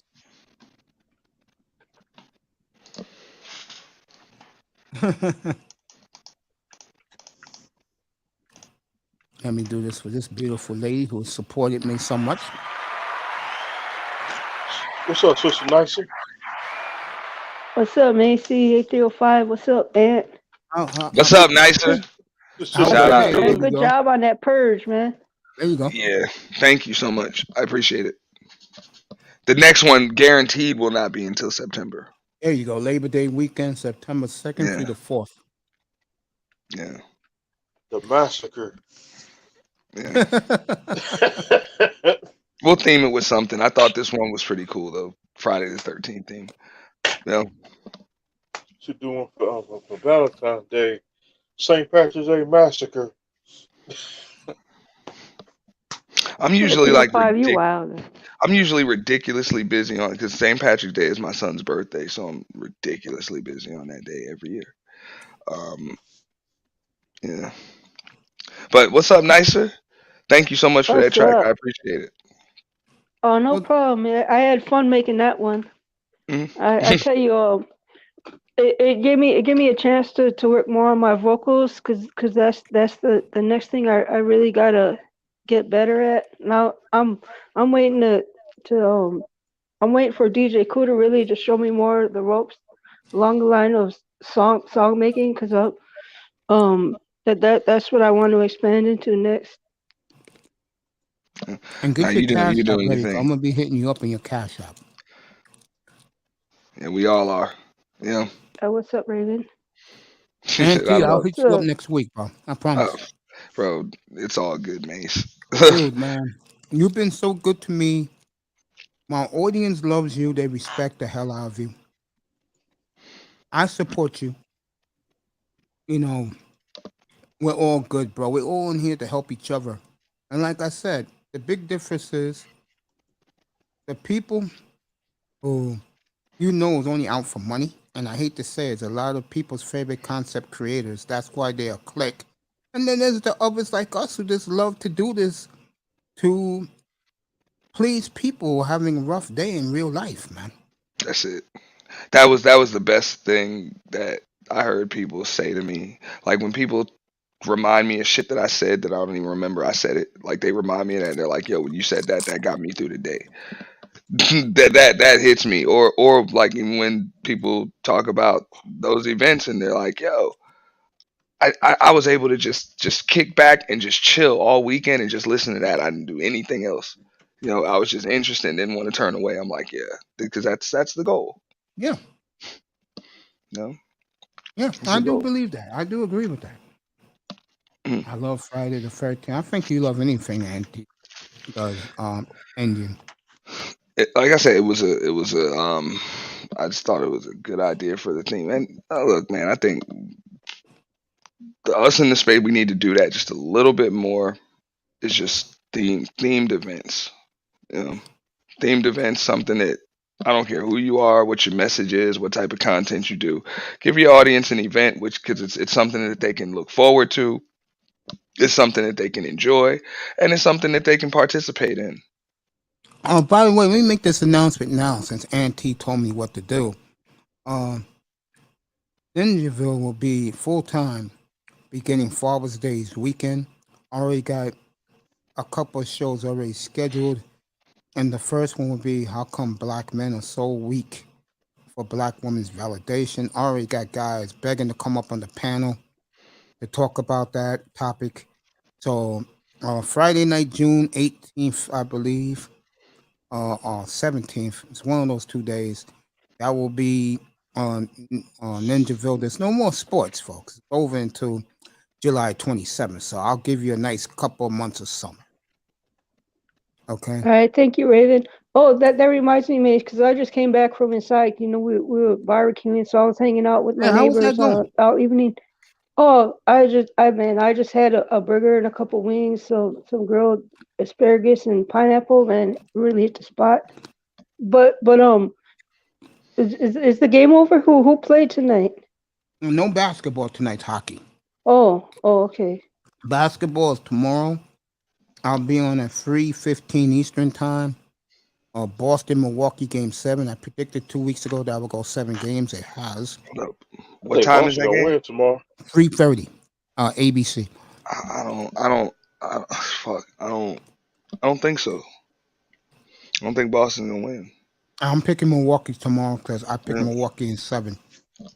And the All other right, well, game 7 is I mean, tomorrow night. Dallas at what Phoenix.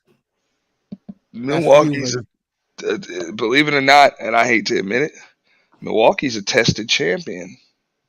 Yes, they are. Um, it's rare that what I'm saying you see a team, but they're tested, bro. They done dealt with they've dealt with everything that you have to deal with. When you look at the check boxes, they've had to rebound from heartbreak. You know what I'm saying? They've had crushing losses. They've Hmm. been down. They've had to have comebacks. You know what I'm saying? They had to have come from behind wins, come from behind series wins. They've dealt. You know what I'm saying? They know how to battle the injury bug. With the exception of Giannis being out, I don't. You know what I'm saying? I think they know what it's like to lose every one of those other dudes. They lost Giannis in the Eastern Conference Finals last year and still won. It was And 2 still 2 won. when he got So hurt. you Yep. you're right. They went through that too. Yeah. So bro, they're tested. When I saw Giannis working out before game 1 of the finals, I said to everybody up here, yo, Giannis is working out. Let me take a look how he looks. I said, uh-oh. I said, he's looking good. And that could be the Suns' worst nightmare. And that's exactly what it was. watch out. Yeah. You're grinding under the fire pit in Phoenix. Raven, I give it to you, bro. And I give it to both cities and the fan bases and the players. Because I'm pretty sure both owners told these players how important this series is for everybody, for the communities. I was telling Raven last night, and I think Raven agreed with me. I said after the Spurs, I think the Mavericks' biggest rival is Phoenix, and vice versa. If it's not the Lakers, it's Phoenix for LA or San Antonio for the Suns. I mean, you Well, see it in this series. These teams hate each other. Man. Beautiful basketball. But let's get back to what we was talking about. Raven, you was getting. I mean, Raven. Nicer, you was getting flowers from everybody for your beat last night. Congratulations, girl. Mhm. Yeah, Nicer was getting her flowers. And She deserves that. thank you for letting me know too, because I wouldn't have seen my email. I be stepping away from it so much. And Nicer, good looks. Nicer just been real supportive too. Yeah, she did Um, one with me 2 weeks ago, and then she said Mace's intro. I'm like, I said, let me listen to this, and I said, oh, this shit is nice, and that mm, will be my intro here once I get shit up fixed, and we're gonna all go to another plateau in here. The new morning show. Whenever I do the mornings, I expect to go back to work finally in a couple of months. The morning show when I do it, it's gonna be one on one. No more platforms. You want to talk to me? You speak to me one on one. If you make sense, I'll give you 7 to 8 minutes. If you don't, you're gone. are you But just I doing think, that in the morning? Just in yeah, the morning yeah, like that? yeah, yeah. In the nighttime, it's just like the platform sports. Yeah. If it's boring, it'll be manosphere. And hey, guys, see, this is what bothers me about a lot of people, and they think doing 9 hours is easy. It is not easy. Yeah, it's not. Well, it depends. It depends. Don't get me wrong. Sometimes I'll do it and it'll be like, yo, it'll be nothing. But like last night, that was tough because I was up the night before, Yeah, and I was up all day working, yeah. and then I had to do that. So shout out to L Nixon and PC Beautifully Animated There because you I fell go. asleep, That's what I said and to you. I fell asleep for a good 3 hours, and they held it down. I get up and it's still a I bunch of forget. people watching, and the show is still going.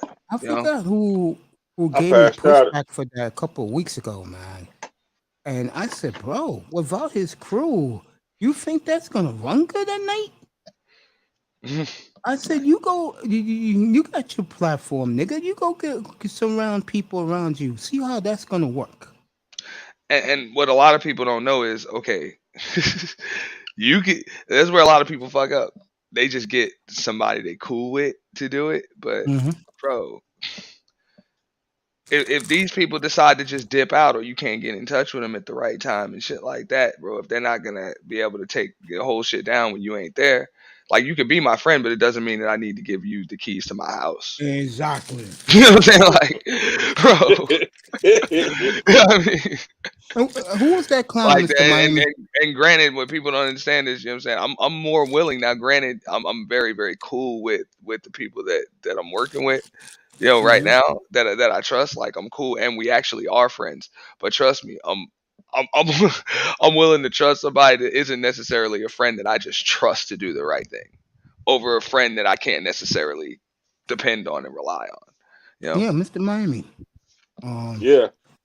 it was the dude who was giving me pushback about you. And then when that guy came up and said, you can have Mr. Miami as your sidekick. I said, why not? I forgot who it was, but it was that dude. I forgot that dude's name too, cause I know he was hating on the Dolphins too. I'm like, bro, you think it's easy? And then, like I was just saying, dude, you doing 9 hours of this shit. You better, I'm dead serious. You better come up with something else to keep the people interested. Dude, He dude. he uh he ain't been he ain't been back since. But And maybe look, went on that. But maybe went on that 9 game that 9 game winning streak. He ain't Yeah. been back. man, these people be hating, man. They hating on what you're doing, and you and me, like I know other people talk about the Google Hangout days, and when you had to have at least 1,000 subs to be live, and all of that stuff, and pre-records and uploads. Like we still remember the days when which wasn't not very long ago, it was just a few months ago, where you couldn't have a co-host on StreamYard to hold it down for you when you weren't there. So if you fuck around and fall asleep on the stream, That's it. That shit is just up until you wake the fuck up. You know, I gotta start watching StreamYard's channel because they're coming up with new shit every day Bro, to add to I'm I'm streaming. I'm Right. fucking with that shit so much. There's so much shit that you can do, and I gotta figure out some more stuff to kind of get like video clips in, and somebody that's working with me on some animation and some graphics and stuff like that, just to kind of incorporate it. Let me see, how it's gonna work because I really do like the format over like Zoom and some other platforms because it's so easy for me to just click things and things kind of come up the way I want them to. But it's cool once, and I used to say that, you know how when the stream ends, it asks you like, what can we do to make it better? Yeah, I used to always say, I wish you let me have a damn co-host. I would say, I would say that all the time. I wish you let me have a co-host to let other people up and stuff like that. So if I need to step away for didn't they, 5, 10 minutes or something like that. didn't they Hmm? just put that in? Yeah, they did. They finally they were supposed to do it in Hey, listen July to of me. last year, and they were late. You got They a were nice late. hottie working for them, bro. Wow, Yeah, that black chick is fine. Works for StreamYards, bro. I do like you that know. music on there. But they had to do it. They had to do it because they were competing. Every other platform kind of allows you, like fucking Zoom lets you have, I think, like an unlimited amount of co-hosts to do that. And I got to give them some more feedback too, and hopefully they'll do something about that. I don't like even this. Like I'm saying, I had to upgrade the StreamYard, which you pay double the standard subscription just to be able to have two people backstage. They still don't let you have more than 10 people on the panel. Now I get that more than 10 people on the panel can get out of hand, but Bro, I remember when I first got StreamYards 2 years ago. They just put in the 10 people panel, and I think they put in the 20 people panel. What, they cut that back now? bro, I didn't see an option for a 20-person panel because I would have did that shit, bro. I'd have paid whatever for that. Let Bro, me check it right now. Zoom lets you have like over 100. You can put 100 people on that motherfucker, man. Yeah, on Zoom. That's shout out to Zero. And I'm like, word, All yeah. my niggas on Zoom, Zoom. zoom. So I'm like, if that's who you competing with, then you know what I'm saying, step your game up. Just let me be able to send people controls and stuff like that. So that's nice to just be like, look, I'm having an internet issue or I got to take a phone call or whatever, and I can send a message to somebody and they could just come right up and just handle that shit for me. You know, that's nice. Oh, okay. I'm looking at it right now. You could have as much as 12 people in your room on your stream, Yeah, that's but it. Still 10 but on the panel just to be able to keep yeah, two people backstage. No, I think they changed that shit. 'Cause I remember Cuda when I first started this shit. Um, for I think it was $49 a month, you could have 20 people up there. damn. She Yeah, changed it. when I have 20, and I shout out to Indian Aura because she was the one that like reminded me. She was like, downgrade that damn account. You don't need it. Because I told her, I was like, I was paying like $50 a month from the beginning for like no damn reason. It would only get like that like maybe once every couple of months where like I got 10 people up there and people are still clicking the link and coming up anyway. So it's nice to be able to have some people backstage, and when people are going at it and they cussing each other out and all that other stuff, you know, you'll still have some panel mannequins up there that aren't doing anything. So it's nice to be able to just kind of switch them in and out. And usually the first person I'll take down is myself, you know, and nobody notices that when you take down yourself. But they think they're slick with that. They even give you better picture quality the more you pay. It's crazy. Yeah, man. Cause, bro, I can tell you, when I first started this shit, I didn't know what the fuck to do. But the one thing I knew what to do is talk. Mhm. And boy, I had at least 100 people in the chat, man. And the coolest part was the people who believed in me, They believed in me, bro. I didn't let them down, bro. Shout out to Commandante Lou because he wanted to bring me into a little business venture that he was getting. When he saw my nephew's thumbnail for the channel, I'll tell you, when my nephew did that, I had a totally different attitude in this. But when I saw the thumbnail, I started crying.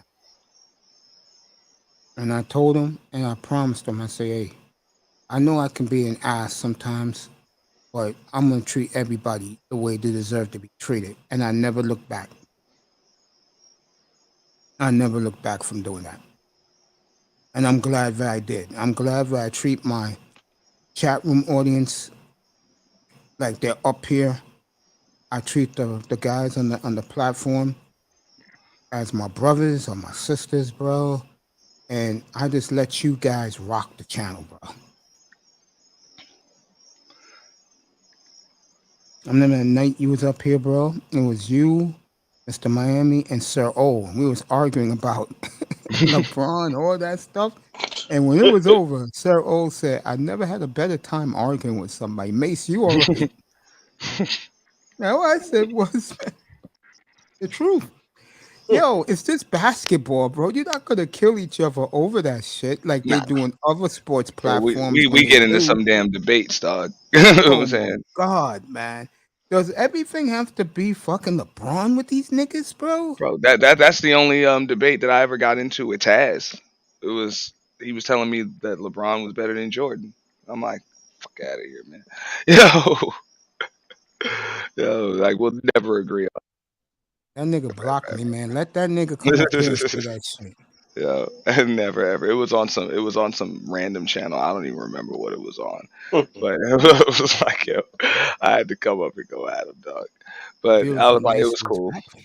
And when we've been on some other panels and we never really argued about anything else, we was just able to just talk, you know.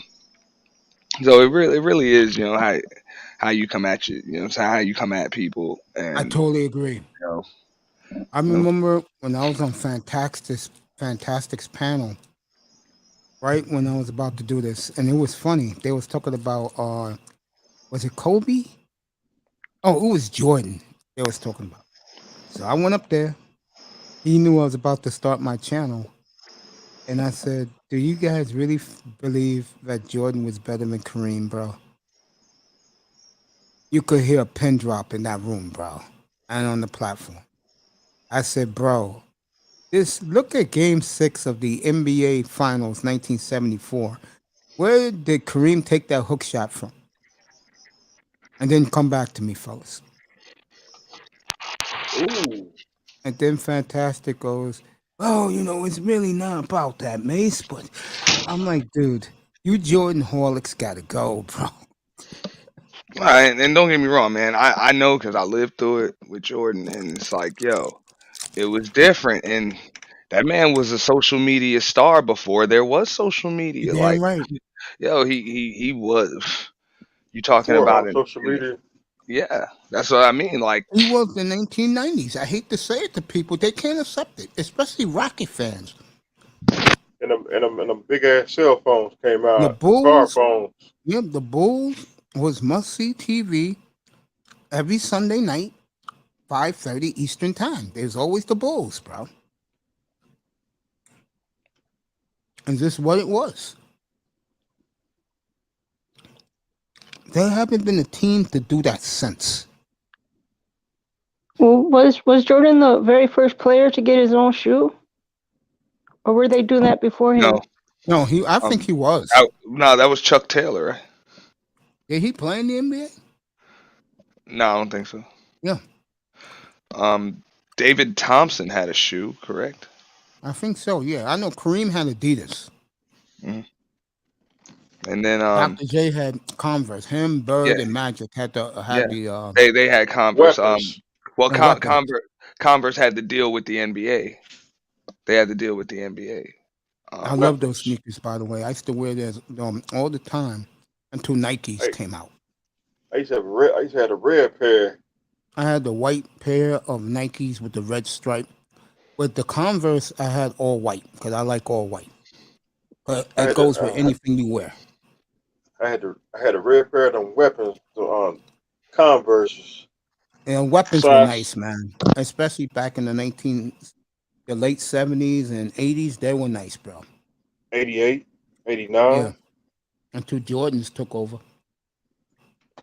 My brother used to crack them on weapons. I said these are brand new shoes.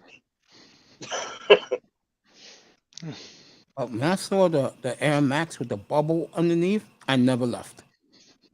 That is the only shoes I wear. The one with the bubble underneath. I don't care if I pay $250. As long as my feet are comfortable, I'm good.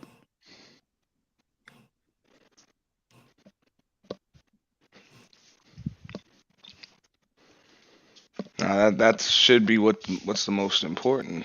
You know? I don't know what these fools is style. So yeah. That's I why it mean, bugs me out, man. I look at what these kids play basketball in these days. I'm like, I wouldn't have been caught dead in these shits what are they wearing these days? when I'm I was curious. younger. I'm like, I'm gonna turn. I would have known. I knew I was gonna. I would have turned an ankle wearing that shit. What do You they know? wear? And fucking, they call them shits mid tops, man. Them shits are straight low. They wear low tops on the damn basketball court, man.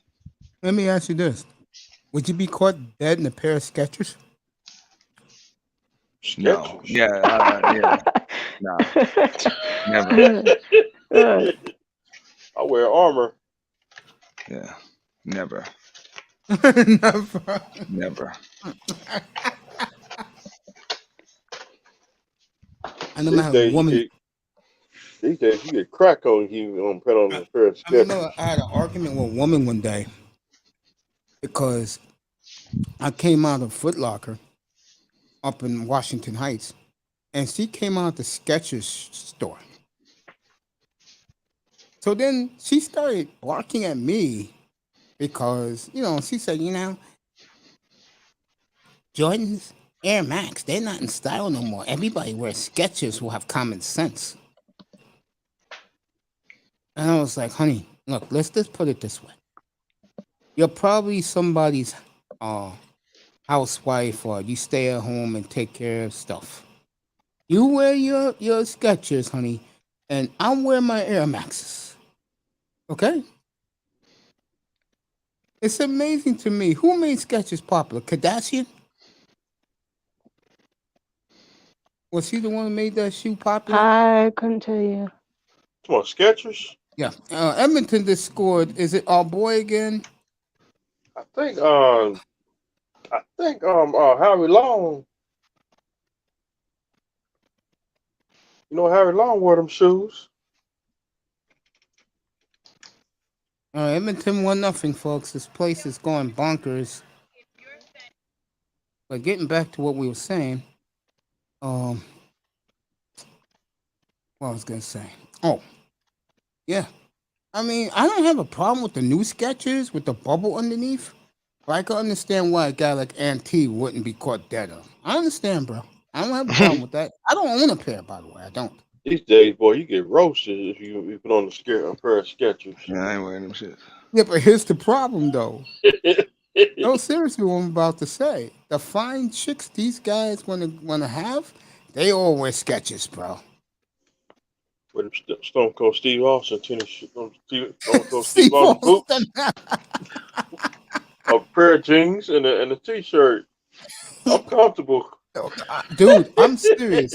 You see these fine women at the gym? You see these fine women jogging in the morning? Those women are wearing Skechers, bro. Dang. And I said, no wonder why so many Sketcher stores everywhere. You got that down in Florida, you guys? Yeah, With Skechers Yeah, the store. Yeah, it's everywhere in New York City, man. in the shoe store. Okay. What about you, Nice? Do you see them in the Mall of Americas?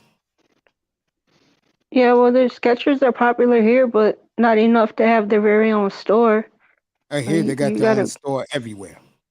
So I retired from the mall because after we have these mall shootings, I mean, how can I put this to you, baby? let's say whenever you come to New York, you know one of the first things you're gonna see when you come out to the city, Timberlands? you're gonna see a lot of Skechers. More than Timberlands? Yeah, that's get Timberlands for the hood, honey. Yeah, yeah, and you won't be in the hood.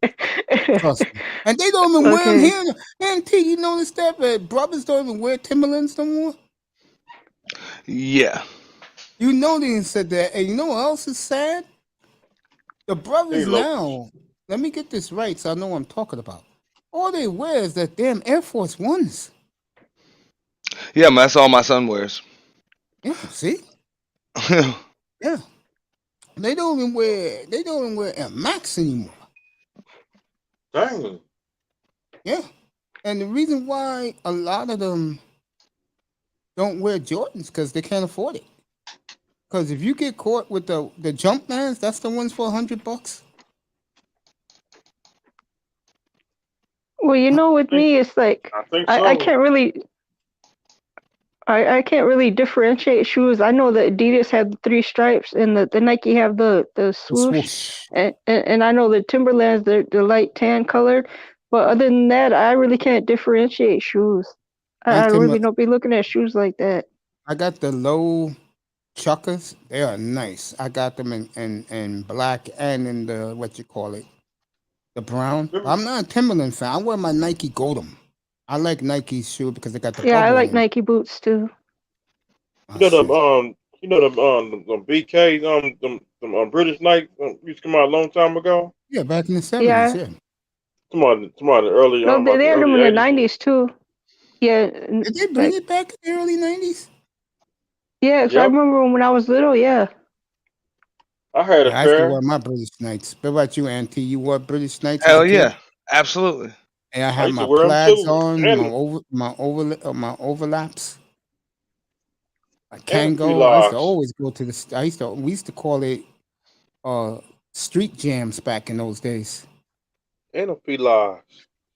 See, my boy is gonna get 30 years. A man who I saw DJ live on many occasions. It broke my heart. They said Casanova killed somebody down in Florida. He's gonna get 30 years. Huh? Yeah, DJ Casanova. I used to go to a lot of his street jams back in the '70s, bro. That was my nigga, bro. Dang. Coolest dude though, and to this day I still What up, love him. Blue Devil G? What's Hey, up, Blue Devil? yeah. What's up, brother? The Blue coolest Devil? dude to me ever when I used to go to street jams and stuff was Melly Mel, bro. I used to just walk up to that big giant crate and I used to go, Mel, can I put my box there? Yeah, yeah, go ahead, Chubby. Put your box there. You always support us. Yeah, go there. Yeah, go ahead. he calls you chubby. I used to ask him. I used to walk over there, get on the stage while they setting the stage up, cause they used to start their shit about like today's world, like concert. They'll have somebody up there from like 8 to 9:30, then they'll come on. So like it gets like 9:15. I'm going up on stage, but I don't care about the guy who was trying to DJ and he sucks or some whack MC. When I see the boys going up there getting ready, bro, I said, "Yeah, can I?" He said, "Yeah, go ahead. Put my box there, record the whole set." Remember the days of the 3 hour tapes, Yeah. the Yeah. cassette tapes? Yeah, that's all you do because most of the show was 3 hours. Now, if it was a battle, that's all night. Wow, I would have loved to been there, man. I The golden saw, era hip hop in New Well, I York, miss them yeah, days. Well, I miss man. them days. I was there at the old Ecstasy Garage. That's in Harlem on 116th Street. Because me and my cousin became tight because of it, because he used to DJ, because that's where meet women. I was there when Kool Herc and the Herculoids took on Clark Kent. It was one of the best battles I've ever seen live. Curtis Blow. I didn't see Curtis Blow. I never saw Curtis Blow. I'm talking about before it became commercial, before our good friends, and I'm being sarcastic about this, um, what they called again? What's up, Blue Devil? I see you, bro. What's the hell was that? Before the Sugar Hill Gang took it from everybody, bro. That was some fucked up shit. People were happy when we heard it on the radio the first time. You know, everybody was celebrating, but when we found out they were suburban dudes from Jersey, that was some bullshit. That's why every time I hear Rappers Delight, I remember exactly where I was when that shit came the first time on. Remember this station? Remember this station, Auntie? 99X. No. You remember? That hold up. Nah, bro. Yeah, you too young, man. Yeah, I was about to say in New York, man. I Yeah, listen that to Kiss. became that I that listen to became Kiss FM. I listen to WBLS. that became what was the That hip was it. hop station in the 90s? Angie Martinez. What's that station What? called? Hot 97. It was Hot 97 before Hot 97. Yeah. Well. 99X.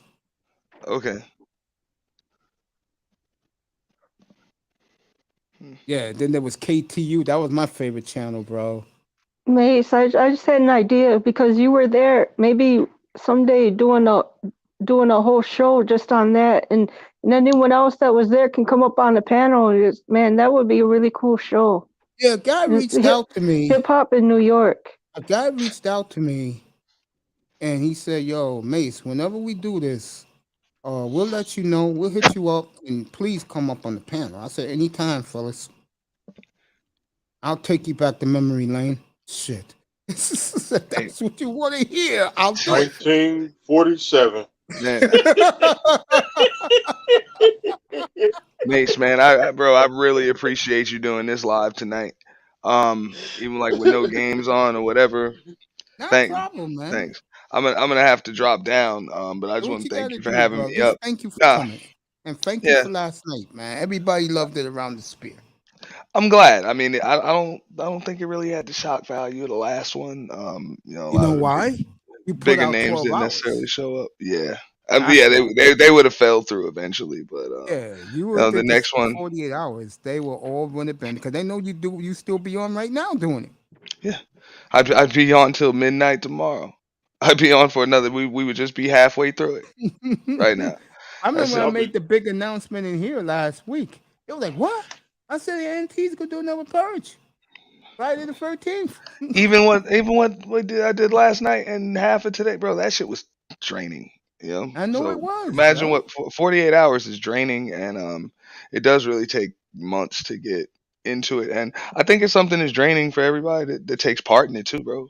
Yeah, because they're letting out their true emotions. Yeah, and nobody wants to turn away. No, it's too much fear there for most people. Like, yeah, nobody wants to turn away. So, man, I Hey, just Blue thank Devil everybody. G. No, All I just right, want. and thank But you, Auntie. And have a no, good night. thank you, nicer. I appreciate all of your help and Oh, my support, pleasure. Mr. thank Miami, brother everybody in Auntie. the chat. Mace You, again, thanks for having me up, fam. I promise you will have those thumbnails early June, bro, for the Labor Day weekend purge. I Yeah, hope but you like. yeah, I got some ideas what to put on the yeah. thumbnail. Let me know what the ideas are, because I'm thinking, we gotta. Yeah, let me know, and we'll we'll do it. I like to theme it. This one was Friday the 13th. The last one was the spring break. Per Yeah, I so got you, bro. Just let me know. We'll collab up here. a Don't worry. I'll theme hit is you up. cool. I'll hit you up in your DM. Okay, that You sounds got good. it, man. Good Thank you, seeing you, fam. bro. Thank you. Mm, Enjoy your Sunday.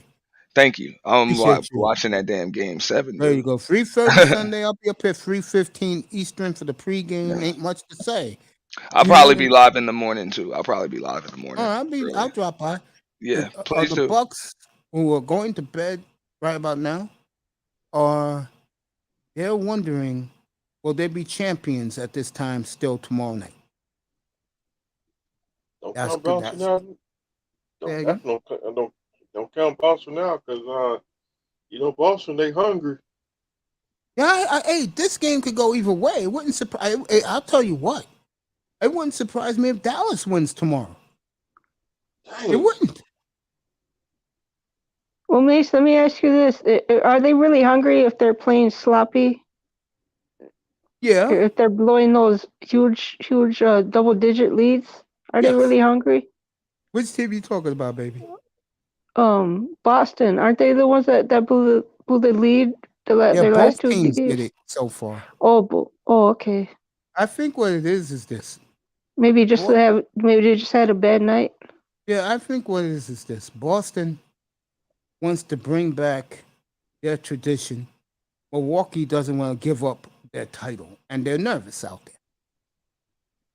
They're nervous because if Milwaukee loses tomorrow, I hate to say this because I love Giannis, they're going to become an afterthought very quickly. They'll be former champs. Yeah. But if they win tomorrow, boy, we're going to have something up here Wednesday night, folks. Oh, we're going to have something up here Wednesday night. Game 1, Bucks and Heat. And I said it from day one. Remember I told you, Mr. Miami? I told you, Manzano, I said the Heat want what Miami has. I mean, Milwaukee has. Yeah, cause we want we owe Milwaukee anyway, cause they swept us last year.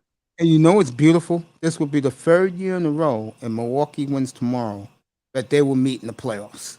Last year was the first round, year before was the second round, and now this is for the Eastern Conference. Ain't that some shit? Yeah, could be a Let you and possibility. Could be I a was gonna say I let possibility you. that Boston they might do it. Yeah, a lot of people think they're gonna win tomorrow. You know, I think they can win. This game could go either way. I'm not to say, oh, Milwaukee's going to win. I think this game could go either way, just like Phoenix and Dallas. I think Dallas. I know Golden State. They about to go to the finals. Not the finals. They're in the Western Conference final. Doesn't surprise me. I picked them. Remember that? It's amazing Yeah, that 9 months can't ago believe I it. picked those two teams to be in the finals. I can't believe Memphis is gone. Yeah, Memphis. No, wait, bro. You playing Golden State? Your best player is out. What are you gonna do? That's no excuse, though. You know, what are you gonna do? It's true. I'll be back in 3 or 4 minutes. Letting you and Nice just kick it, and I'll be back. All I gotta right. take my medicine. So how'd your day go? 305. I seen you up in the purge earlier. It was pretty good today. I had cause I had I was cause last night I was drinking on Hennessy, drinking on the Bud Lights, and next thing I seen the room start spinning. Uh-oh. That's when you know Lou Devil, it's time I'll to. be back. We'll talk about it. And if you want to come on the panel, just give me 3 minutes. I'll bring you up. Room starts spinning. It was time to shut it down, go to sleep, something.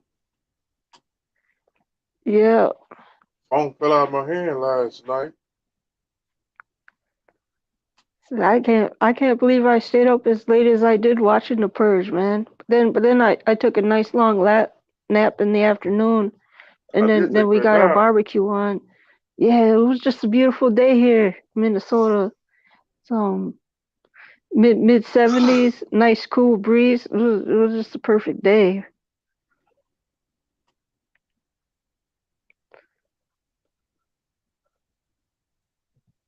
And I'm gonna get some rest. I'm gonna get some rest tonight. Yeah, same here. As soon as I get off, I'm going to bed.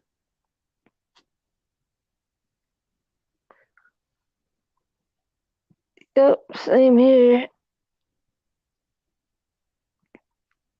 Let's see. I got I would like I would, when I wake up tomorrow morning, it's back to work. Back to making music. Uh, but the beats. I need that. I yes, need that. sir. And working on vocals as well. I've been doing more of that this past week. And what else? Oh, that's what I got to do. I'm not gonna be make have as much time making music because I gotta resume the spring cleaning. I started over a month ago. Then I put that on hold to get back into music making, and cause I'm the kind of person that is like, when I start something, I gotta see it through all the way to it's finished. and then I can move on to the next project. That's just the way I am. And I know because I stopped I had halted the spring cleaning to get back into music making more, but then it's like it's the voice in the back of my head nagging to me, spring cleaning, spring cleaning, spring cleaning, and things that things like that affect my creativity, if that makes sense. So yeah, I gotta finish this spring cleaning thing, and then when I get back into music making, I will be able to focus on that 100%. Somebody, we need a beach calls man, it's the marathon man. Somebody No, I know. Hold on. Stop. 305. I see what you're trying to do. You're trying to get me to make the beats for Mace's mixtape that you're trying to put together. I see what you're doing. You ain't slick, man. You ain't slick. see I had to or record my voice or something. 305, you wild, man. Wait till I tell Mace this, man. You waited until he stepped away to talk to bring that up, huh? or the see this opera. See opera people opera get paid some good money. Oh, that does give me an idea, cause mixing a little opera on a hip hop track and see how that turns out. You just gave me good ideas. You got my creative juices flowing. So that's gonna be dope. To like an opera with a hip hop beat. Yeah, yeah. It would sound kind of like the track that I made for Ant's Friday the 13th purge. What's up, It'll brother have the same kind of Blue? vibe. Yeah, so hey, I'm doing what I love, man. It's just amazing hearing your music, something that you made being played back, and you're hearing it.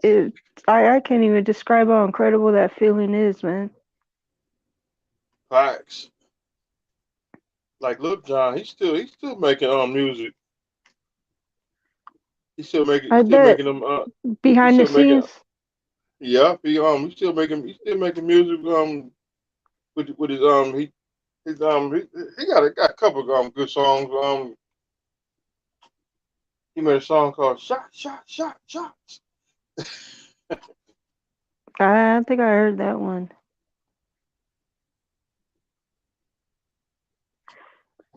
That's all the But songs yeah, you he should was hear. doing his thing for a while there, man. Yeah, I can't even the way you say that. Yeah. What he even had Dave Chappelle. He even had What? Dave Chappelle saying that. Yeah, you remember that episode? He had little. Okay. Exactly, man. What? Oh, see, now you make me want to go watch the old episodes of the Chappelle Show, man. That show was freaking hilarious, man. He has so many classic skits on that show. With Charlie Murphy. Rest in Yeah, peace the on Charlie Charlie Murphy. Murphy ones were funny too, man. The one with the one he did on Prince and on Rick James. Yeah. I like the Rick James one. That one was a little bit more funnier to me. Them episodes. I used to have Dave Chappelle on DVD. Yeah, same Had here. Like the one they did on, and they were mocking the real world. Remember that MTV reality show? They called it the Mad yeah, Real World. That one was yeah. freaking hilarious, man. You I know. had it on DVD for about 2 days. Mine's And what happened? somebody stole my DVD. Oh man, that sucks. Somebody stole my DVD and he stole WrestleMania 20 from me. What? Yeah, WrestleMania 20 or 21 is the one with Randy Orton took on I think he took on like Mankind or Captain Oh, Jack, you know one of what? them two. You know what? Cause my mom, she was into wrestling. I remember she still had a VCR player. That she had bought a TV that had a VCR player and a DVD player built into it, right? 'Cause she Yeah, had old VHS tapes from wrestling back in the 80s, and I remember the last year I was spent with them, because my mom and my stepdad they were living up in northern Minnesota at the time, right? They got tired of city living.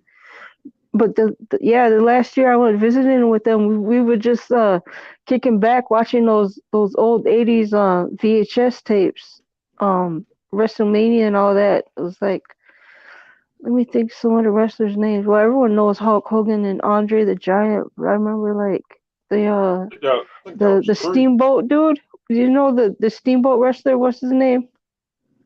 Ricky the Dragon Steamboat. Yeah, that Ricky the Dragon, right? Like I remember Junkyard Dog, Jake the Snake. Did I say that right? Yes, you did. Jake the Snake Roberts. Yeah, Jake the Snake Roberts. Ric Flair with the woo. Oh, Woo! woo. Yeah, that's it. I know I said it wrong. Yeah, but that's that. Um, Ric Flair. Who else? I remember there was a. I remember the Japanese dude, but I don't remember his name. I remember there was I think he was Hawaiian or Samoan. I don't know if those were, yeah.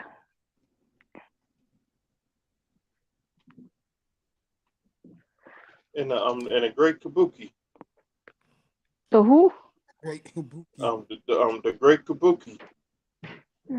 He used to be Oh, managed by that's Gary the one. Hart. That one. You and Mason Platinum Elite was showing videos on, And that was Kamala. where they tried to That, make it look like he was in Africa. That's It Kamala. was just in that a. was What is Kamala. that? Oh, that was someone else. Oh, okay. Blue Devil Never G mind. said kill Yeah. Innocent, the deer. Son's like going to pull it out. And again, Blue Devil, you want to come up? I dropped the link. Innocent. See, like the O.J. Simpson trial. Innocent.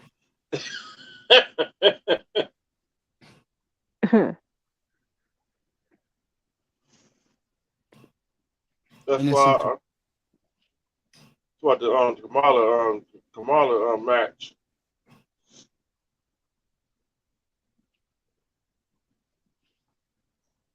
I don't. I see. I don't remember, but maybe 305. You can tell me. Did they even have women wrestlers back in the 80s? When did that Yep. become real popular? Oh, they did?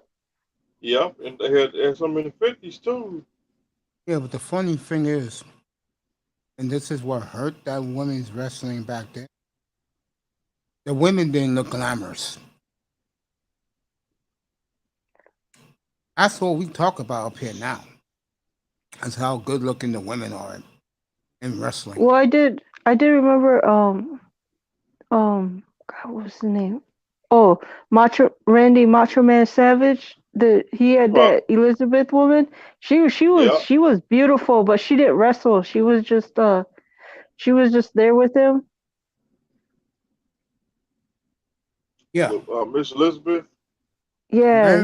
married in real life, but Oh, unfortunately, so they really were husband and wife. Oh, yeah, okay. unfortunately, She uh, died in she been gone almost 20 years. yep, and Oh broke wow, I every didn't man's know heart when that. she died. And then he Last passed time away too. Uh, didn't he? Macho Man. Yeah. Yeah. Mm-hmm. Macho Man been Unfortunately, gone almost about 12 years. We lost Mr. Perfect 2004. We lost Hostel A. Gilbert in 95 in February. I broke my heart when Mr. Perfect died. Your neck of the woods, nicer. Oh, really? I He didn't from know that. Yeah, he from from uh, from he Minnesota. he from Minnesota. Him and Reverend Rick Rude.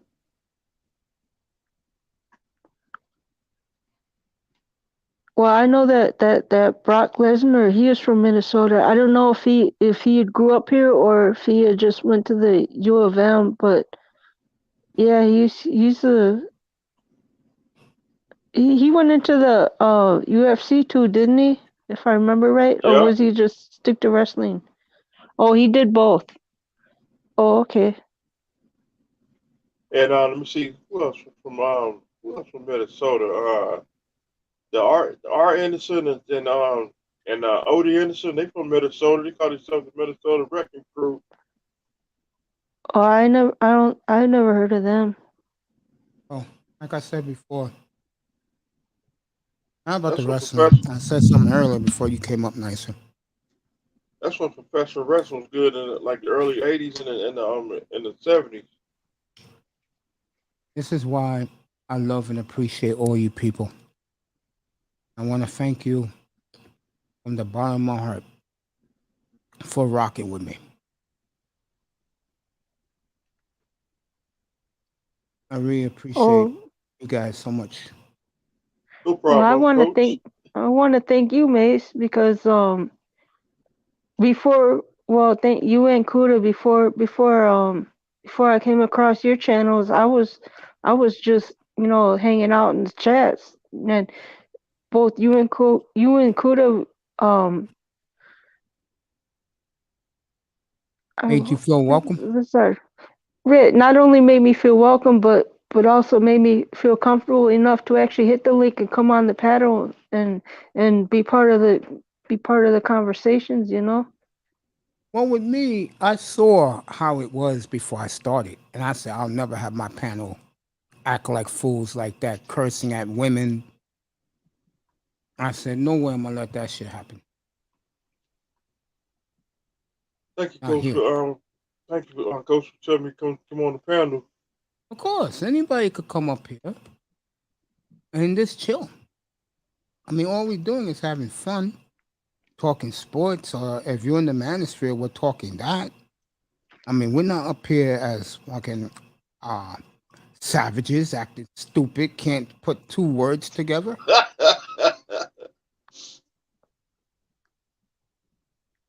So my anniversary came and gone. April 20 when I made my debut. You know, something like that. I just know I was screaming at you that night, man. I said, Come on, God damn it. come on, Just come on. click. You got an iPhone, whatever. Just click the goddamn link. You don't have to show your face, nigga, and come up.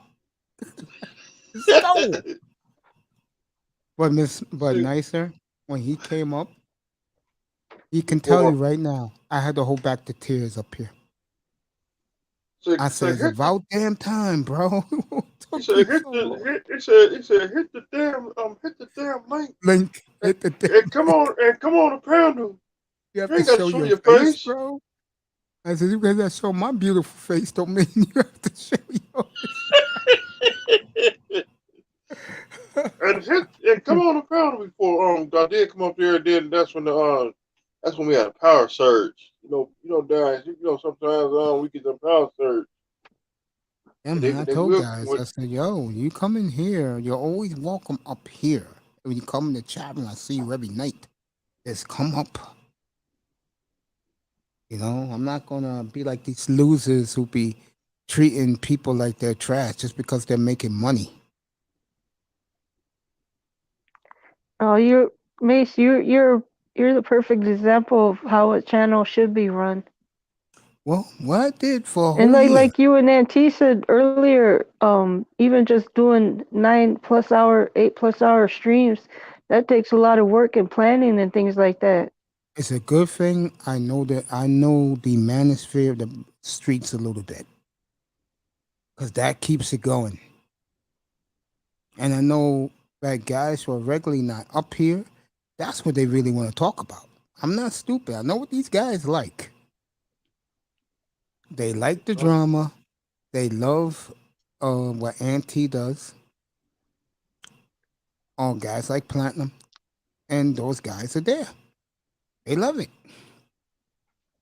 Me, on the other hand, Well, I respect it. I think some of it's foolish. I think what NT does is cool. I think what he does is good. What Platinum does is good for him too. You know, it works for them. It works for them. You know, with well, me, Mace, I'll say yeah, go ahead, baby. another. Oh no, go ahead. Finish. No, I'm go ahead, sorry. baby. Go ahead, talk. Okay, well, another good thing about your channel, because it's a sports channel, it gives guys the opportunity to have those kind of conversations again. Because when I was growing up, guys they were talking sports, cars, things like that. You know, they weren't gossiping. You know, and things like that that I see a lot going on. Not just on YouTube, but social media in general. It's like get steer guys back to those conversations that men had before social media, sports cars, things like that, you know. Mm-hmm. So That's that's what I that's bring up another thing I here. love about your channel. That's what I bring up here. It's like you're at a sports bar and we're all just chilling. Exactly. I got the That's what I coolest. like from everybody. You know, relax, enjoy. If you're bringing something to the table, bring it to the table.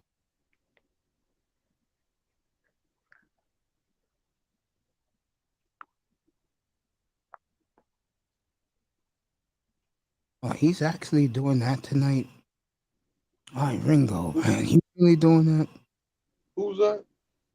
Ringo Platinum is on again with a second show. Jesus, bro. Jesus. Okay, April Mason is called out a dead man. Come on, April.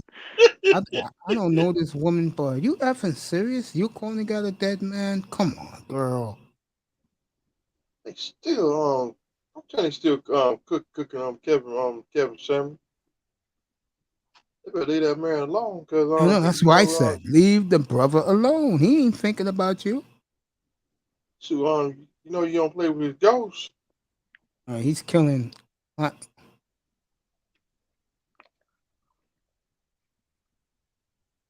you ain't gonna play with you. The more thing you do, you don't play with no ghosts. All right, Vivica A. Fox. He's killing her tonight. I have not done that yet. Living a But Fox. yeah, because of what she said, I will do it probably during the week. I will kill our favorite young lady, Melanie King, tomorrow afternoon. Hers is coming. Uh-oh. It's women like Melanie King. Don't know. It's women like Melanie King is why a lot of guys like me stay single and dateless. Okay, I will hit her hard tomorrow. My Uh-oh. God, you talk about someone living off a dead man? Wow. Hey, you Don't got a know her. point there, Mace. Yeah, I killed them this morning with I killed them last night a little bit. Her and the struggling attorney, as they like to call him, his new nickname. That's on the mixtape. I didn't kill him Here yet. you go again, 305. You wild. I haven't killed him yet, only because I didn't I didn't kill him yet, only because I'm a regular on this channel. So, well, her King, oh, she's getting hers tomorrow. Andrews or Mika Andrews. Malika, leave Malika alone. Nah. Look, She I had to do it. I had to kill her, but I was a little soft on it. But I did kill her. I didn't want to do it, but I had to. She should have never said those things about Kobe Bryant. And her true sisterhood colors was shining that day for the world to see it. didn't watch it. Didn't win a playoff game. Was a bully to team. I'm like, honey, Kobe did too win a playoff game. that's what Matt Barnes told her. That's what the lady who covers the Lakers, what's her name, Ramona something.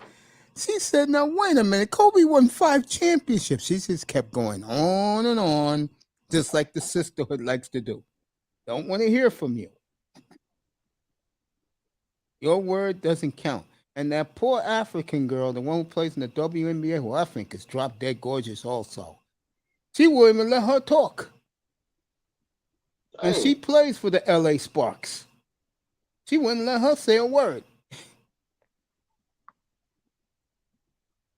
Wouldn't let her say a word. Oh man. Well, you know what, Mace? I swear, okay.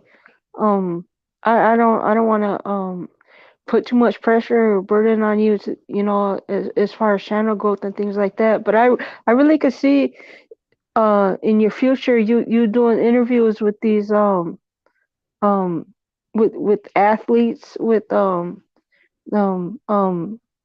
do you call it, commentators and things like big names in Oh, the that's hard, honey, because sports I don't. industry. I really could see that in your future, because you would be a great interviewer, That would especially be with hard for your vast me. knowledge of sports history and things like that. I really could see that happening on your channel. You bringing that to this space. Yeah, I'm gonna work on that. You know, especially the old athletes. That's what I think I can get easier than the today's athlete is hard. It's too hard. You have to have, like, let's say to get today's athlete, I could tell you a person who could get it if he wanted it, and that's what's his face, O'Shea. If O'Shea wanted any athlete, they'll come on his platform because he has 50,000 subscribers in one and got 300,000 subscribers on the other. If he wanted it, he can get it. Now, me with the old guys, I can get that, and I don't mind talking to the old guys because that's something that I know and I see. I'll work on that. There you go. It's just an idea, Mace. No, I always had that in the 'Cause back of my mind, sweetie. there you go. Tomorrow will be show 600. It should be show 800, but it will be show Oh 600 no tomorrow. no no no, Mace! Don't do that to yourself. Don't start kicking yourself. You're doing great. No, I'm not kicking You myself. It was reasons why it's not 800. But hey, Dang. 600 shows in what's this, May? 600 shows in May 20 months 19th. ain't bad. you grinding, Mace. You putting in that work. I think that's another reason I why. think you be doing. I think you be working yourself hard too often. But it just um And you got Hey, look, yeah. I It's love just what I when do, I say honey. that, it's just out of concern, because I I want understand, to make baby, and I sure that appreciate that. you Me, I don't push yourself too hard where you don't end up burning out and things like that. hey, let me Because tell you, those are negative, adverse. sir, let me tell Um. you something. When Yeah. I was gone for nearly 4 months, the first, I would say 2.5 months, it felt good to be away from this. But then came mid-February, I was getting the itch. I said, I'm tired of watching YouTube every day. Let me get home and do my shows. then you Yeah, came but back in it's good March. to have that break. Gives you time to figure out your next steps that you want to take your channel next, or to just to reflect on um how far you came. I Because think, what, and 600 shows, that's a I, lot. I said this to Auntie earlier, and he like sidestepped it. It feels good when people tell you how much you've grown, how better you sound compared to when you first started. That means a lot to me because that tells me that people realize how good of a job I do. And I think the number one thing I get from anybody else is how I handle my how will I handle my panel, and I do appreciate that. I do. Yeah, it's like I said earlier, you are a very good example of how a YouTube show should be ran. Because, like I For said, baby people girl, like me that are wanting to get into it, wanting to become content creators, hmm you got the blueprint. You DJ Kuda, Kevin Samuels, that's another great one. The way he ran his show, I was, it was cool hanging out with everybody, meet people like you. But I was also at the same time I was studying him, how he was running his show That's and things exactly. like that. I Yeah. looked at all the guys, Cuda, and back then Cuda's panel was out of control. And I used to tell him that. I said, bro, you're gonna have to lasso this shit, bro, because dudes come on your channel and they don't even respect you, bro. I said, you think I'm having that here? Tell you a Nope. cute story. Platinum Elite comes up, right? He just comes up one night and he's yelling. And I said, Platinum, listen around. I said, look around you, Plat. I said, Platinum, look around you. Nobody's yelling and screaming up here. I said, bro, no one's yelling and screaming up here. I said, this is not the manosphere where you have to get your word in. And he appreciated that. I told him that. I mean, I love this room being like a library. I really do. I really, really do. And like I said, and Laurel doesn't like when I say this, but this is how I truly feel. If you're here, I love you. I treat you like family. If you're not here, I don't want to know you. I mean, in this room, I'm not talking LeBron 24/7, right, Mr. Miami? Yeah. That's not happening in here. Football season. Damn Great right. football. That's If right. you see that football in my hand, like the man said, Mm-hmm. when my 200, hand go, when my folks, hand go 200, up, mm-hmm. 275 straight days of football beginning July 27th, right, Mr. Miami? yeah. And if you When don't like my it, don't come. when my hand go up, your mouth go shh. You want NBA? You come back next April for the playoffs.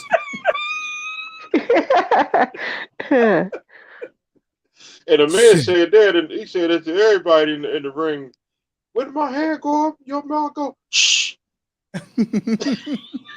Yo, seriously, you would like him in person, bro. He I is seen him such in a nice person. guy. Yeah, Mike Mazzotti, the Miz, he's Yeah, such a nice guy, bro. What he did for my nephew, him and John Morrison, let him hold both title belts. yeah. Shoot, Yeah. Miz already can't. Miz, he been he's the Miz is a Grand Slam champion. Him and Chris Jericho and Randy Um, Orton. Cena signing his belt. Shit. John Cena music is annoying. I know. It's kitty music. Oh God, I hate that music. I love my boy when it comes to the music. I like the old Randy Orton. I do like I Hey, do what like you gonna say? I love that one, and I did I love Edge. I do like Cowboy James Storm music. Yeah, money Yeah, I was there for Beer Money. and Fortune. Yeah, I remember Fortune. Fortune with Ric Flair But you know who my guys were, of course. I love and World Elite. AJ Styles. Yeah, I love World Elite. That were my boys, World Elite. Eric Young in the suit. Eric Young was strange. Sure was. I met him a couple of times. He sure was office rocker. And That guy was a weirdo. he was weird in Team Canada too.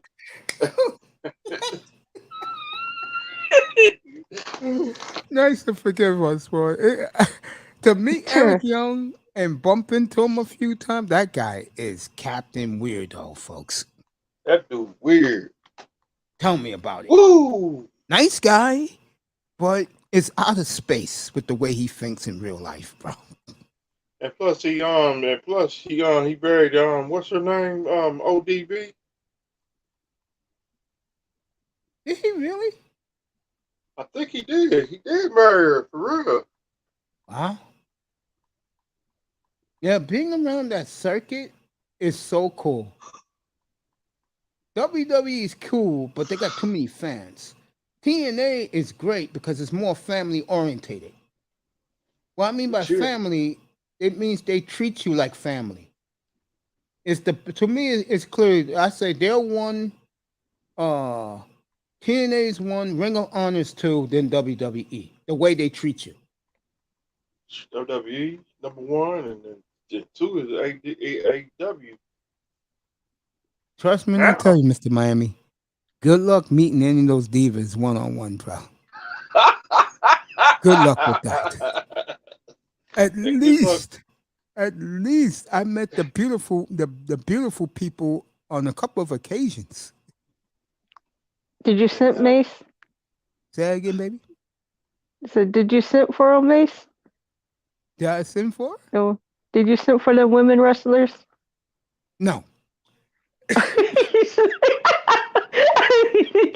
said no. And also good luck good luck try to mess with Brad Larry. Get Let that me say plan this. Shout out to Jacqueline. from Because every time Dallas. she saw me, she said, "Let me jump into my big teddy bear's arms." Oh. Aww. With my cowboy hat on. I say, "Hey, She baby, how you doing?" She said, "I'm good," because you got that Texas accent.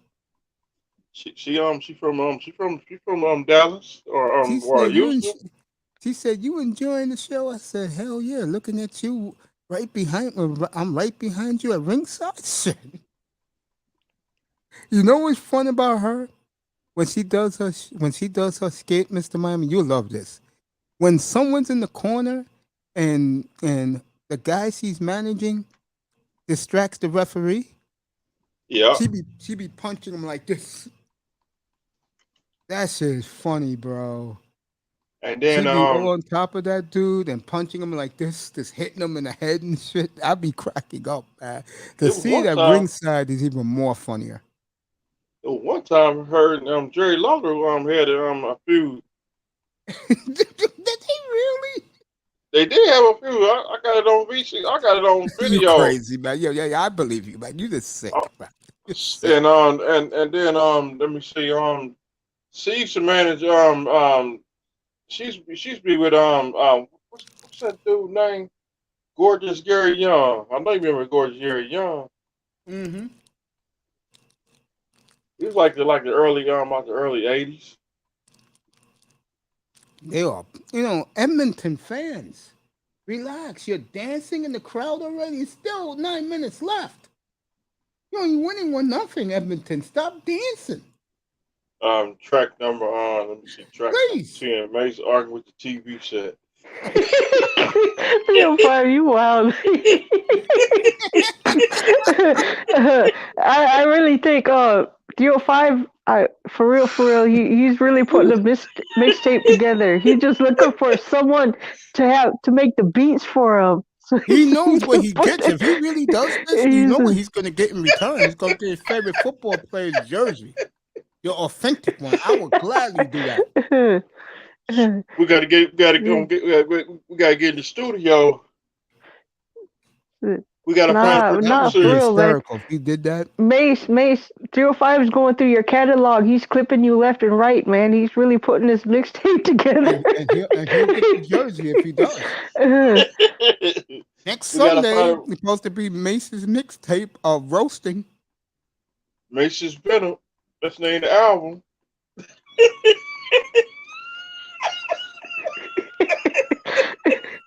You should go to one of my early shows when I destroyed Chris Gray up here. That one And went viral in Black YouTube. That one went viral. And you know what's cool? the The video women love, the the sisters video still love. up. Yeah, when the sisters love when I roast sports people, they love it. They're in here. And made some cook on Stephen Ross. That's on the mixtape too. Look like quarter dice.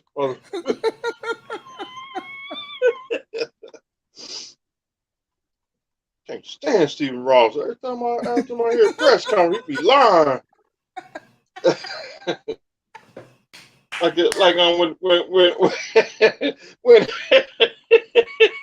When Mike McDaniels got hired, I did watch that press conference. It's still on YouTube. I say I can't stand Stephen Ross, man. He just be lying. Remember last year at the draft when they showed him? Yeah. I said, what the hell is he doing here? What the hell he doing here? He keeps staying his ass at home or drink some Geritol. He was at the draft this year. I'll do the woman's fair. For what? Remember she did that? It was so funny. Yeah. When she was in the Concrete's room with Sister George, and she was just woofing in the room. And all the brothers on her panel, they were silent. And when she asked a bit about and she said, the black men, she said, why I need black men? For what? I was like, damn, girl. Dang. Well, I'm not going to get into it. Shout out to Women's Fear. I don't have a problem with Angela. And I hope she doesn't have a problem with me. Who? That's her name. Oh, no. That's why I said shout out to Women's Fear. Cause I don't want her coming up here start yelling and cursing me out. Because I'm not the type of dude that when it comes to women, I don't really like to combat them. But that is a woman that will push your buttons.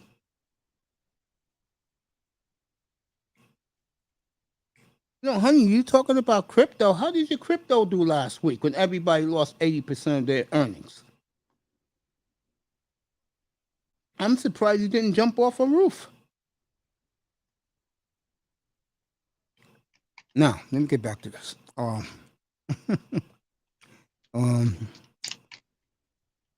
Sometimes, and Nicer knows this, I'm proud of you last night. I heard what you did last night, Nicer.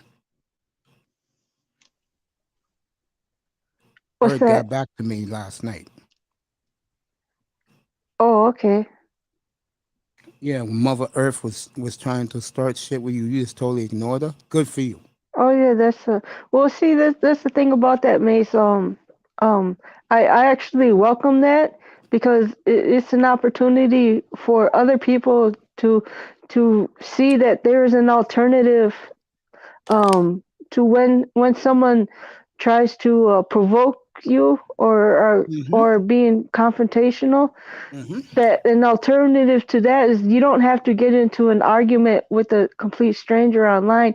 What you can do is you can just completely ignore them, like people seen me do in the purge, and that kind of behavior is going to continue and maybe even get worse. But it's a good opportunity for me to show other people, hey, well, you know what? When they're being that way towards you, you can just completely ignore them.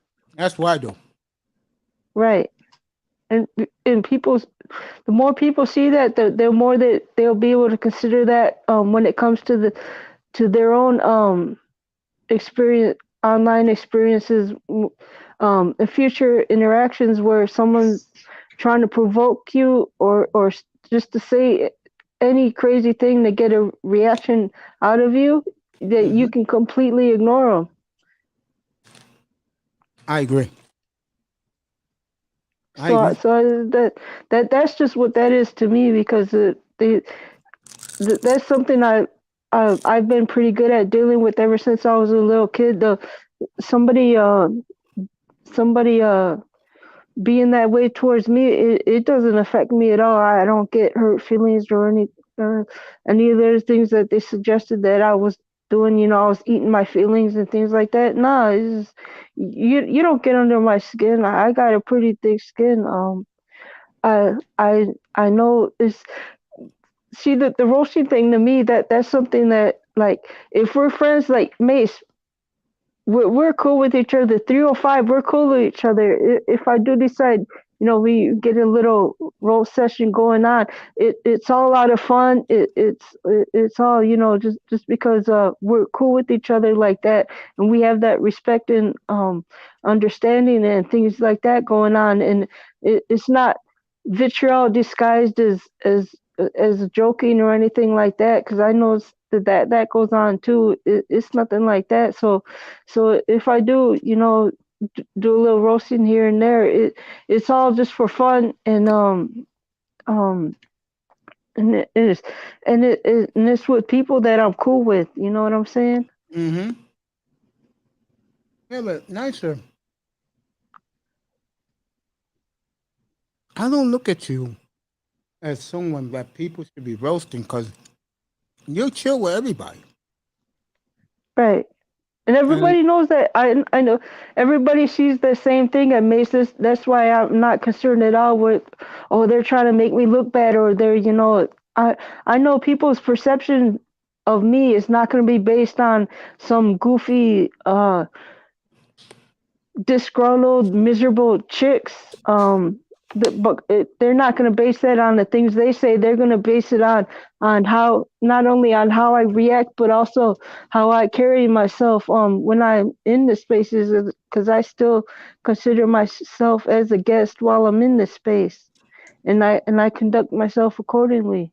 And people see that. I know they see that. They stand up for me. They were standing up for me in Ant's channel while that was going on, and I know when it happens in the future, they will continue to stand up for me. that's it.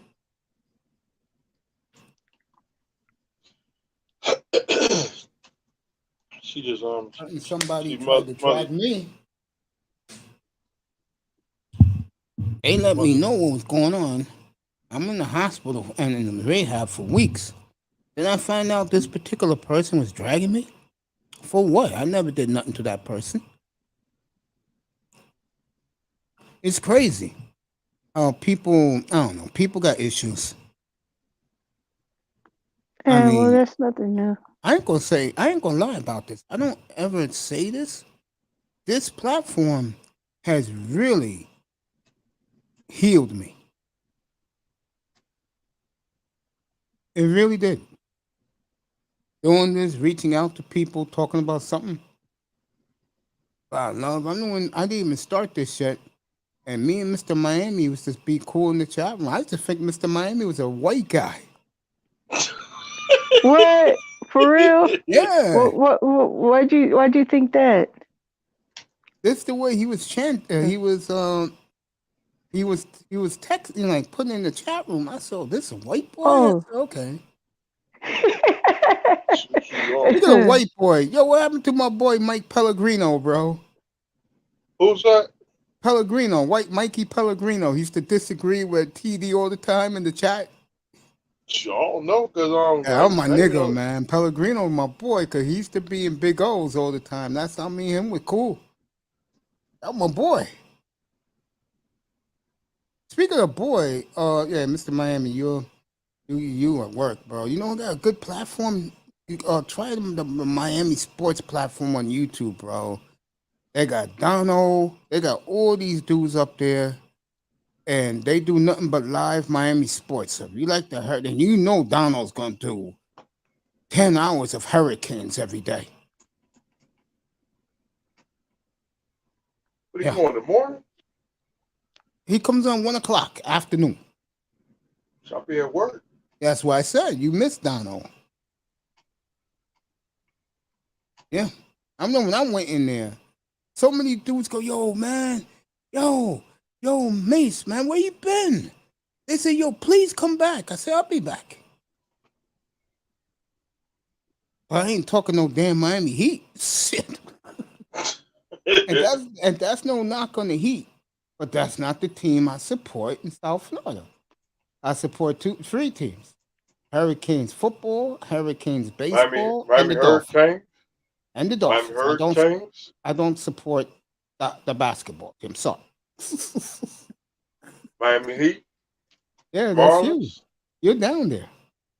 and the Hurricanes. A lot of people are stunned. I live here in New York, and I hate all the teams here.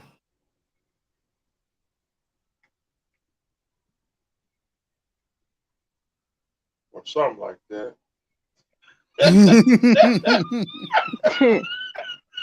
Who was up here a couple of weeks ago? It was like, damn, how could you only like two teams in the East Coast and all your teams are in the West? That's an easy answer. I go by what I see as a kid. And if I'm watching UNLV basketball every Wednesday and Saturday nights, that's where I'm going. If I'm watching Brigham Young football every Thursday night, that's where I'm going. There's no college teams in New York. I don't care about Syracuse and Rutgers. They blow. Now, St. John's, I respect them when they're good. I mean, that would be the second team in town if they're good at St. John's basketball.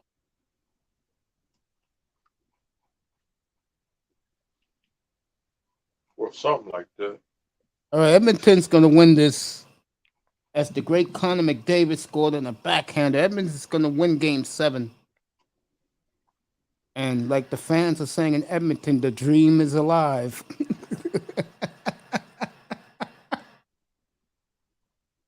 So everybody in their orange, the pom-poms are being waved in Edmonton.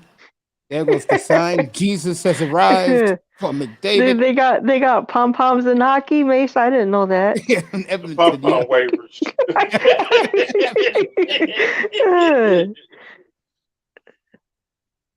I try to stay away from the pom-pom waivers. There goes this. I just saw the sign a minute ago. Jesus has arrived. Oh God, that's gonna be on the mixtape too. The pom-pom waivers. I knew you was gonna say that 305. I just didn't want to say anything until you actually said it. I forgot about the Canadian bacon. Whatever that dude's name, man. we ain't gonna say his name. Makes freestyle hip hop diss track. The Canadian bacon. No, we're gonna leave her alone because I don't want to beat that dude. I ain't gonna say his name. I'm gonna say Canadian bacon. All right, Edmonton. It looks like the dream is alive in Edmonton. 2-0. And a fantastic series, I might add. Fantastic series. This series was everything I predicted it would be. Go ahead, Mr. Miami. Ain't been on the channel since 2020. There you go. I retired. I heard that. The 305 just cracked open another beer. Yes, I heard that. Ain't got no beer. Mark did that last night. Mr. Miami, I want you to answer this question. I'm being honest about this. What's the difference between me and, let's say, TD?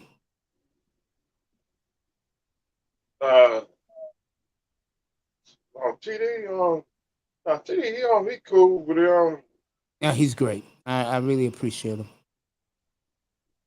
He got good content.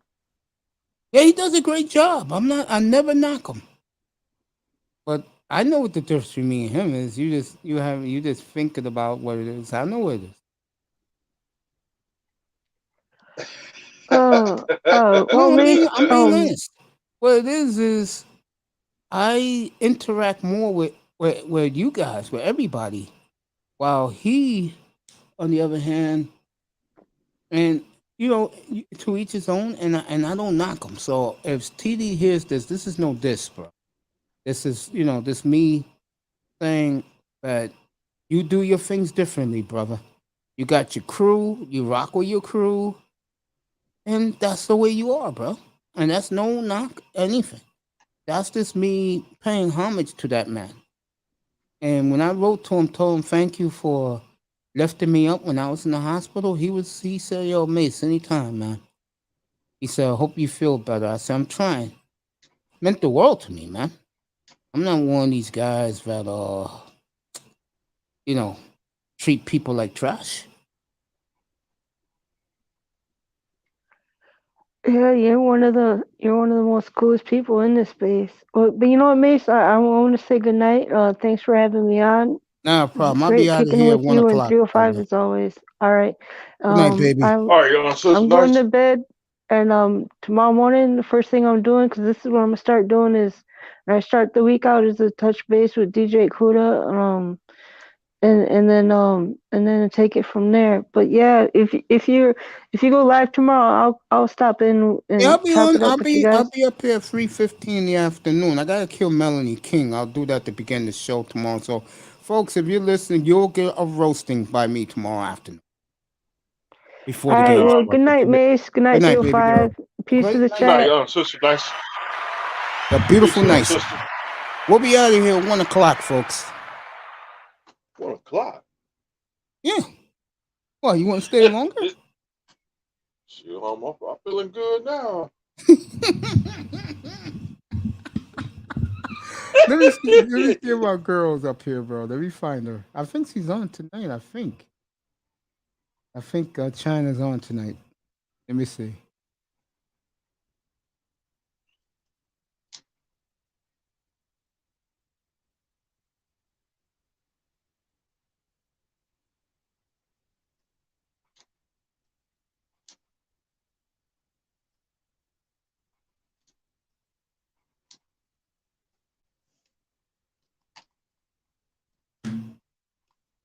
So I wait till we get out the when we out the air.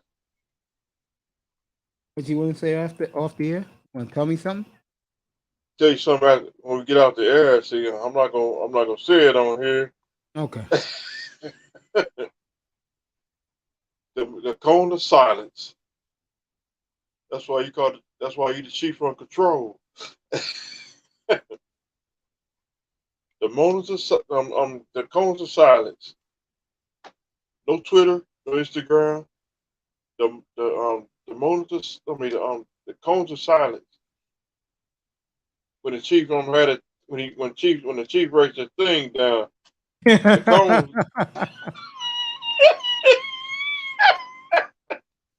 we want nobody listen to our conversation.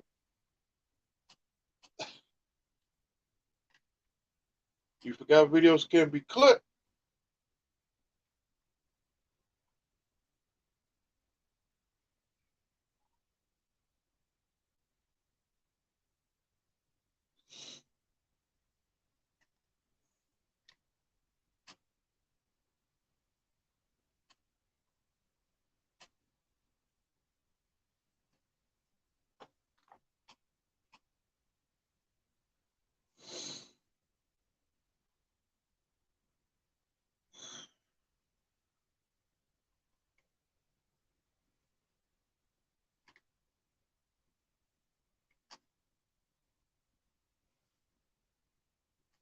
Oh, that's April Mason.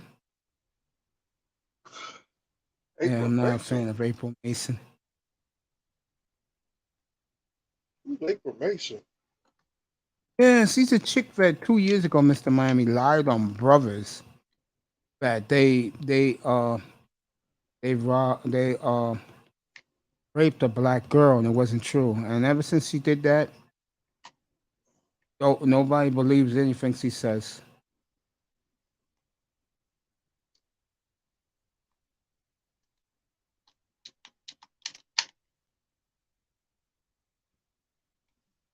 This is called Black Men Back. Dang.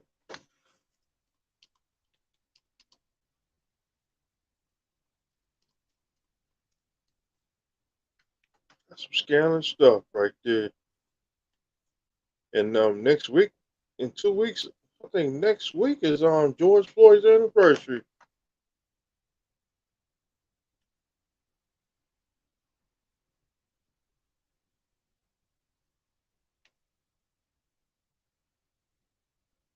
I do not like this woman.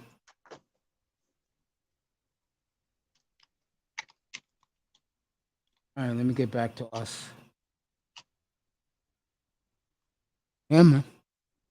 Yeah, when I seen that, when I seen George Floyd on video, Yeah, but that video, that video, went video viral. did when it went viral, it did kind of piss me off.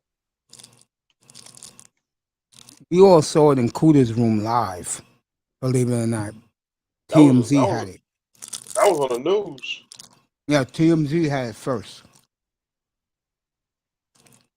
and I we did were see that. stunned, bro. We were all horrified in the chat room, on the platform. I was, I had a lump in my throat. I almost broke down. I put my head down and I said, "Pray for his mother," because that was the last words he said. He said, "Don't kill me, Mama. I love you," and they killed him.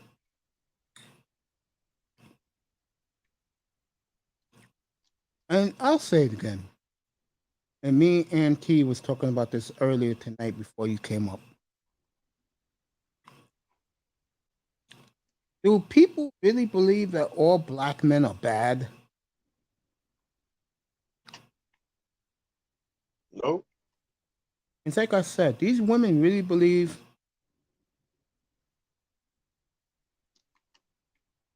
that brothers are stupid and they can't think. just leave them alone. Exactly. Some of them just gotta leave them alone. All right, they're celebrating in Alberta. The Oilers will win this series in 7. A tremendous series.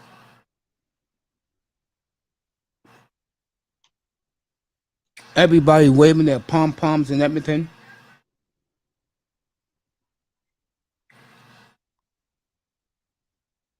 Yep, just get your paper up and leave them alone.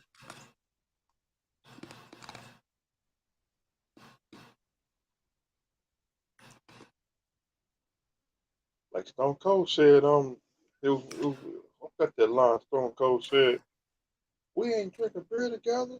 We not gonna be friends. We not gonna be hanging together." And it's to you.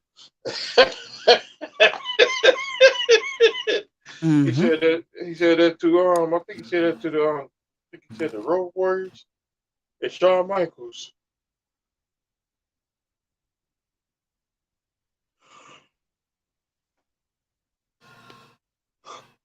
So they're playing. They're playing La Bamba. I ain't heard that music in a long time. In a minute, they'll be playing Debbie Gibson.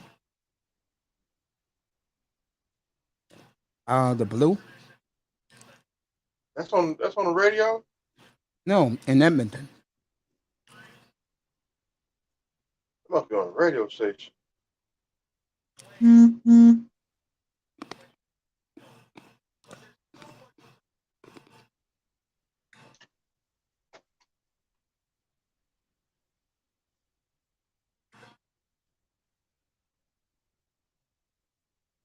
I ain't listened to radio. I ain't listened to radio in 20 years. 22, 23.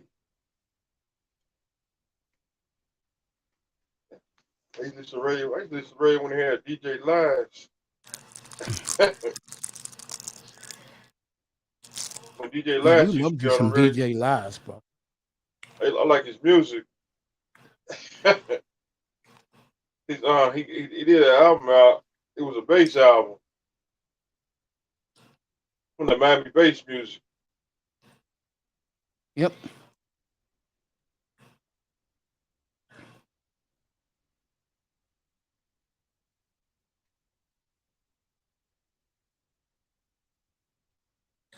You see with DJ Kelly, I forgot we can't say his name on here no more.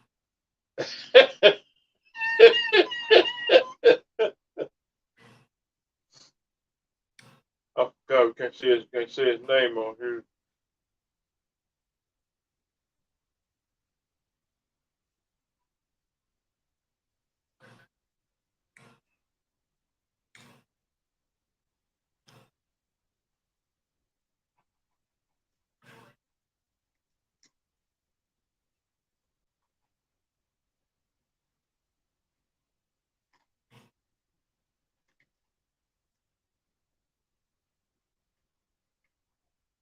I'm right here. I'm watching the handshakes in Edmonton. No, I'm still here.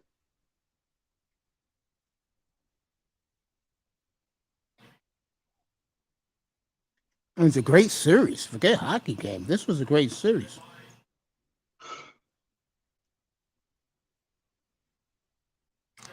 I thought ABA was on tonight. As the pom poms are on the ice, everybody waving their pom poms. The pom-pom waivers.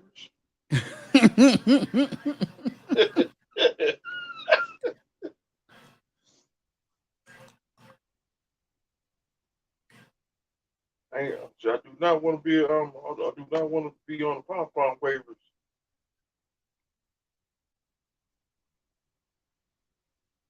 See, the pom-pom waivers, they don't get the news before us. I'm Mark Ross, and the one dude from NFL Network. What's his name? He ain't around Rappaport. Is it Todd? Is it Todd? He got a crazy last name. Yeah, you can't pronounce it. Which guy? He be on the NFL Network. He hang around Rappaport. Ian Rappaport? Yeah, not him. The other dude.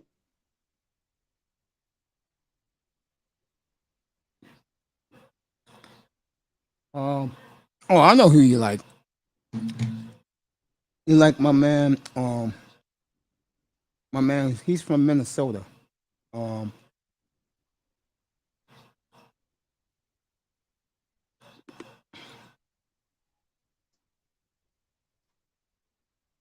um, Is it Todd?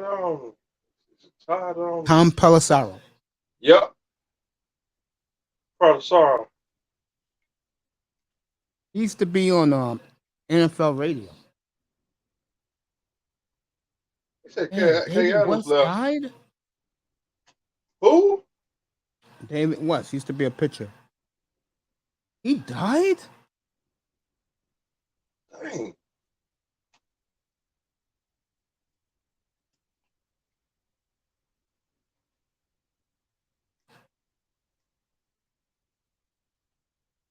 The Dodgers lose again to the Phillies, and Yes. people in Los Angeles does not like the fact that the Angels are the team in town. They'll meet. They'll meet late Memorial Day weekend in Anaheim. What's St. Drews? I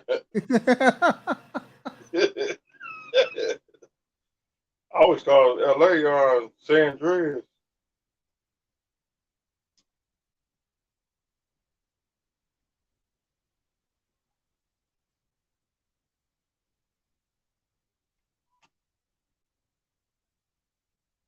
St. Louis wins again, as the Cardinals are putting it together at the right time. I know the Marlins. I know they lost today. Shout out to Sexy Red and Danica Marie. They know why. The Astros. No, not the Astros. Not the Astros, buddy. Oops.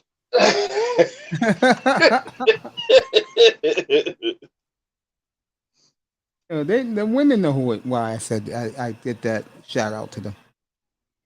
Shout out to Topaz. Oh, speaking of that beautiful lady, she says Shout out to Brother Third.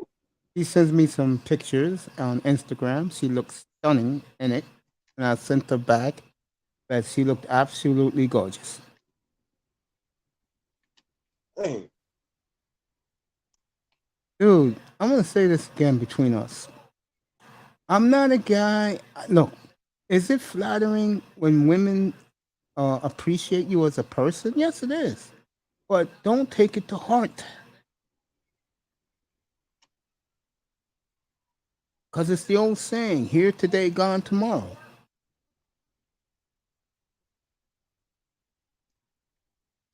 A lot of those women, when I was effed up in the rehab in the hospital, they reached out to me, man. Topaz was in Australia. She was in Hawaii. She was in San Francisco, bro. And I will tell her places to eat, and she appreciated it. So she said next time she goes to San Francisco, she'll be eating at the house of prime rib. All right, the Dodgers again. The Dodgers have lost 5 of their last 6. Philadelphia will sweep them tomorrow at Chavez Ravine. And I'll Yeah, say it gotta again. make. I don't think the fans in Dodgerland are happy that the Angels are playing such good baseball in town.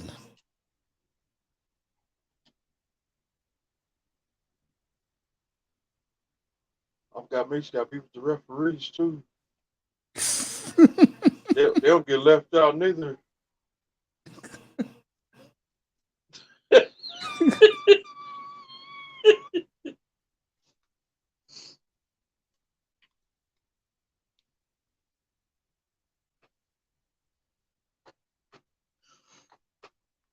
That's the ballpark, Mr. Miami, I have to get to.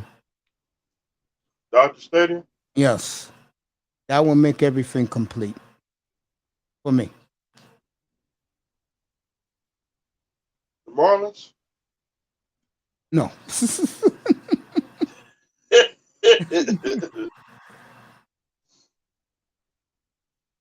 And the Angels win the second game of the doubleheader night. You know they put doubleheaders back in baseball now. Dang. I seen Minute Maid Stadium. I seen Kansas City Royal Stadium. I seen that stadium when I went up there. What the KC Rose what they stadium and let me see who else. Dang. Let me see. No, I ain't seen the Dodger Stadium. I They will gotta be see it. down. I will see it I next time I go out there.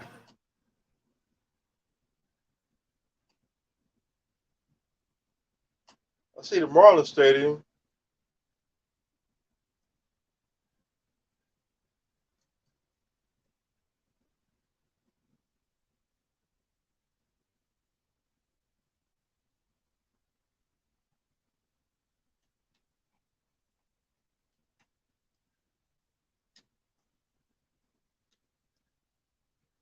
I think that's a very good sign for Dodger fans that Cody Bellinger is on fire.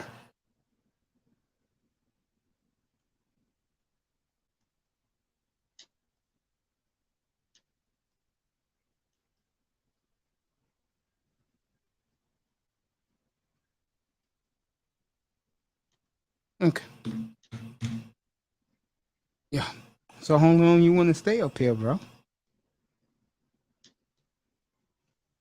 If you if you tired, shut it down. No, I'm not tired, but how long do you think you want to go here? It's up to you, bro. I'm in good spirits. You know what time I woke up today, bro? What time? 12 o'clock. Dang. I did Toya for an hour and 45 minutes. I finished that. I took a shower, went to the supermarket, and then I went down the block to get me some ice cream, bro. I'll be eating ice cream on the air tomorrow. Got me some You cookies and cream. I'll save that for tomorrow. gonna rub it in.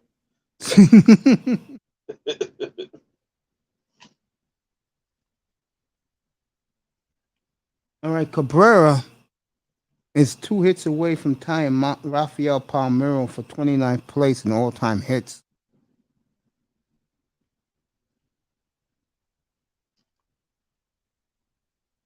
I'll say about 2 more minutes. Sure. Yeah. Okay. If you I forgot you take medication and I been did that. I did that 3 hours ago, bro. While you was talking to Auntie, I did that 3 hours ago. dang. I just let you guys talk. Yeah, me and my your nephew got a lot to talk about, with bro. your medication do kind of like make you get sleepy. Nah, I'm a restless person, Mr. Miami. I have to be real sick to go to bed. I'm serious. Like when I was in the hospital, bro, I used to go to bed at like 10 o'clock and I would wake up at midnight because they give me my medicine. And then I would always wake up 4 or 5 in the morning, to wash up, change clothes, and start my day in the hospital. That's how it was. Or you could wear anything you want in rehab. So I would just wash up again, 5:30, 5:45, and they loved it. The nurses there, they say, "Are you self-sufficient?" I said, "Yeah, that's the way my parents made me to be."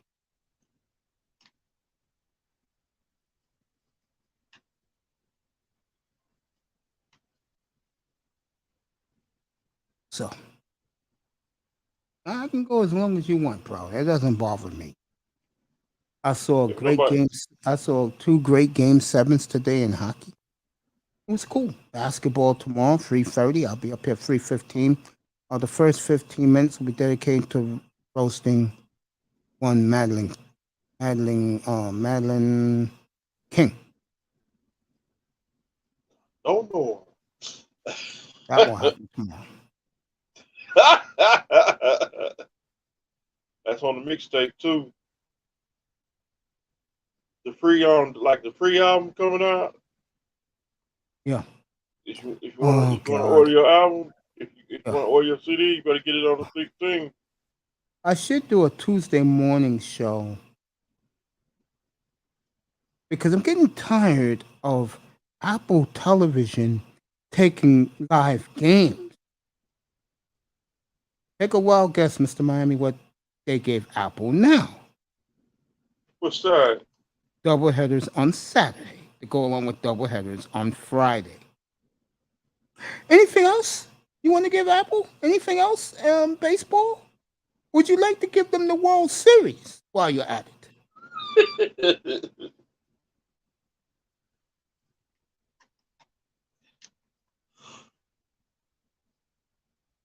Would you like to do that? The screw fans who don't have Apple television. Because if you really believe I am going to get an iPad to watch live baseball, you're out of your goddamn minds. Okay, Apple? I'm getting very tired of you. And then when you get the NFL, you're going to get Friday Night Football. Friday night football. Well, you can't take Saturday. Goodell would be arrogant to put it on Saturday nights against college football. They'll win every Saturday.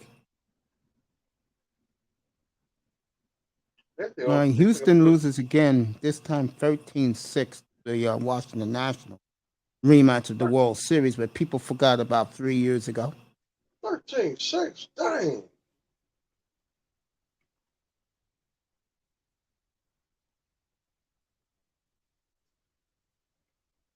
Tell me they played in Houston. No, that was in Washington. Rematch of the World Series.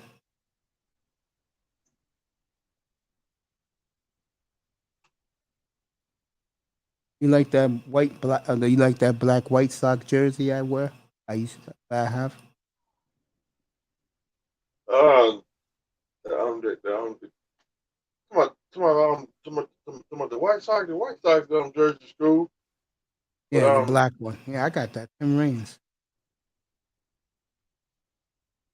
I can't go. I can't go to Chicago.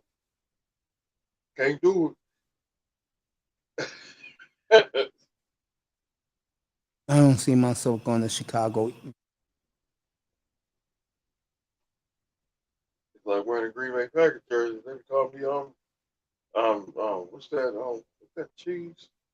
You get on every you get it every you get it every Christmas Day. They call me Swiss cheese up on a Green Bay Packers jersey.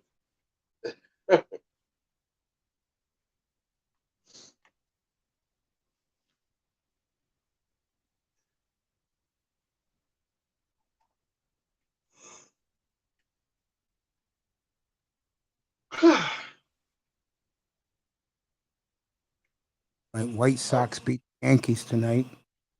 I went to bed at about I went to bed about 6 o'clock.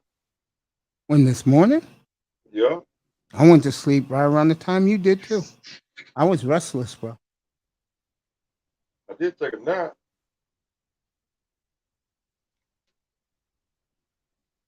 All right, here's the Nationals.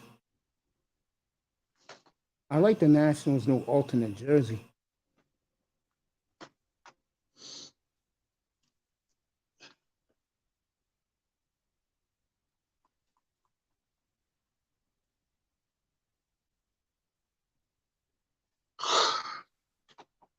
I forgot it rained today outside. When I went out there, it wasn't raining.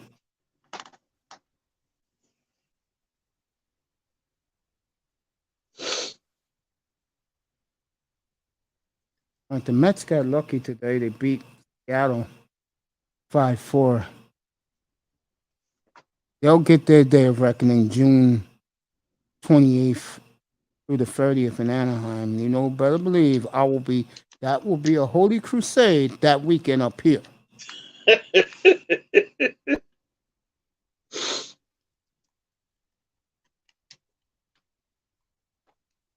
Race got he got a double CD coming out.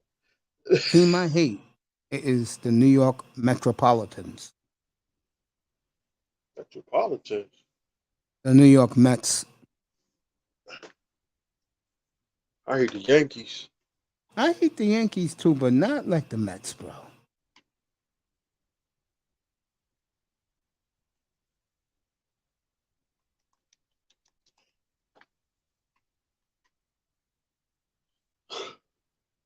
Reason why I hate the Yankees because I got a cousin. He a Yankees fan. He used to brag on them Yankees.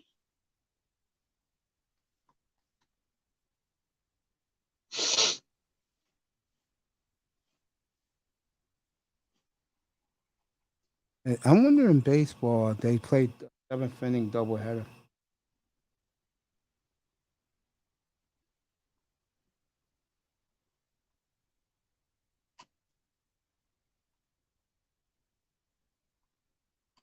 Rendon is heating up.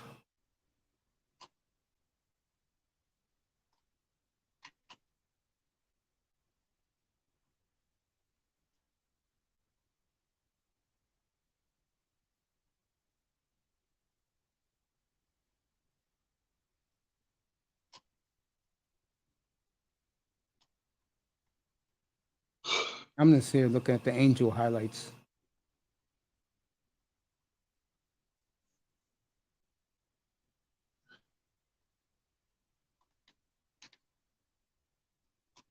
Some teams are just strange, man. The decisions they make.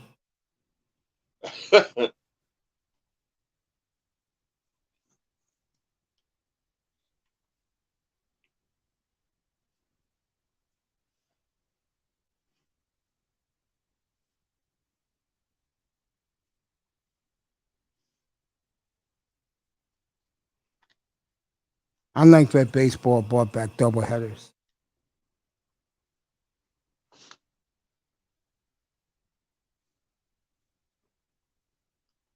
Just can't wait to training camp get here.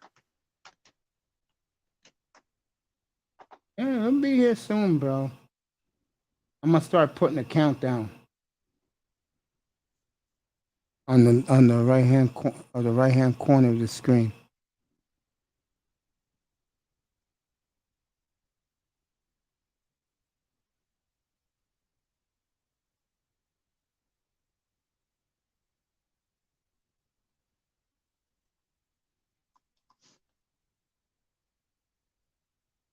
So Tony is his 100th career home run. Angels keep rolling.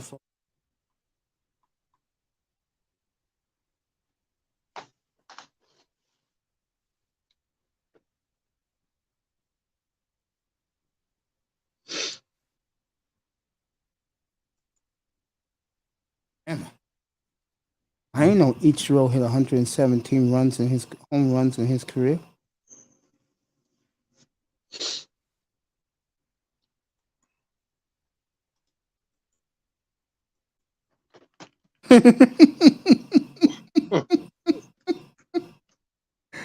There's a guy on the Mariners that Met fans hate, so he be making fun of them, and he loves doing it. My man be, uh, he's funny, bro. But the Met fans hate him, bro. And if the Met fans hate you, it's fine with me. Dang. Oh, I can't stand that team, Mr. Miami. You don't know. But they ain't that a good team? Yeah. This year, yeah. The good teams are the Mets, the Angels, the Yankees, the Blue Jays.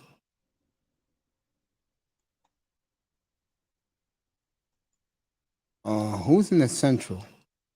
That's good. Shit, I forgot who. Minnesota's okay. And the Dodgers and Padres. Everybody else is under 500. No, Kansas City, bro. Say, I know Ross, like Ross. I don't know what happened to the Ross this year. They Well, for the terrible. Royals, they have to do everything. Unfortunately for them, they have to do everything. Well, Bob Costas will be in Boston Monday Wow, Costas. for the Astros and Red Sox. Yes, he will. Bob will be He ain't gonna never stop talking. there. I'll say it again. Everything Bob says, I agree. But he goes too far with it. Gotta be them Tic Tacs Lifesavers. or Lifesavers or Tic Tacs. One of them two. I'm like, Bob. Bob. I love the fresh cut grass at Dodger Stadium too, but I'm not going to grass no on the get an grass on orgasm because it's bad. cut grass um cut grass season's already started. The grass starting to grow. There's two people who know how to cut the goddamn grass. It's me and you.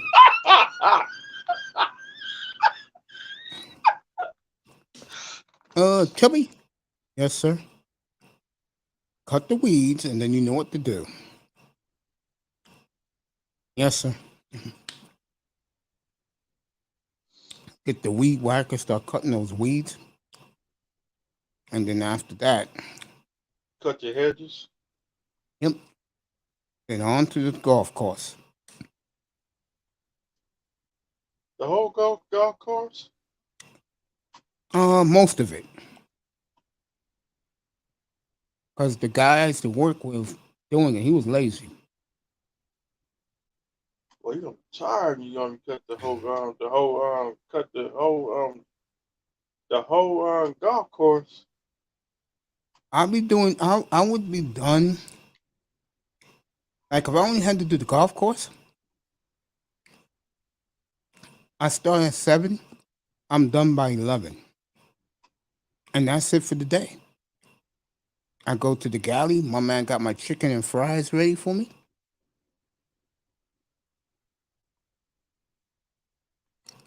An ice cold beer. Nah, can't drink beer at the base until after work. Dang.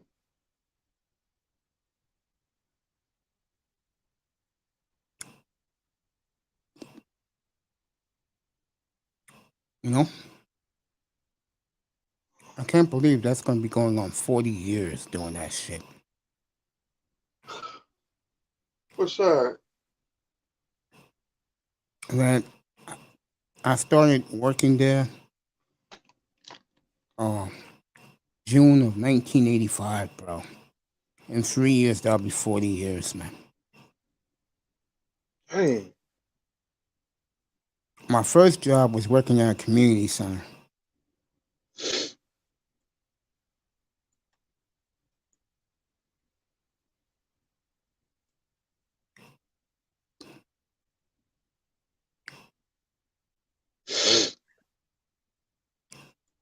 You know, the sad thing is, I like the Mets uniforms. I really do.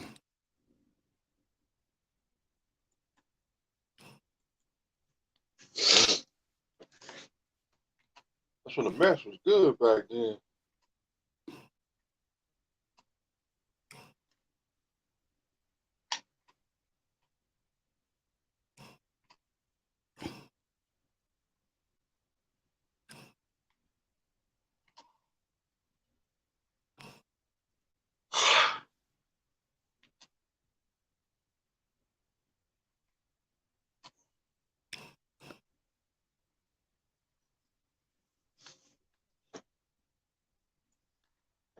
We're The gonna guy get who I everybody. got in the Mets black jersey. What Mets jersey you got? Piazza. And guess how much I bought? How much I paid for that? How much you pay for that one? $29.99. Dang, that's pretty good right there. Yeah, what happened is they had the blank Met jersey. So I bought it from Marshalls.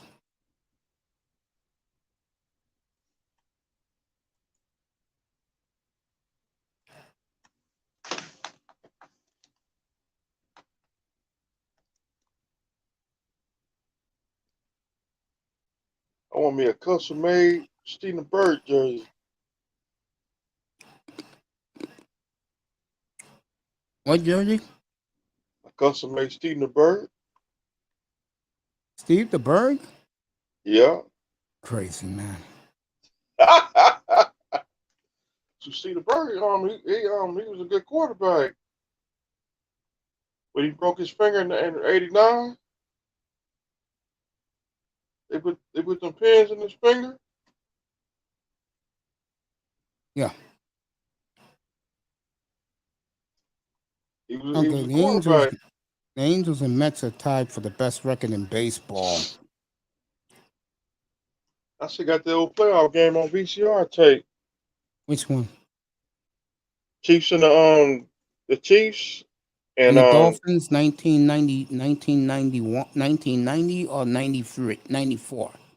They were 90, both on. 94 was on Christmas 1990. night. Oh, the one in 1990? I used to have the one from 1994. The tape broke. That's the Montana. Marino game, Joe Montana's last game. I used to have the one from 1994 when Dolphins beat Joe Montana. And what's his name ran the interception back for a touchdown. That was Wasn't it disappointing back in those days, Mr. Miami, when Marino was at his peak and they couldn't get it done? I was angry when we got beat by San Diego Chargers. I hate the Chargers. I do too. You know that. Yeah. You know I hate the Chargers. Oh, we're gonna get them back because Marino could have been Super Bowl champ. I believe week 11 we go there. And we got the 49ers. No, not week 11. Week 12 is at San Francisco. Week 13 is at the Chargers. So we're gonna stay on the West Coast. I believe so, yeah. Then they go, there's a free game road trip. Then they go to Buffalo. Dang. We gotta get Buffalo back because we owe Buffalo. Week 3, they're in Miami.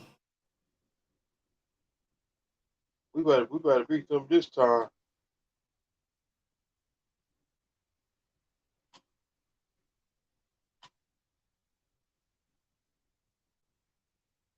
Miami got 3 cold weather games in December.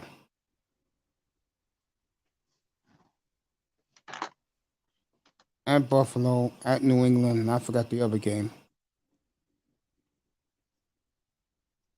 Green Bay? No, Green Bay is at home.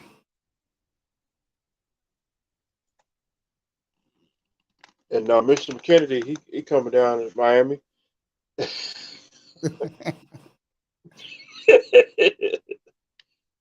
Mr. Kennedy. I'm glad that's the only 1 o'clock game on the schedule on Christmas Day. They broke up Christmas, bro. Most of the games are going to be played Christmas Eve, and the Dolphins are going to play Christmas Day against Green Bay. They have 4:30's Denver at the Rams. Oh, nice! Guess what they did? What's that? They brought back the the 1997 Marlins. What, them jerseys? No, they brought back the championship team, 1997 team. They gave them brand new rings and everything. Dang. The ones who are still alive. I think Harry Sheffield was there. He was wearing a Marlins polo shirt.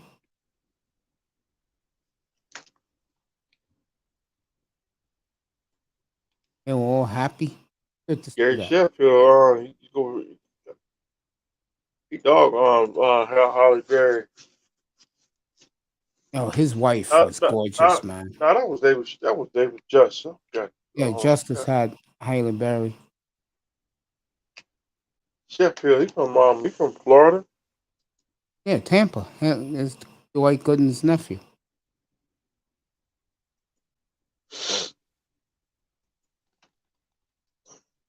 Damn, Aguilar hit a 500-foot shot. Yeah. Oh, that wasn't Aguilar. That was Brian Anderson, the third baseman.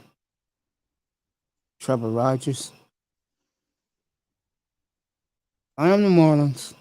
This is what I will do. There's a team like, let's see who's going to be bad. But there's a team like, oh man. I would go trade one of my young up and coming pitchers. Get me a bat.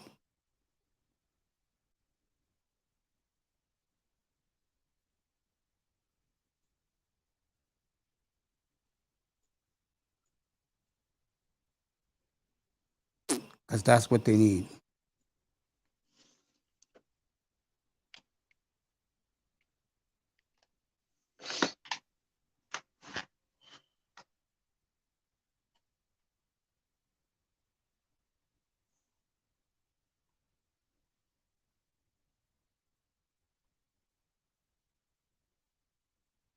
Oh.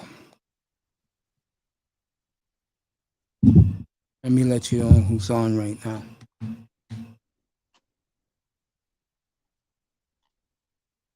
Yeah, we're talking the backstage. All right, everybody. Thank you for being here tonight. People in the clouds, I respect you. People in the chat, I love you. No sex, no drugs, no women. I will be back on tomorrow, 3:15 Eastern, with the roasting of Melanie King before we start the basketball game tomorrow. I'll be here for it. Go ahead, Mr. Miami. Sponsored by Lean. Good night from the Oasis, everybody. I love you. Thank you so, so much. And sponsored by No Sex, No Women. I got the other phrase you said. You know, when I do the new intro for me, I'm going to put that at the beginning of the intro.